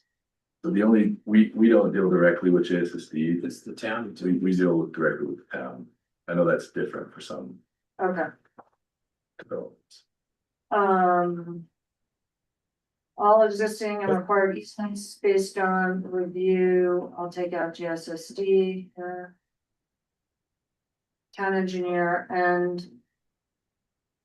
town planner must be shown and recorded. Must be shown, just say shown on the plat, as that's what's being, including utilities, storm drainage access, snow storage, trails, trailhead parking.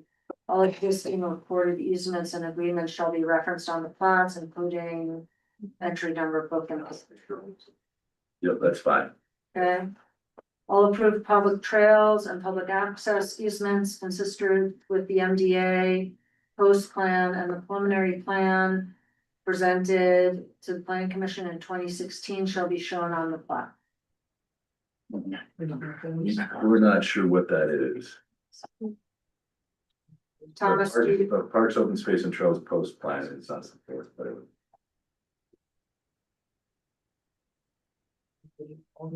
Thomas, do you wanna comment on that? Are you muted? I know you switched. Hold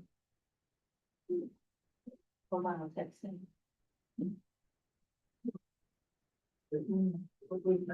Oh, Polly, can you hear me now? Yes. Okay, yep, ask me that question again. I couldn't quite hear you. So the question, so we're just now up to number 11. All approved public trails, that they're asking about the parks post plan. Having to comply with that since they're saying that's not part of the 2010 MDA.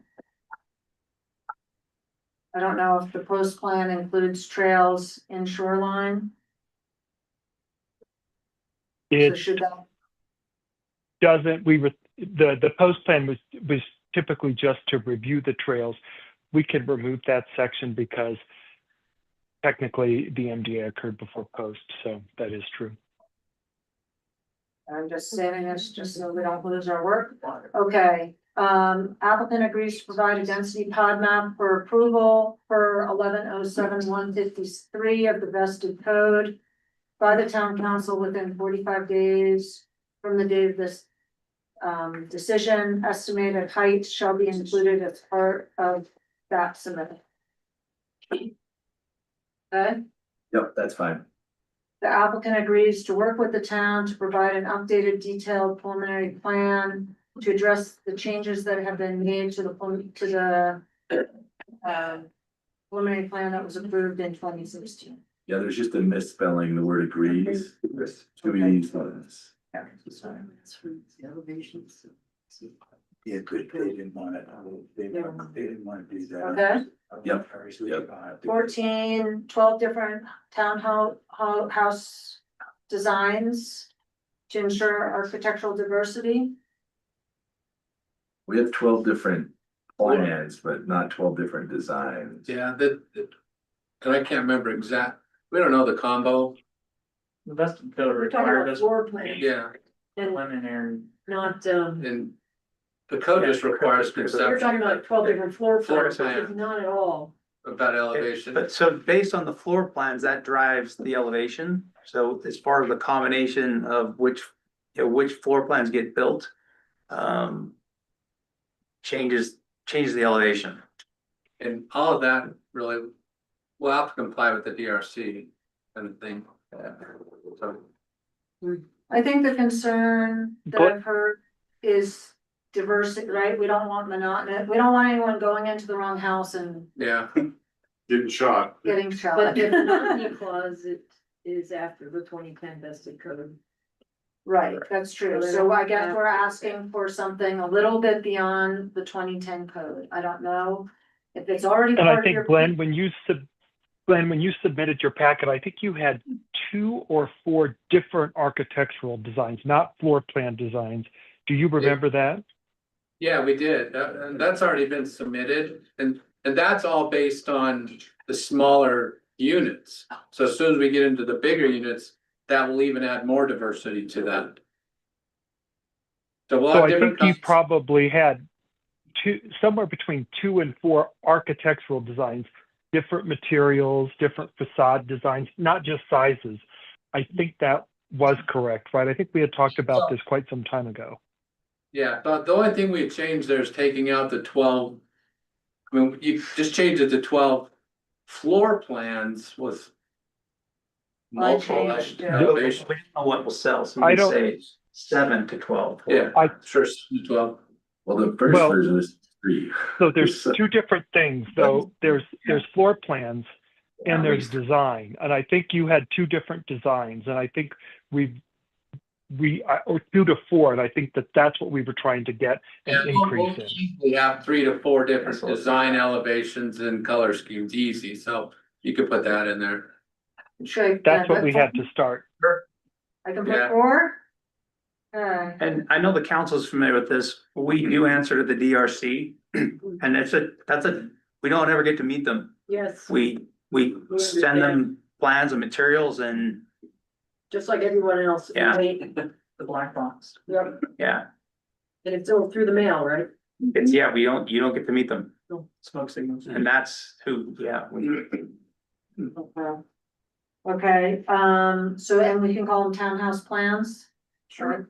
Okay, all proposed units, part of phase 4 will contain less than 5,000 square feet. That's something in the vested code. Because anything over 5,000 square feet is more than a ERU. Is that a problem? Okay, prior to the award of any construction permits, the applicant agrees to coordinate with the town planner and town engineer and settle on a final design, material selection, and landscaping standard for the tiered retaining walls associated with the project. So basically, before building permit, or construction permit, you're gonna coordinate with us on how those retaining walls. Yeah, and that's already been submitted. Well, the engineering, retaining walls are Per vested code. yeah, per vested Per vested code. code. Okay, Yeah, And this is not just about the heights of the walls, it's also materiality and landscaping as well. Yeah, it'll comply per vested code.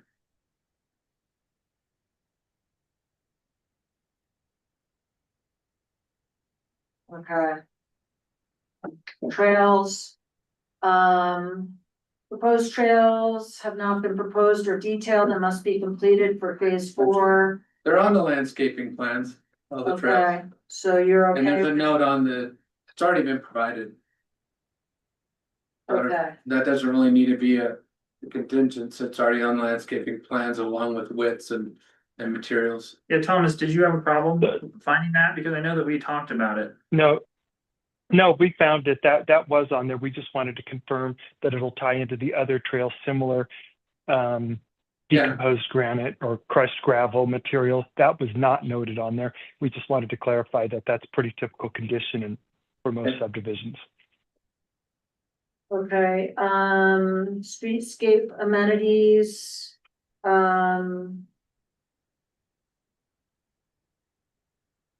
that will be provided prior to any construction permits.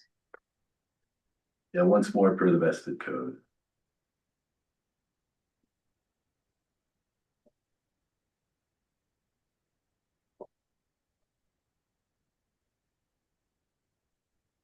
And,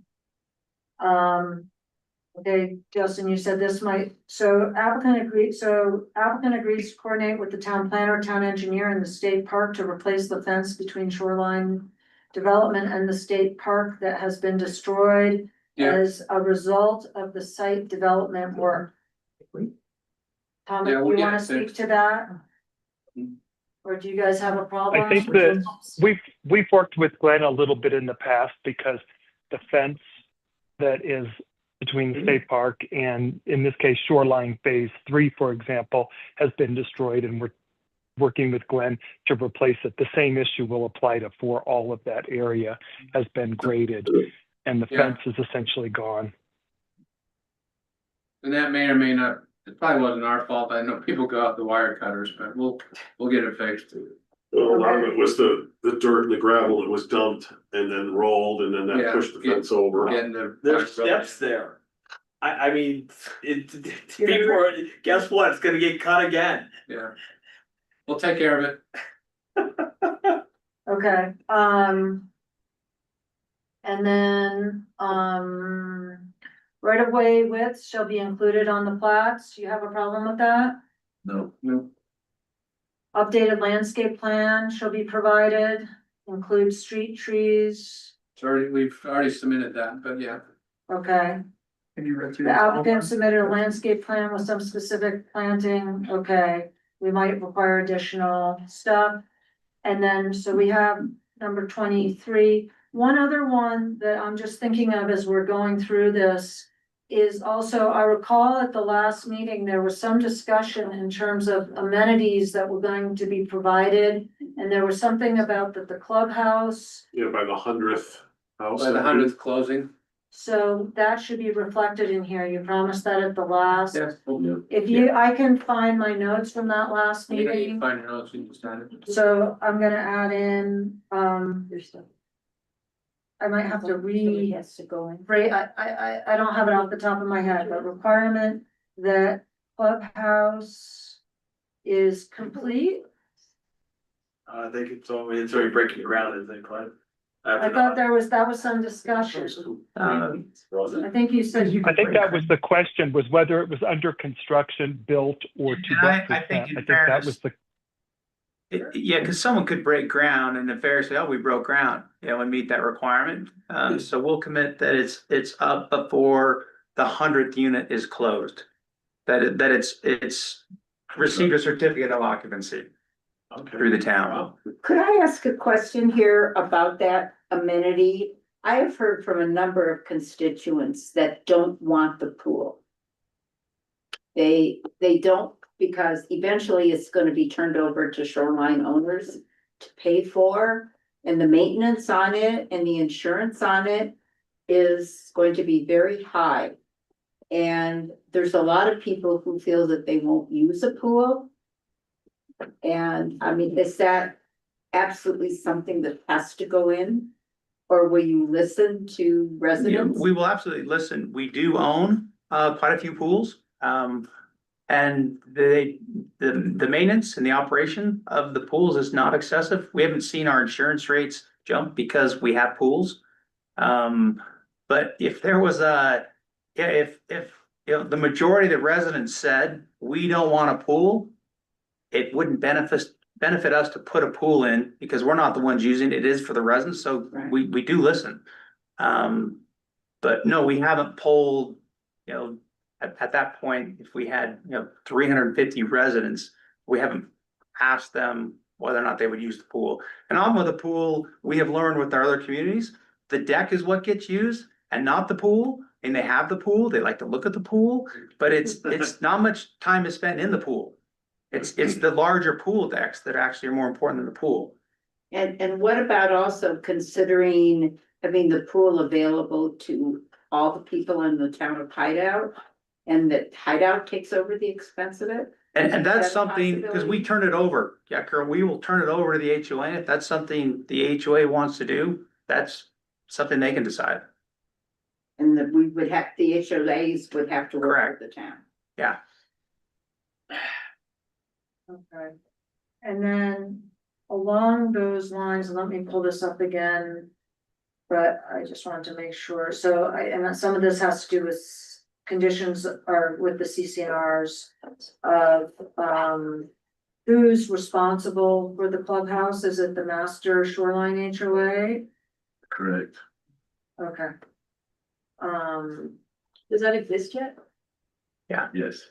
The master shoreline HOA exists?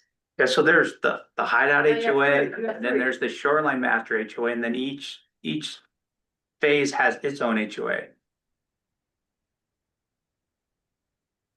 And then, That's a lot of money, that's a lot of overhead. It's the way What does the master shoreline HOA do? it's mainly for the village center going up, because we've left dead man's open, so all that open space, all the trails, everything that goes up into there will be the master HOA. And then the existing 2.5 acre park is also maintained by the master HOA. Okay, is there a management company then? Yeah.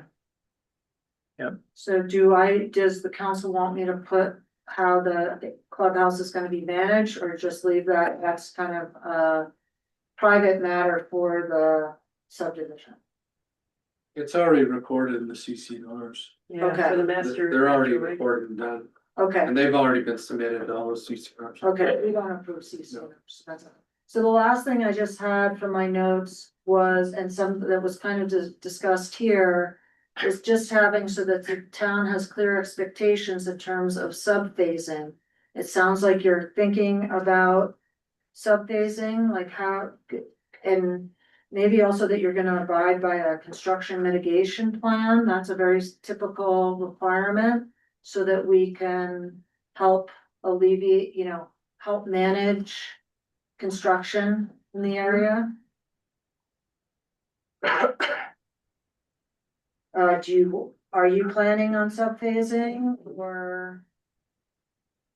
Isn't that what we Yeah. saw, the subphasing? We saw that on the three colored boxes. So do we wanna include that in or not? No, I don't. it may change, we may go quicker than depending on the market.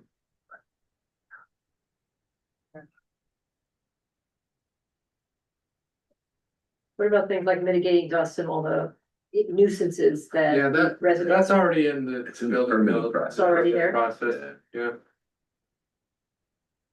Okay. I just said you'll abide by a construction mitigation plan. Yeah. Okay, And we could. I think that's everything. It Dennis, is Thomas? a little confusing, or we have to, I mean, I understand it, and that all conditions of approval must be completed prior to recording the plat, like 24 is not gonna be completed prior to recording the plat. And yeah, neither will the clubhouse will be done 23 before. and 22. I According don't to know, first plan. I'll just put on those, a plat that shall. become plat.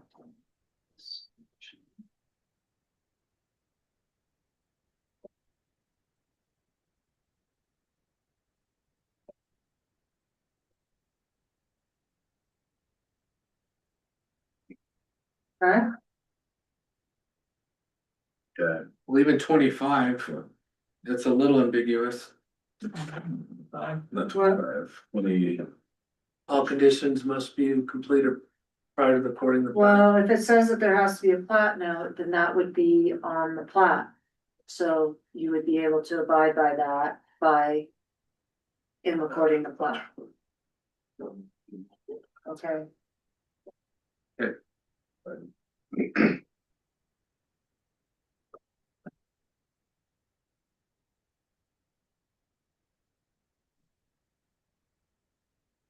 How about that? Very more rude. Or just to read it out loud, all conditions of approval must be completed or noted as required herein prior to recording the file. Do we really want 25 conditions for this? Seriously? You should see. Do you wanna try, I mean, it's up to you, but if you, I'm just saying that, like, you know, good lord, I mean, that's two and a half pages of like conditions for something. That's exactly right. It's the only way it's gonna get approved, so. We're okay. All right. So you guys are okay with all 25 and the way they're written? I need to see the BOR thing again. What happened? That's the one hang up. So, It is understood that nothing's gonna happen until the BOR Yeah, clears nothing will it. happen before the BOR signs off. So otherwise, we're gonna have the feds climbing all over us. You don't want that. So I like to turn not one shovel, we'll have Yeah. before the BOR. typically, we also put an expiration for approvals. I don't recall, I think it was 1 year in the vested code, And then you can get a continuance. and then you can get a continuous. So shall I just wanted to highlight that for you. I don't have to put it in the conditions. We know that, Yeah. we know that. The BOR is gonna be the. Yeah. Okay. When they decide to wake up, answer us. It's, should be number one. One or two. Can we all reread that? I think that's a good one. 'Cause You wanna move number 4 to number 1? Yeah. Yeah, That's fine. Yeah. Make it recite way.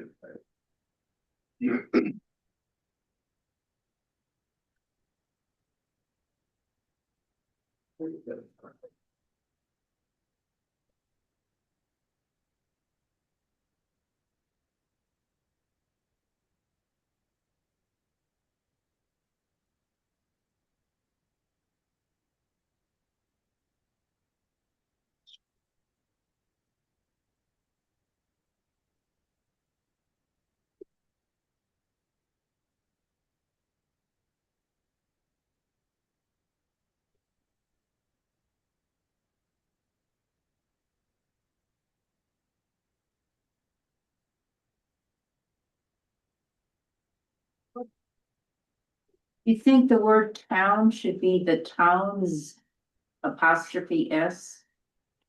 The towns and the bureau's engineer?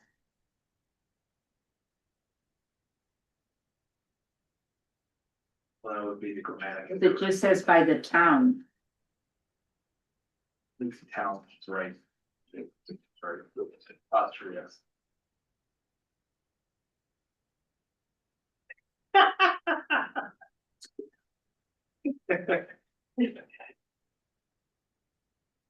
I won't be exponential.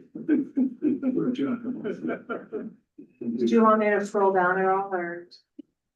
Might want to reread it, since Okay, it's the so number one. critical to everyone here. Okay, the Bureau of Reclamation, possible trespass. When the Bureau of Reclamation provides stormwater requirements for discharge from the project area, applicant's engineer will review the drainage design and plans and provide a letter certifying all Bureau requirements have been met in the design, the applicant will provide a drainage report and plans explaining how the Bureau of Reclamation requirements were met. The drainage plan and report will be reviewed and evaluated by the town and the Bureau's engineers. The BOR and or their designated entity shall provide certification that the system meets all of their requirements. Kind of just rolls off the tongue, doesn't it? Well, there's 5 attorneys looking at this, so I'm not sure if I'm a judge. Two there, I agree with Carol that there should two be- there, you know, so. There should be a possessive S on top. Yeah, he's right, That is- he's right. that- Grammarian and. You hear that? It should be town apostrophe is.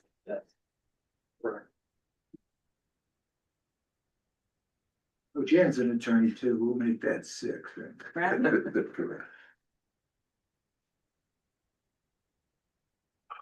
All right, is everybody happy? Or is it motion time?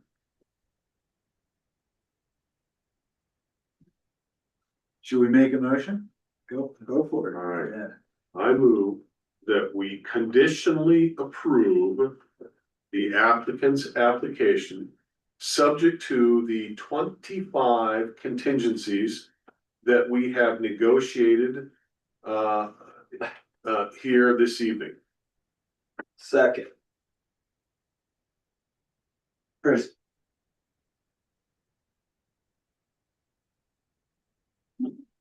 First of all, I want to commend everybody for putting this together. It's a comprehensive list. I love the list. It's great. I am still struggling with the Bureau of Reclamation. We do not know what their requirements are. Well, they're gonna tell us at some point, and the applicant is gonna have to comply with whatever it is that BOR requires, period. End of Then they have story. to come back to us. Oh. No, they never come back to us. What if they have to move the clubhouse? What if they have to have a bigger retention detention system that takes away units and then reconfigure streets? So, one thing that was kind of mentioned earlier that maybe is, do we put something in to number 1 that says, if the design has to change, the developer has to come back to amend, reapply or amend their proposal. That would perhaps suffice if they'll agree to it. I think it has to be a substantial change or a material change. If it's just upsizing a pipe. I don't Or wanna if come it's just back a and do detention this. basin. No, but if it's changing the layout of the Yeah. plat, Yeah, if we're modifying If any streets or changing density. If any That's- roads need to be that's a modified, that'd be something. I mean, the only thing that What really, else is substantial besides moving a road? the only thing that really happened is we might drop a unit or a building to enlarge the detention basin. Is that a substantial change or not? Well, it seems like that would be, Anything changing, Making it anything smaller. changing density, anything changing road configurations, those are all substantive changes. Okay, so if it changes density or road configuration or Increasing density. it should be, if it increases. Yeah, if we lose some homes, that's, Why would we come I think back? that's more open space, yeah. I don't think we'll complain if they reduce the number of No. homes. Just say- let's agree on what. On road reconfiguration. Is there anything engineering, if Significant Dennis is still road here or Thomas, that you would consider substantial change? Moving the clubhouse, is that substantial? That won't happen. Just asking, is that? Well, yeah, it would be, but that there's, I mean, all they care about is discharge and water. That's it. We can't eliminate that. I'm just asking Thomas and Dennis, is there anything else? Yeah, I'm trying to think about it. I don't know. It's late for all of us, Dennis. Yeah, no.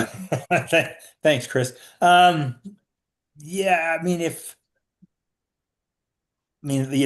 was somebody test that like, loss of, or, reduction in the number of units or something. I don't know, but,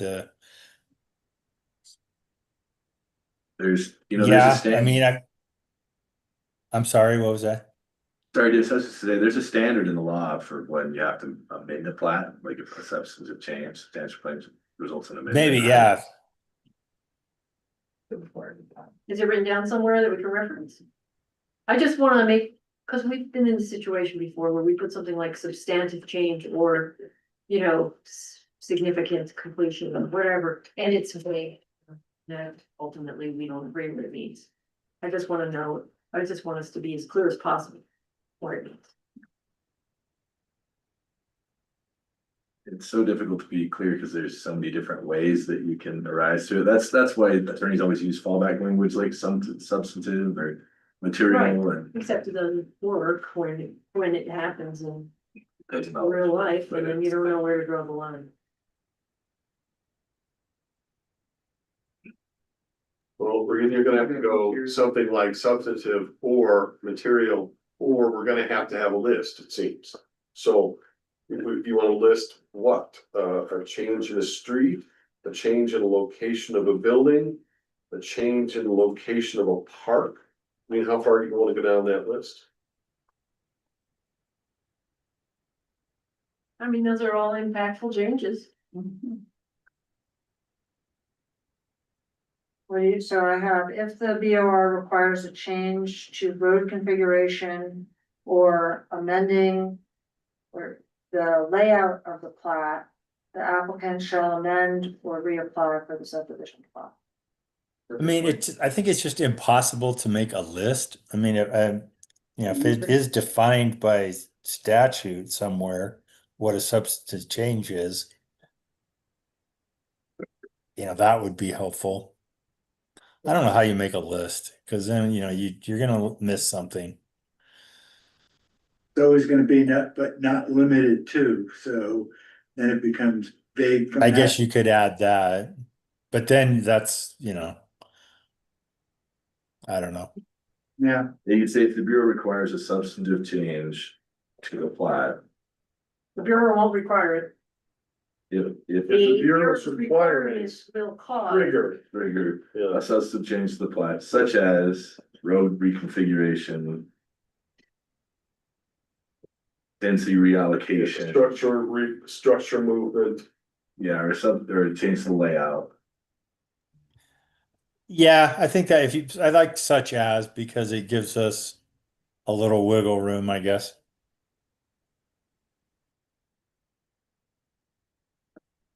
I'm not an attorney, but my brother is. I'm smarter than him, but.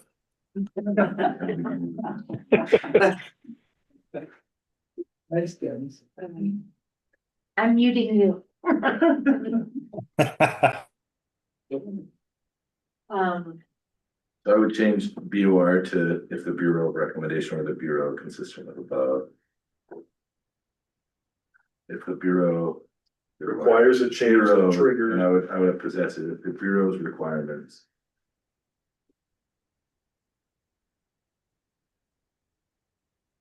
Necessitate.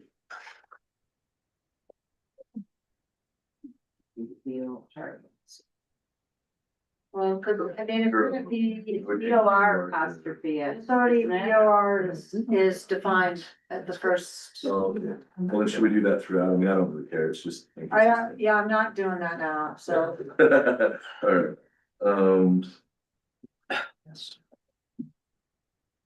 Okay, that's. Yeah, my thought on it is so that we're not back in front of you, because your time is precious. If the change if we were somehow adding units, or, you know, if we, let's say we, you know, that road, the hammerhead where the detention basin goes, if that had to shift 6 feet, that isn't changing anything. If we drop homes to increase, because the Bureau's concern is discharge. And it really is, in all of the detention basins that we've built, there's just an orifice. And the engineers say, you know, how much can leave? And so once the water flow exceeds that orifice, it starts to back up. And then as it subsides, as the storm subsides, then the basin starts, because the orifice is at the bottom in a pipe. So the Bureau, the thing that could happen is we need a bigger detention basin. You've got to make that orifice smaller, so you need to detain more water in a 100-year storm. In that case, we would drop homes.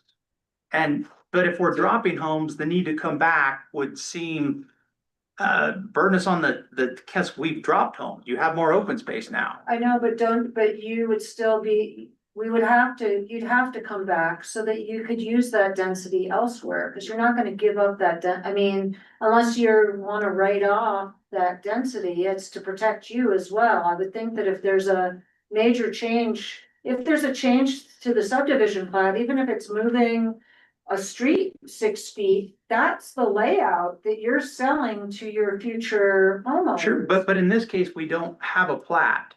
I mean, there's not a recorded plat where, But you can't just change like, the mayor won't have the authority to sign off on the plat. And legal counsel won't sign off on the plat if it doesn't match what is presented, what you have presented here. So it might just be, it'll be a pretty. Change. It would just be, it would be pretty straightforward if it's just, it wouldn't be a long. yeah, just come back and.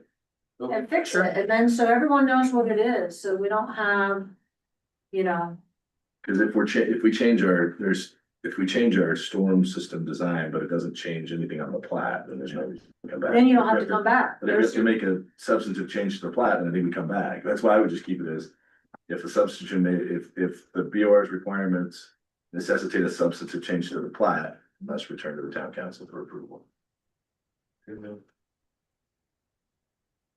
Everybody live with that? Yeah. Alright. Yeah. So a substantive change, cause If the BOR's requirements necessitate a substantive change to the plat. I just want you to tell me what a substance. It's all of the things we just said. Is it in? If it doesn't look like the plat, Is it in state? yes. Defining what substance? Yeah, in the final subdivision code provision of the plat. It says what substance. Yep, and then there's case law defining that as well, what substantive means. Really, it's just any modification to the actual plat itself, right? Not anything else. well, how about that, a modification to the plat, That's fine. including. Such items.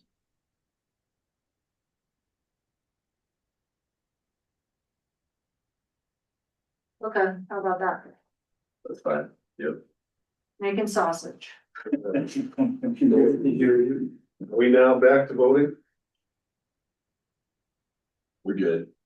Good as we're gonna get, I suppose. The best bars in Park City are gonna close in 15 minutes. Well, we heard, let's see, there was a motion, right, by Jonathan and seconded by JD. And then it went over to Chris and Right, so then you say, are there any comments on the motion? are there, Yeah, Are there any Chris has one, I don't know if anyone else.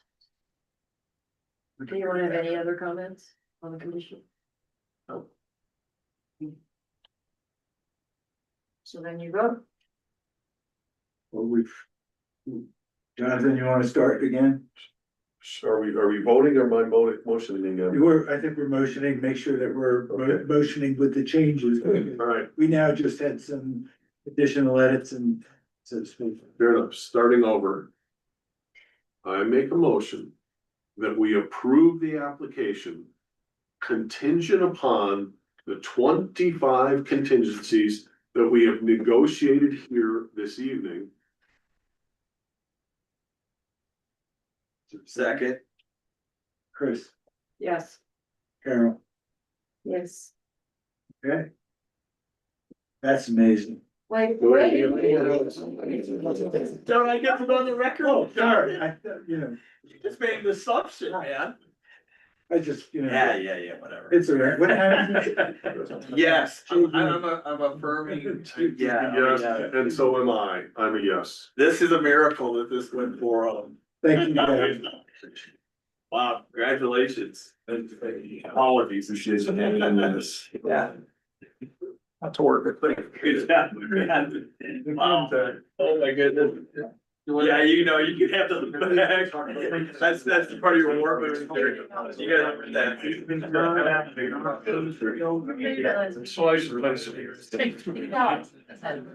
You can see how. Yeah.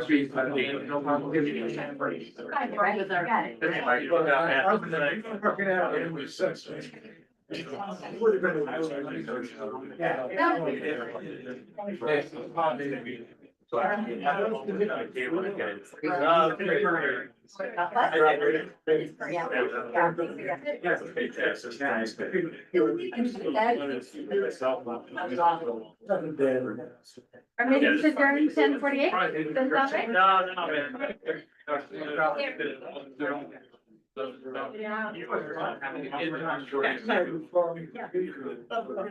Yeah. We still need to adjourn. Yes. Yeah. So is there a motion to? Yeah, there's a big motion to adjourn. Second, all in favor? Yeah. On the motion to adjourn. Yes. Yeah, I said, All in yeah. favor? The other, there's. Kind of our business unit is the highway markets. Style apartment, I don't know. I don't think it over. But really. Right, Yeah, we. Anything else you need to know? Conversation. 2010. Yeah. Okay, so our first meeting was in a construction. I understand, the issue, I say. Planning commission staff, cell offices. Yeah, hanging up your leads. Everything. Yeah. Yeah, it was. No. Listen, back. Don't hear enough of this. That's right.